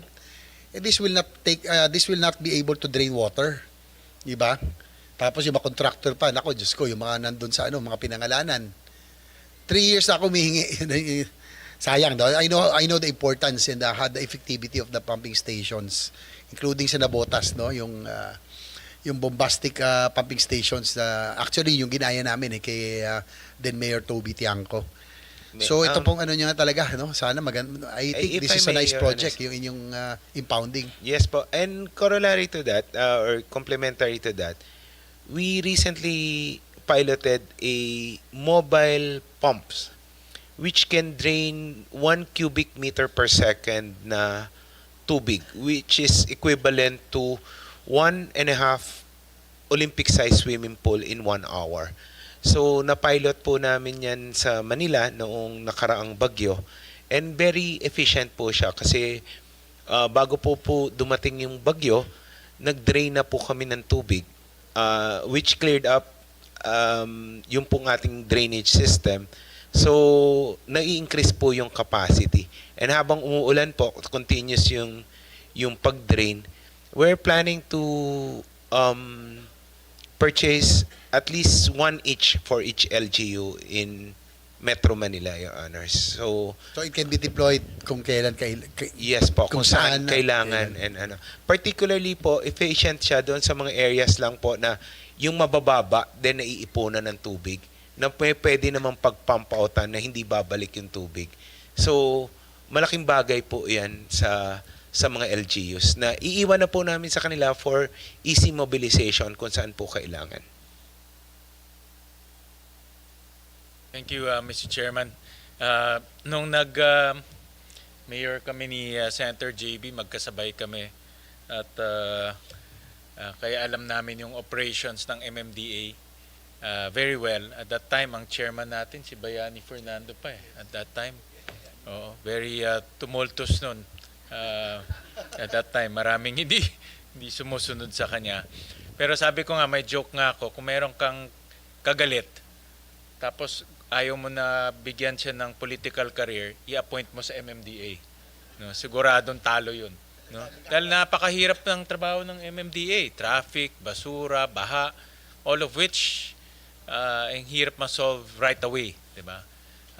But it's a challenge, but nevertheless, it's designed to really look at Metro Manila as a whole rather than 17 independent kingdoms, sabi nga ni Chairman JV. So it's really a challenge. Nakita ko yung hirap even before. Nevertheless, meron ako mga questions regarding some of the items in MMDA, Chairman. One is I saw in a COA report that 21 out of the 125 infrastructure projects programmed for 2024 amounting to 1.1 billion were not completed. And then some of the projects na hindi tapos, installation of garbage traps in Metro Manila, supply of installation of fiber optic communication, solar powered street lights, and so on. No? Ano ho nangyari dito? But maliit na nga yung pondo ng MMDA, only 5 billion. Actually, during time namin, mga 2 billion lang yun, if I remembered correctly. But may 1 billion projects na delay pa. No? Any updates on those? Naka-catch up naman na po lahat yan at tapos na po halos lahat, including yung solar street lights and yung some flood control projects. Yung sa street lights po kasi, ang challenge po kasi dyan, sa gabi lang po nakakagawa. As you know, hindi po kami makagawa sa mga karsada pag araw kasi nga po medyo magkokos ng traffic. Yung iba naman pong mga maliliit na flood control projects, yung access po doon sa pagdadaanan para po magawa yung project, may mga challenges po. But rest assured na as of this time, Your Honors, Mr. Chair, nakaka-catch up na po lahat yan at matatapos naman po within the year. In other words, gumagalaw itong project. Yes po. May mga projects pa natigil because palpak o hindi wala naman performing po. Wala naman po. Yeah. And lahat po, we can assure you, Your Honors, na maayos po yung pagkakagawa ng mga projects po sa MMDA. Alright, sige. Just want to flag the department about that. Another one, I saw in your budget, merong 872 million on sa street lights na mention nyo? And saan ikakabit tong mga street lights na ito? Various locations yan, Mr. Chair. Iba't iba po yung sa mga blighted areas sa mga major thoroughfares. Marami na po naman kami sa presentation nga po, nasa 8,000 plus na po yung na-install namin. Including po yung nandito po sa parking area niya dito sa Senate. Kami po ang naglagay po niyan. Ganon din po yung buong compound ng Congress. At kung makikita niyo po yung sa EDSA natin na maliwanag, 5 years na po yan. And yung pong ating pong solar street lights, 5 years po ang warranty, may self-cleaning po siya, certified po yung atin pong mga solar street Ang lights. initial reaction ko kasi dito, hindi ba dapat LGU ang gumagawa niyan? Kanya-kanyang LGU, kanya-kanyang kabit? Hindi po, kasi po ito po ay nakalagay sa mga karsada within our jurisdiction, Mr. Chair. So ito yung national roads? National roads po so ito. in other words, it will traverse several LGUs? Yes po. Okay. Yes po. Yeah, because we have to differentiate. Just like that, Mr. Chair. Anyway, I would like to thank you kasi po yung EDSA. Diyos ko, main thoroughfare natin, ilang taon. Madilim, malubak, lahat na. Parang nakakayap. So, thank you, Chairman Artes. At least meron na tayong ilaw ngayon. Yung may LED, no? Yes pa. Along EDSA. In fact, So, kasama yung EDSA rin sa mga, Commonwealth, ano pang mga Commonwealth what's included with that? Ang nalagyan na po namin ay Commonwealth C5 Ross Boulevard, EDSA. At makikita nyo po, even po yung mga tunnels natin, nalagyan po natin, yung mga Ayala tunnels. So, ang nagiging problema na lang po namin dito sa mga tunnels, paulit-ulit pong ninanakaw yung wires. Just last week, yung pong sa Shaw tunnel namin, sinungkit yung wires. So, we have to fix it again. Kuryentehin na lang yung mga Kahit po may CCTV, wala po kami magawa. I understand that, no? Actually, frustration ko rin, Mr. Chair, when I was mayor. One of my major programs on was street lighting kasi simple lang, hindi ganun kamahal, pero yung effect for peace and order, for the atmosphere in the LGU, maganda. Kaya lang, that time, dati nasa overhead yung ginawa namin, yung wire.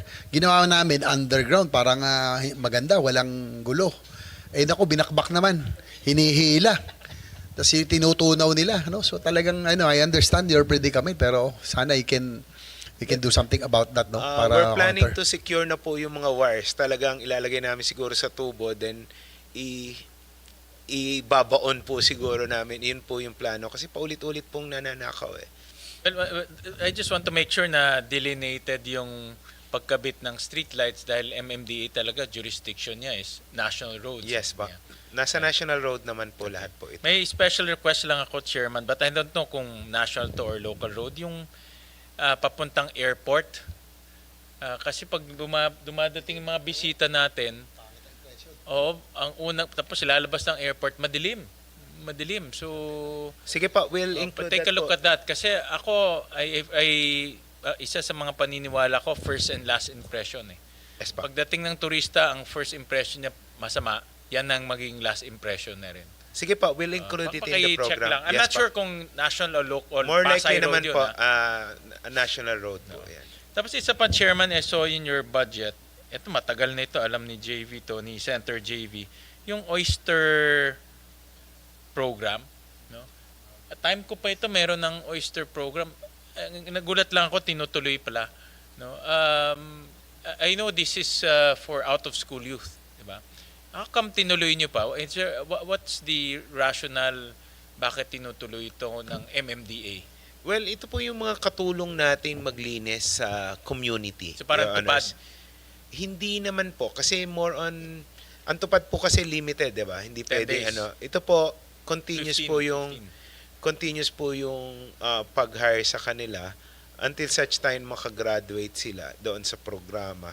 Pero ito po yung talagang naglilinis sa community. Naka-assign po ito sa locality. Doon na rin po namin sila nire-recruit. And hindi po limited yung time. So, then, around half of it, nasa amin mismo. I mean, sa MMDA. Tapos, dinideploy namin kung saan yung mga kailangan. School youth, di ba? Sa ngayon po, hindi na siya talaga Out of school youth. Out of school youth. Kasi ang title niya, Out of School Youth Towards Economic Recovery Pero Program. ngayon po, tinatanggap na rin po namin yung mga Adults. seniors and retirees po, Your Honors. Okay.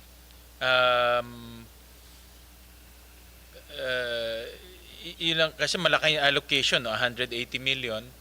And I was thinking kasi na itong 180 million, you can rechannel that to other programs na mas kailangan ninyo. Matagal, I'm not saying it's not useful, but I'm just saying we can rechannel that 180 million kasi meron naman tupad. Meron naman street sweepers. Problema, Mr. Chair, yung matupad, 30 meters lang, 30 rin sila nagwawalis. So kupad na. Picture. Naman lahat. Nakita lang ako minsan sa napakaikli, dami na nagwawalis. Yung ano lang, yung kumbaga marami kasing programs like LGUs, meron yan, typically street sweepers, 'di ba? Halos lahat ng LGUs in Metro Manila, I'm sure lahat. And then you have Tupad, and then so itong mga programs na ito, inisip ko baka nag-overlap lang. So and we can just maximize the 180 million to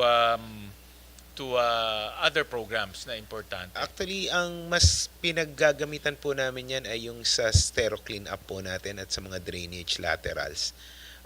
We have to do it simultaneously. Napakahaba po ng mga drainage po natin. At paulit-ulit po kasi yung pagtatapon ng basura. Lilinisin namin ngayon after a month or two, clog up na naman po siya. In fact, nag-identify na po kami ng around 49 areas na alam namin pag nagkatubig dahil barado lang yung drainage. Dinadala nyo? Yes po. In fact, doon po sa 49 areas may naka-assign na po. Okay. Na pag lumalim ang tubig, dinudukot na po nila yung basura So ito doon. talaga yung parang tupad rin, di ba? Yes, pero dedicated to dedicated MMDA. pa. Yes Okay. po. Alright. Another issue sa COA, and this is important to the context right now, yung mababang utilization rate, low utilization rate for Metro Manila Flood Management Project Phase 1, MMFMP1. And it resulted to commitment fees.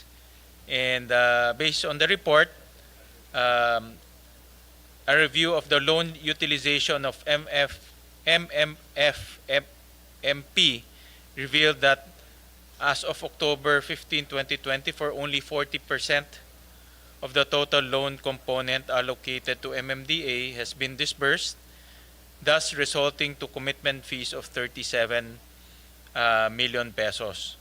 So, ito importante ho to dahil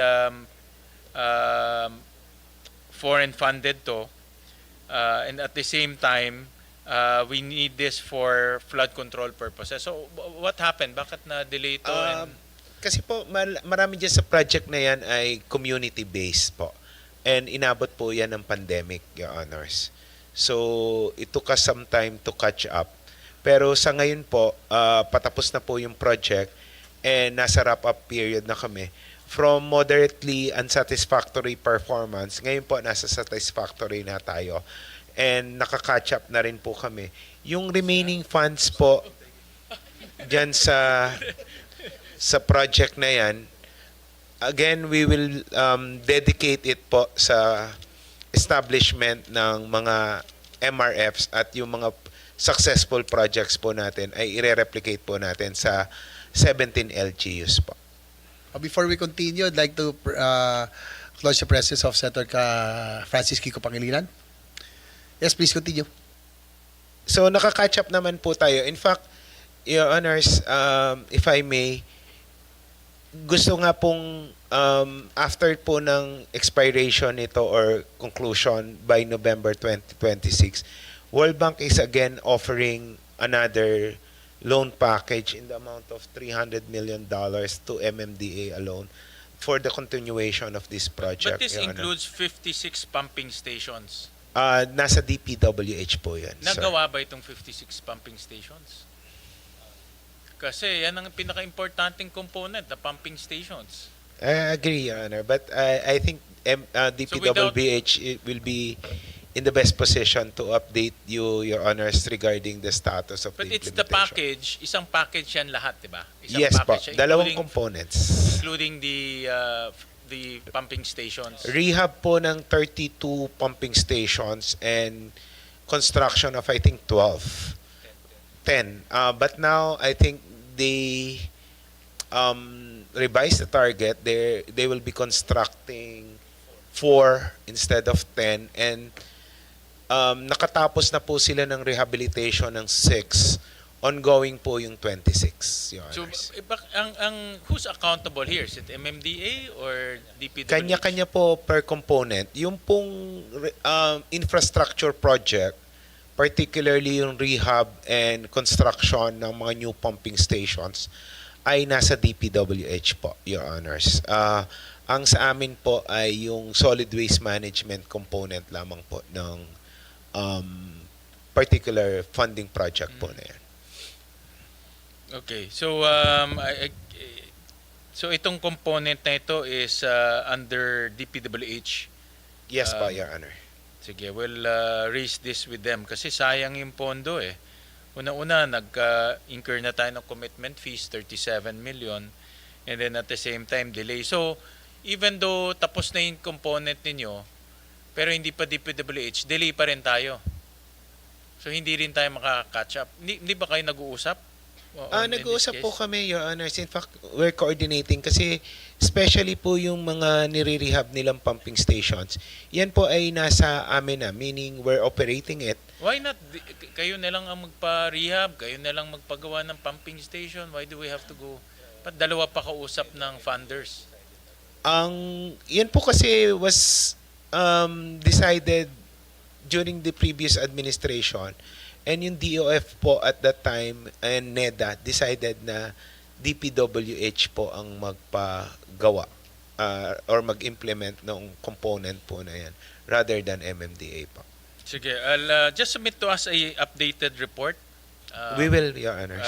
Para ma-update kami, and we'll take this up with DPWH. But sayang, no? Sayang yung flood control project, tapos na-delay siya. I think there's also accountability issues. Maganda isa na lang kausap, no? And then I also saw in your budget merong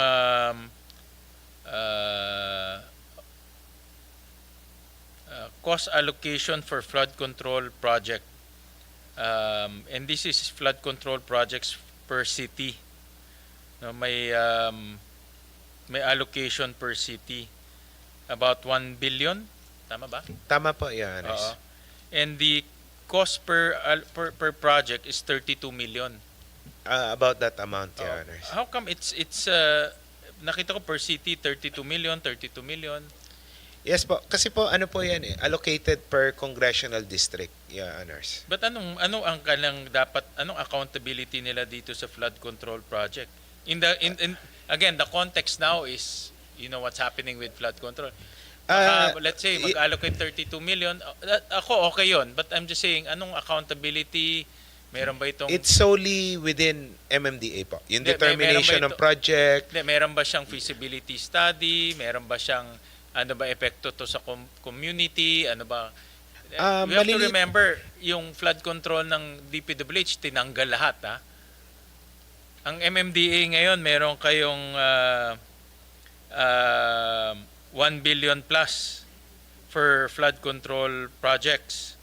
So maybe it's not as the same as DPWH, pero it's the same philosophy. Yes, we understand the sentiment, Your Honors, but ito po ay maliliit na projects, again, to ensure na yung mga runoff water po ay makakaabot sa aming pumping stations. Maliliit lang po ito. It's just that para po, inabot ko na po kasi yung practice na yan. Natatapos? Yun ang maliliit po lang kasi siya eh. Mga improvements po ng drainage system, ganun po.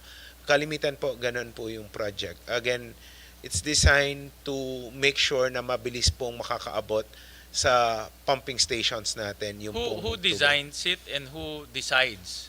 Kami po sa MMDA, solely ang nagde-decide po niyan. And then ang LGU, ano ang kanilang In consultation naman po normally ito with LGUs. in consultation with Yes ano? po.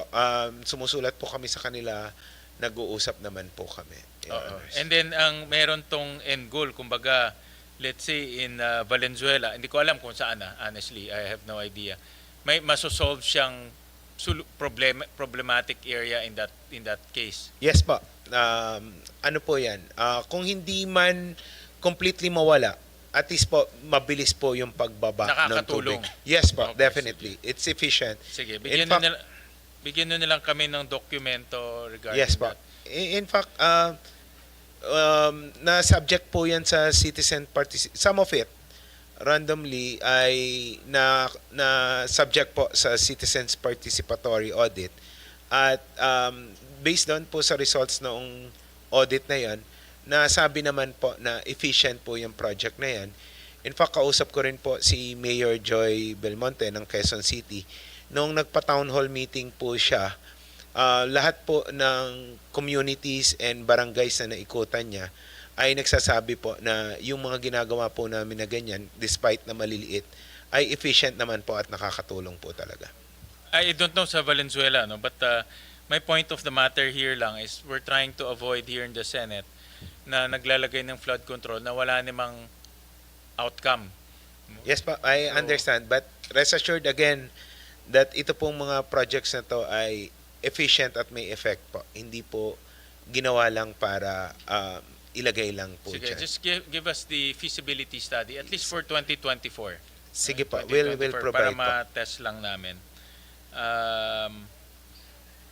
And then lastly, nakita ko dito sa budget ninyo, meron kayong allocation for waste management, minimizing solid waste in waterways component, management and coordination. It's a foreign assisted project. Yes po, yan po yung government, national government share po doon sa funding ng World Bank, Your Honors. And what is this, itong solid waste management, itong project na ito? Ang title po niyan ay Minimization of Solid Waste in Waterways. So marami pong mga projects po na ginawa dyan, studies. But pa-wrap up na po siya, ang natitira na lang pong pondo dyan, we will allocate for the establishment ng mga maliliit po na MRF sa bawat city po ng Metro Manila, including nga po yung mga facilities like brick making facilities galing po sa basura, yung pong charcoal briquette making facility galing po sa coconut husk and water hyacinth.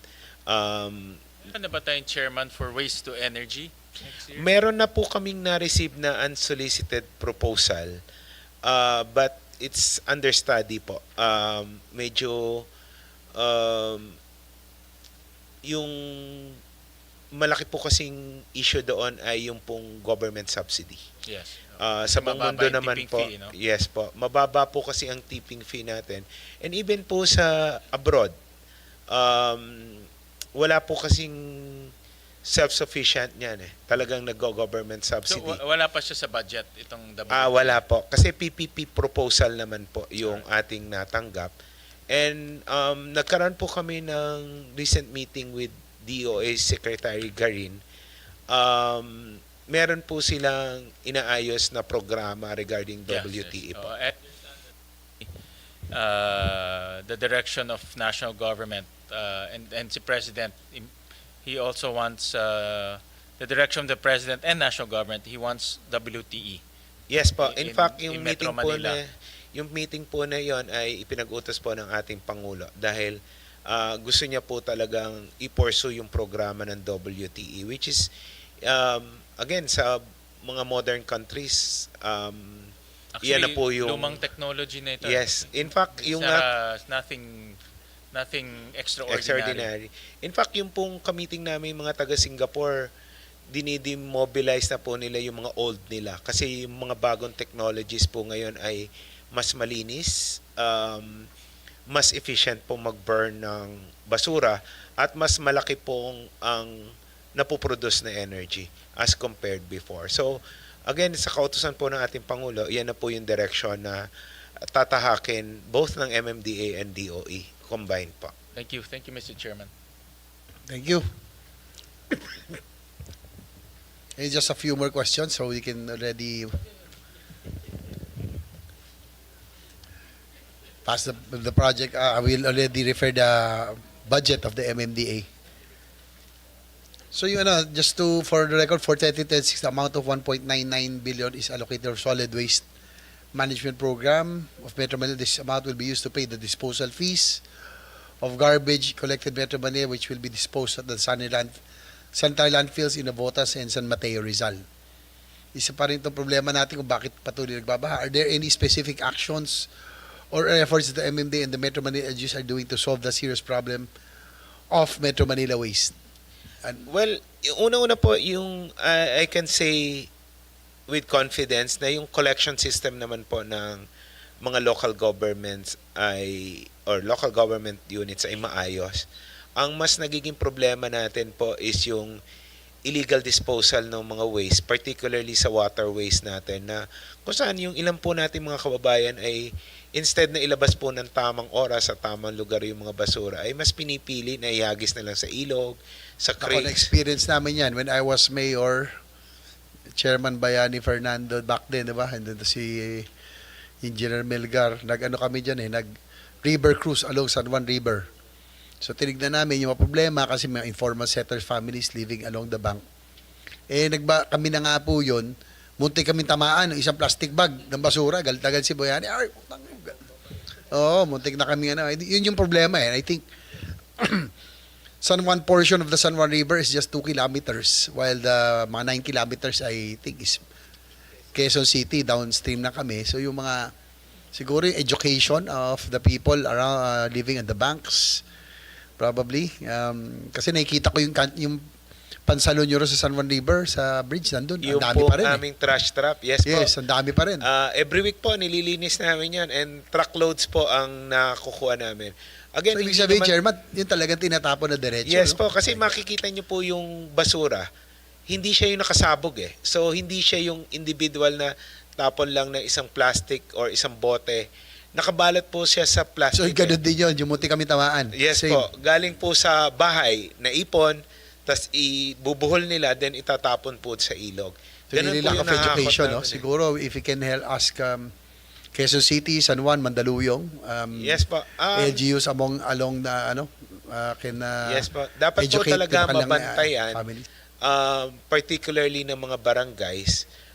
In fact, nagpulong po kami ng Metro Manila Council at in-increase na po namin yung penalty to maximum of 5,000 for littering po, Your Honor.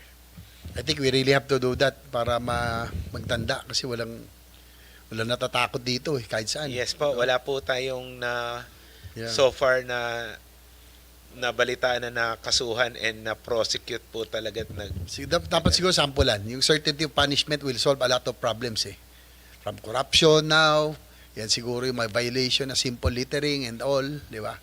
So I think dapat may matuluyan kayo dyan, Chairman, tsaka yung mga LGU. Yes pa, we'll coordinate and coordinate with the LGUs po regarding that. Continuous naman po yan and siguro po dapat lang maghigpit pa, Your Honor. The budget of MMDA for its traffic management program for 2026 is 69.295 million. However, this amount will only cover the cost of operations and maintenance of various transport facilities and infrastructures. What part of your budget will be actually spent to ease the traffic in Metro Manila? Kasama ba ito yung mga traffic control, lahat? Yes po, pero kalimitan po yan, lang po pasweldo ng mga tao and yung maintenance po ng ating mga traffic lights, Your Honors. In fact, lagi po kaming humihingi ng pang-upgrade kasi especially yung atin pong ITS, yung Intelligent Traffic Signalization System natin, kung saan gumagamit na po tayo ng loop detector to manage po yung pong ating stoplights. Ngayon po kasi sa advancement ng technology, hindi na po loop detector ang ginagamit kasi madali po siyang masira, limited yung range. Ngayon po, CCTVs na po ang ginagamit. So we would like to ask din po your support para po makapag-pilot din kami ng ganito pong technology na makakatulong po ng malaki. In fact, yung pong NCAP system po natin ay napaka-efficient po. Nakita po natin yung disiplina na sabi ko nga po sa inyo, si Colonel Bong po ay may bagong grupo kung saan in-expand po natin yung ating NCAP with the use of... So sila po yung enforcement? Yes po, Enforcement. sa enforcement. Gumagamit na po tayo ng body cameras now to apprehend po yung mga illegal or yung mga violation ng traffic rules. In fact, kung makikita nyo now, especially doon po sa inyo sa San Juan, nadisiplina na po yung sa may school po doon sa Ortigas. Sa umaga at sa hapon po, maayos na po yung pila doon at nadadaanan na po as compared before na paghatidan ng sunduan po ng mga estudyante doon, nagsasara po completely yung karsada at umaabot po sa kainta yung pong traffic. Yung we talked about this before, yung ano ba plano natin na before we end, last na tayo, no? Chairman, yung bike lanes, so halimbawa especially with EDSA. Ako po siklista, si Kuya Kim siklista rin. No, kaya lang we have to maximize our limited road space, no? Na nakikita namin din man talaga minsan mga motor ilang libo and they help our economy. Ito yung mga courier, mga Grab, Lalamove at lahat nagsisiksikan. Tapos yung bike lane minsan siguro buong araw na 30 lang makikita mo or at any di ba? Or pwede naman siguro pag peak hours para yung mapapasok may time, probably experimental.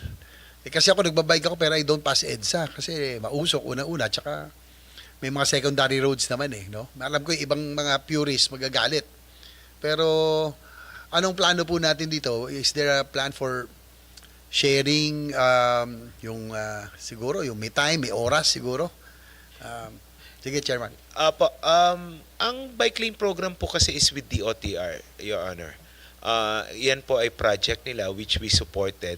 Although previously we attempted to reconcile din po yung pong pangangailangan ng nasabi nyo nga po, lalong-lalo na po yung mga nagmumotor na talagang driver din po ng economy, marami po sila. Pero again, sabi nyo nga po may mga purists na ayaw po talaga. We tried na magkaroon ng kompromiso. Ayan, yung share. Nagpatawag kayo ng meeting di ba? Opo, ilang beses po kami. Ang problem po, talagang nabash kami ng sobra-sobra doon. Although, sa ngayon po, with the NCAP, wala na po masyadong dumadaan dyan. Talaga po na motor. Talaga pong na-protect namin dahil alam nila na hinuhuli namin. So, protected. Pero again, alam ko, mababash uli ako. Tama po kayo. Medyo limited po ang gumagamit. So, baka po pwedeng i-revisit at pag-aralan kung paano magkakaroon ng compromise regarding sa pag-use po nitong very valuable po na space dito po sa EDSA at sa ibang kalsada. EDSA already has andyan na yung mga buses, andyan ang MRT, di ba? Siguro pwede ng compromise probably yung rush hour yung papasok at iba. Yes, baka po pwedeng tapos the whole day kasi minsan nagmo-motor din ka, siksikan dito tapos wala naman dumadaan dito. Opo. Baka po pwedeng pag-aralan, mag-coordinate po kami sa DOTR. Like baka po pwedeng between 6 to 8 a.m. bike lang po.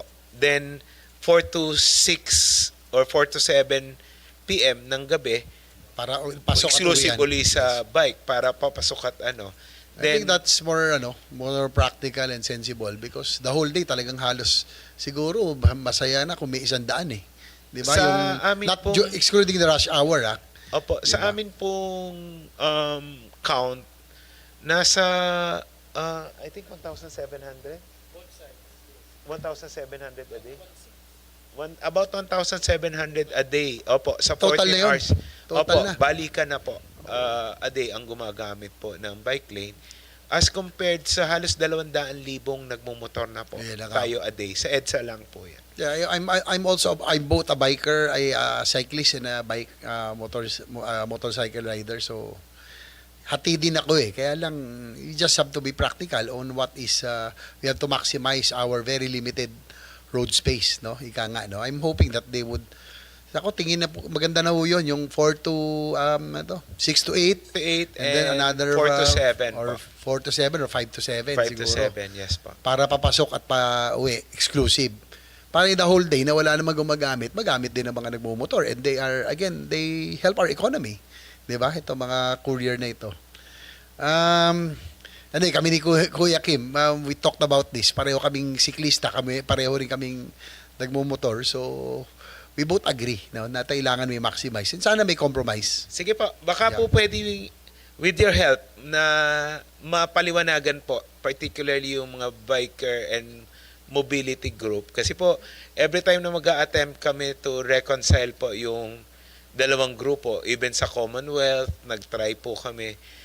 Puro bashing po ang inaabot namin at puro po yun nga, bashing. I also bike to work actually, no? But I don't use EDSA. Pwede, kung gusto ko madali, EDSA lang, tuloy-tuloy, andito na ako. Pero I can use the secondary roads, no? Mas hindi pa hindi pa mausok. So, dapat lang maging ano tayo. We have to be practical as well. So, siguro, we'll help you. Kami ni Kuya Kim, we share the same sentiments. Biker din kami, pero we just have to think of the greater good of everyone. Di ba? Dapat laging ganon. Last, yung ngayon, bare months na, naranasan na naman natin ang unti-unting pagbigat ng Transmetro. Ano po ang mga preparasyon sa ginagawa ng MMD upang hindi mahirapan mga motorista at commuters ngayon papalapit na Pasko? Well, bukas po may meeting kami sa mga malls. Mall operators, pinag-a-adjust po namin sila ng oras, nagre-request po tayo, pati deliveries, pati po yung mga road diggings, pinagbabawal muna po natin yan during Christmas season. At ganon din po, may mga traffic measures po tayo, lalong-lalo na po sa mga malls, dahil po, alam naman natin, marami pa rin po sa ating mga kababayan andito namimili sa Metro Manila, lalong-lalo na po pag weekends. So, pinaghahandaan po natin yan, Mr. Chair. Okay, thank you. Anyway, guess that's about it, no? Thank you very much, Chairman, sa inyong mga bagong innovations, lalo na yung street light, nakikita ko naman yan, no? Thank you, lalo na yung EDSA and the Ross Boulevard, yung mga main thoroughfare. Yun na lang po yung request ni Chairman Sherwin Gatchalian, yung po sa Sige airport po, area, sa medyo airport madilim areas. talaga eh. Yes po. And We'll it prioritize it po. It doesn't give a good impression of the country, so please prioritize that. May isasubmit na rin po kami, narinig ko po kasi kanina nagtanong kayo ng mga wish list. So, I will take this opportunity, Your Honor, to submit our own wish list po.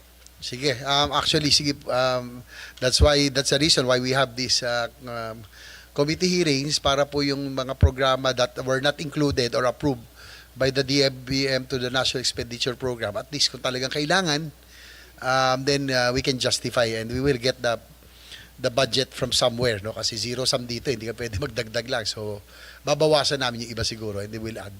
Apo, salamat po. Especially dito po sa NCR, I understand this year alone, meron pong 35 billion allocation ng flood control project dito po sa NCR.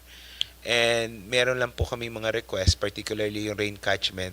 And yung isa pong importante siguro na i-request namin, Your Honor, is yung drainage master plan po para sa Metro Manila. Ito naman po ay multi-year project, 2 years po to complete. Dahil kayo nasabi nyo nga po kanina, dapat po yung mga drainage ng bawat LGUs ay nag-uusap. Dapat po mayroon tayong sariling biblia ng drainage po dito sa Metro Manila para yung pong sa San Juan hindi mataas, yung dito sa kabila mas mataas, so hindi po mag-uusap or magkakadugsong yung width, dapat tama po yung sukat. So hingi rin po kami ng suporta regarding that, Your Honor. Yes, ayan, my experience, may nakita ako ganyan, mga hindi pala konektado. Di ba? Basta ginawa na lang yung project, basta lang mai-project, kala ko may masabi, ngayon may ma-project lang. No, yung iba, Diyos ko. Talaga nakakalungkot kasi alam naman natin may kumita lalo yung kontraktor, okay, pero sana gawin ng tama at maayos, di ba? Sana naging mas maganda na yung ano natin, no? May mga hindi talaga nakakonektado, and I saw that Yun po, tsaka, well, that's about it.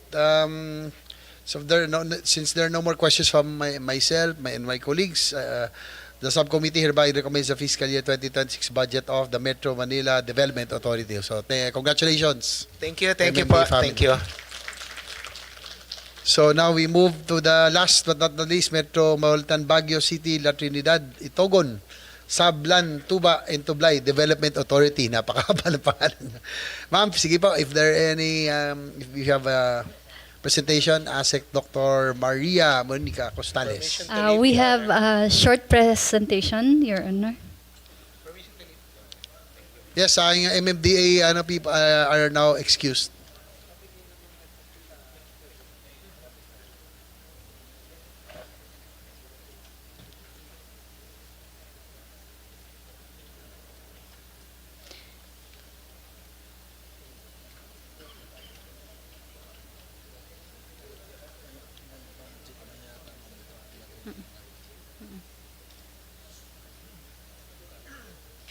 With Please your proceed po. permission, Mr. Chair, on behalf of the Metropolitan Baguio City, La Trinidad, Itogon, Sablan, Tuba, and Tublay Development Authority, we are honored to present our proposed budget for fiscal year. This briefing reflects our commitment to inclusive regional development, sustainable urban planning, and responsive governance across the Bliss Corridor.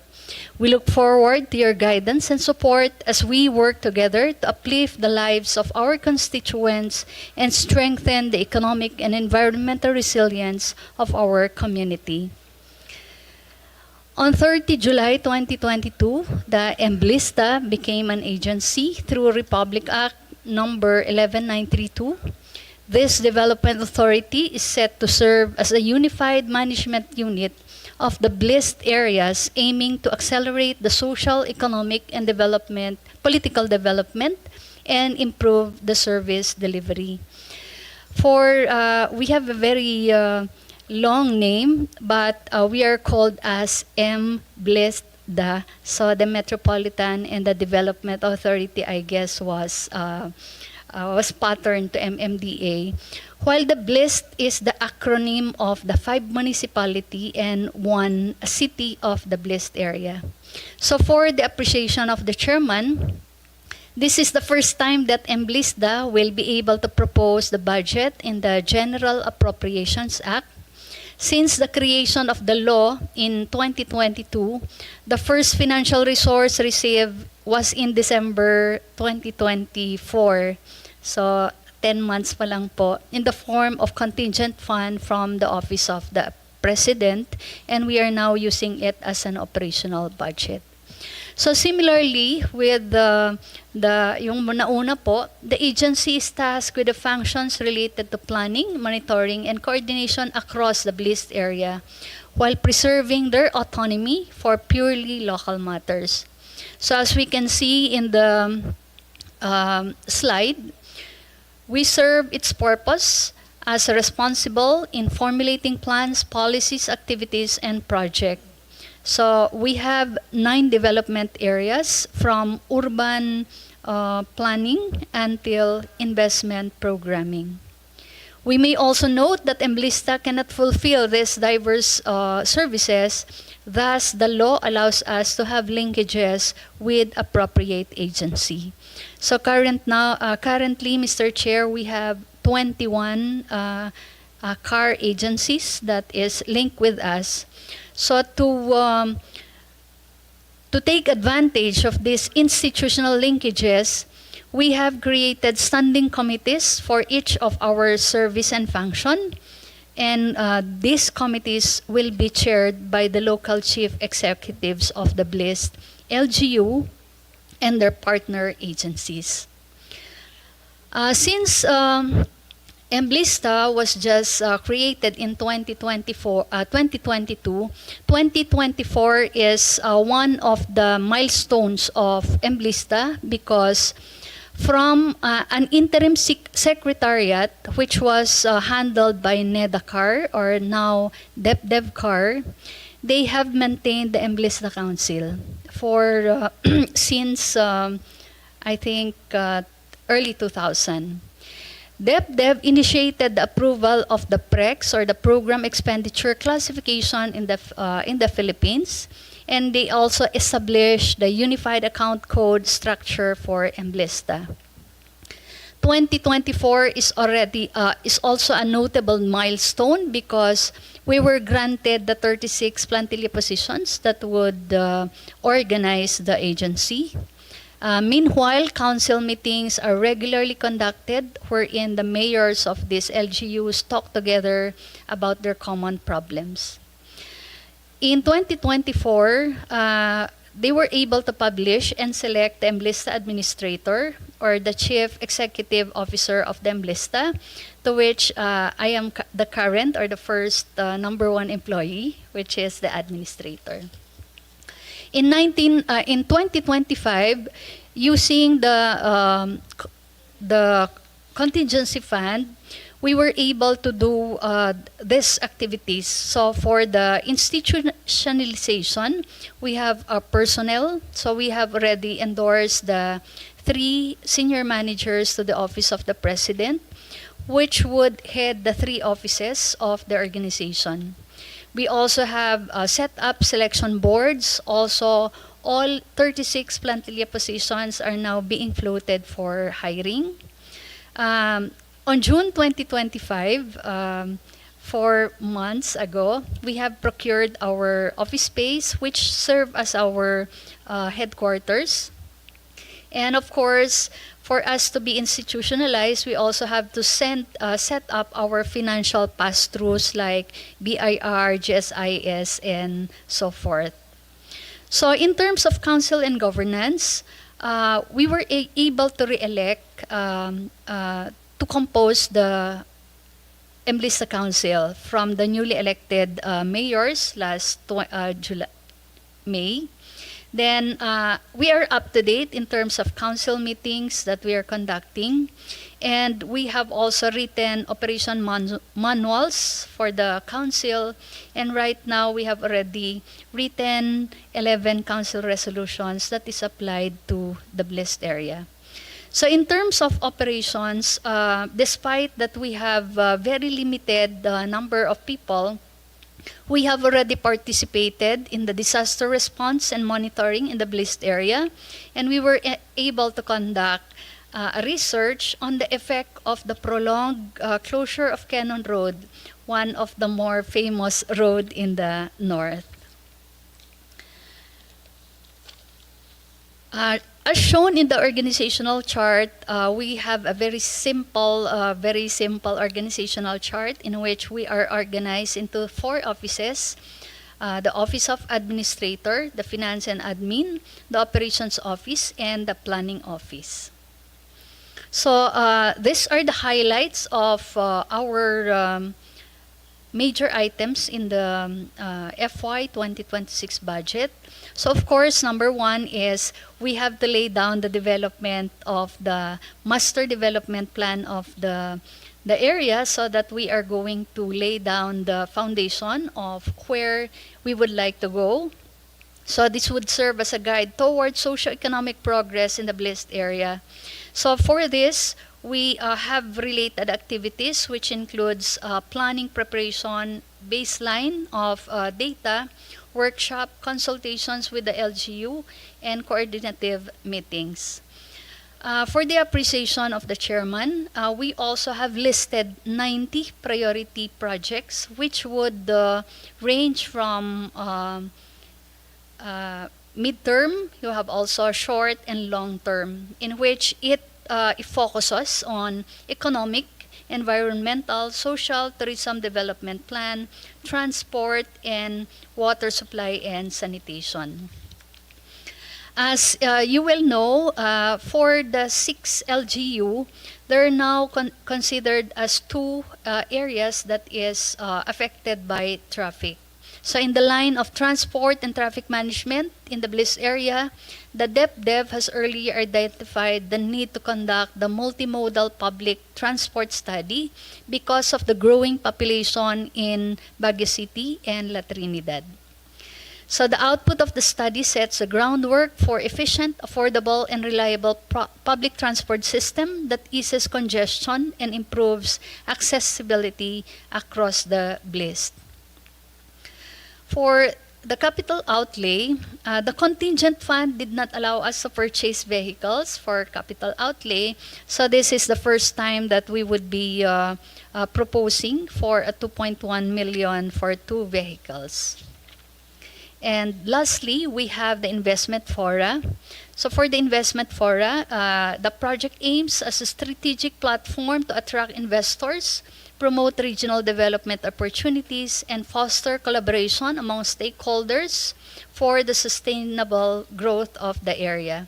So in this connection, we have a series workshop and consultation with the LGUs. We also have the DTI, we have the SEC, and Board of Investment. We plan to do this every year, and this year we also have conducted. So for the highlights of other features, it composed of capability building of both the development authorities personnel as well as LGU partners. And then, of course, we have agency meetings, both mid-year and year-end. Part of our deliverables is council meetings, that is full council and limited council. And then part of our monitoring and coordination meetings and project visit on sites would include the 245,000 for travel expenses. So if we're going to look at the fiscal year 2026, a comparison, we can see that the components are still PS, MOOE. However, the difference is that we're using the contingent fund from the OP since 2024. And since we were not able to expend it, then I think ibabalik po namin. Thus, we are proposing the 2026. For your appreciation, Mr. Chair, for the PS, it seems that it's very small because it was based on the number of field plantilla positions last April 2025. So for the variance of 29.2 million, that would account for all the 36 plantilla positions. And then for the MOOE as well as the capital outlay. Now, maybe napag-uusapan na rin natin po yung mga additional proposal. When we have, during the budget hearing at the House of Representatives, we submitted an additional proposal for the inclusion of funding of the completion of the 36 plantilla position, that is the 29.2 million, as a result of PS requirement. Also, we have proposed additional 19.3 million for MOE and 4.5 million for capital outlay. So summing up altogether, we would have a 73.4 million pesos for the fiscal year 2026. The reason that it is very conservative because we do not have any financial records or performance that we can see. And we have also observed that although we have already the accounts, but when we were operating, we have already the actual coordination. It seems that it was not yet reflected in the budget because of the absence of previous financial performance. That is all, Mr. Chair. Thank you very much. Okay, thank you. ASEC Costales, the DBM recommended only 20.472 million for MB Listda in 2026, a 62.49% cut from the 54.576 million originally requested. What are the implications of this major reduction on the authority's ability to fulfill its mandate under the RA 11932? Of course, sir, our limitations would be, since we cannot see what lays ahead due to no previous activities, then we can see that whatever activities that we are going to propose may now be affected. Thus, for example, implications also is since the release of our funds is very late, so even though we have activities that is lined up, but it's no longer within the fiscal timeline, so it also compromises our ability to provide the services that we are mandated for. Also, the agency reports that only 2 of its 35 authorized positions are filled. Tama, no? Tama po ba? With most functions supported by contract of service personnel. How will the agency ensure the operational continuity and institutional capacity under these circumstances? Under these circumstances, sir, is since we were able to recognize that not having institutional committees like personal selection board, we have also the BAC has already compromised our ability to spend. So, ang ginawa po namin is we have hired contract of workers, JOs, and then for the back, we are very lucky that some of the agencies in the Cordillera Administrative Region has accepted our request for MOA so that they would stand as the back. So we foresee that if we have completed our key personnel, then all those organizational committees would be addressed.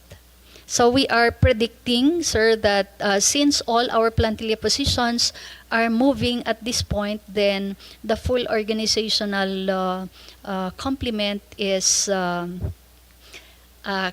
can already move by 2026.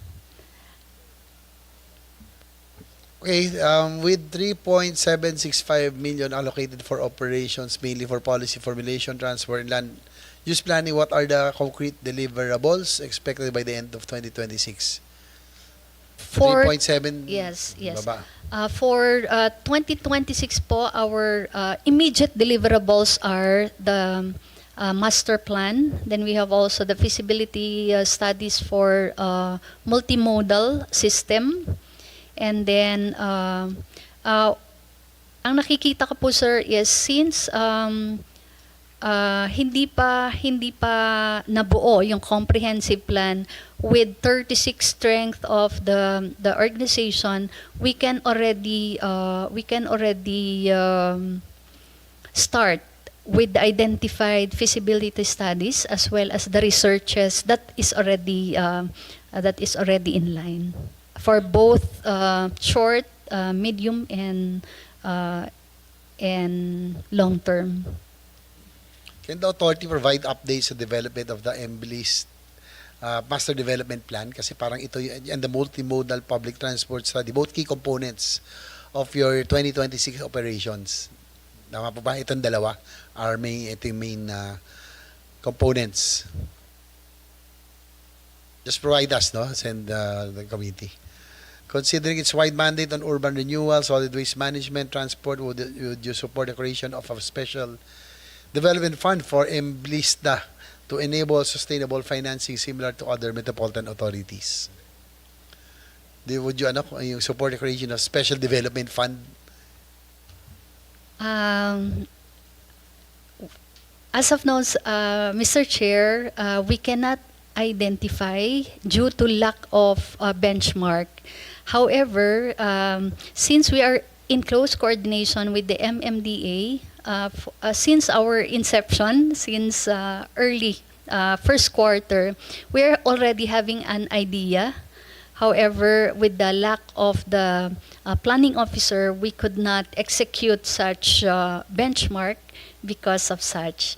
However, since we have already an ongoing recruitment for the planning office, component of the planning office, I am very optimistic that we would perform better on 2026. Yung inyong Yes. absorptive capacity, probably that's the reason why it was cut again. Laging doon ang tinitingnan ng MMD, ng DVM and yung budget utilization, no? So Yeah po, anyway, just submit if there's any more proposals or amendments that you might want to add, no, to improve your program and services in the agency. Since there are no more questions from this representation, the subcommittee hereby recommends the fiscal year 2026 budget of Metropolitan, Baguio City, La Trinidad, Itogon, Sablan, Tuba, and Tublay Development Authority. Maraming salamat po. Okay, the hearing is now suspended. Thank you.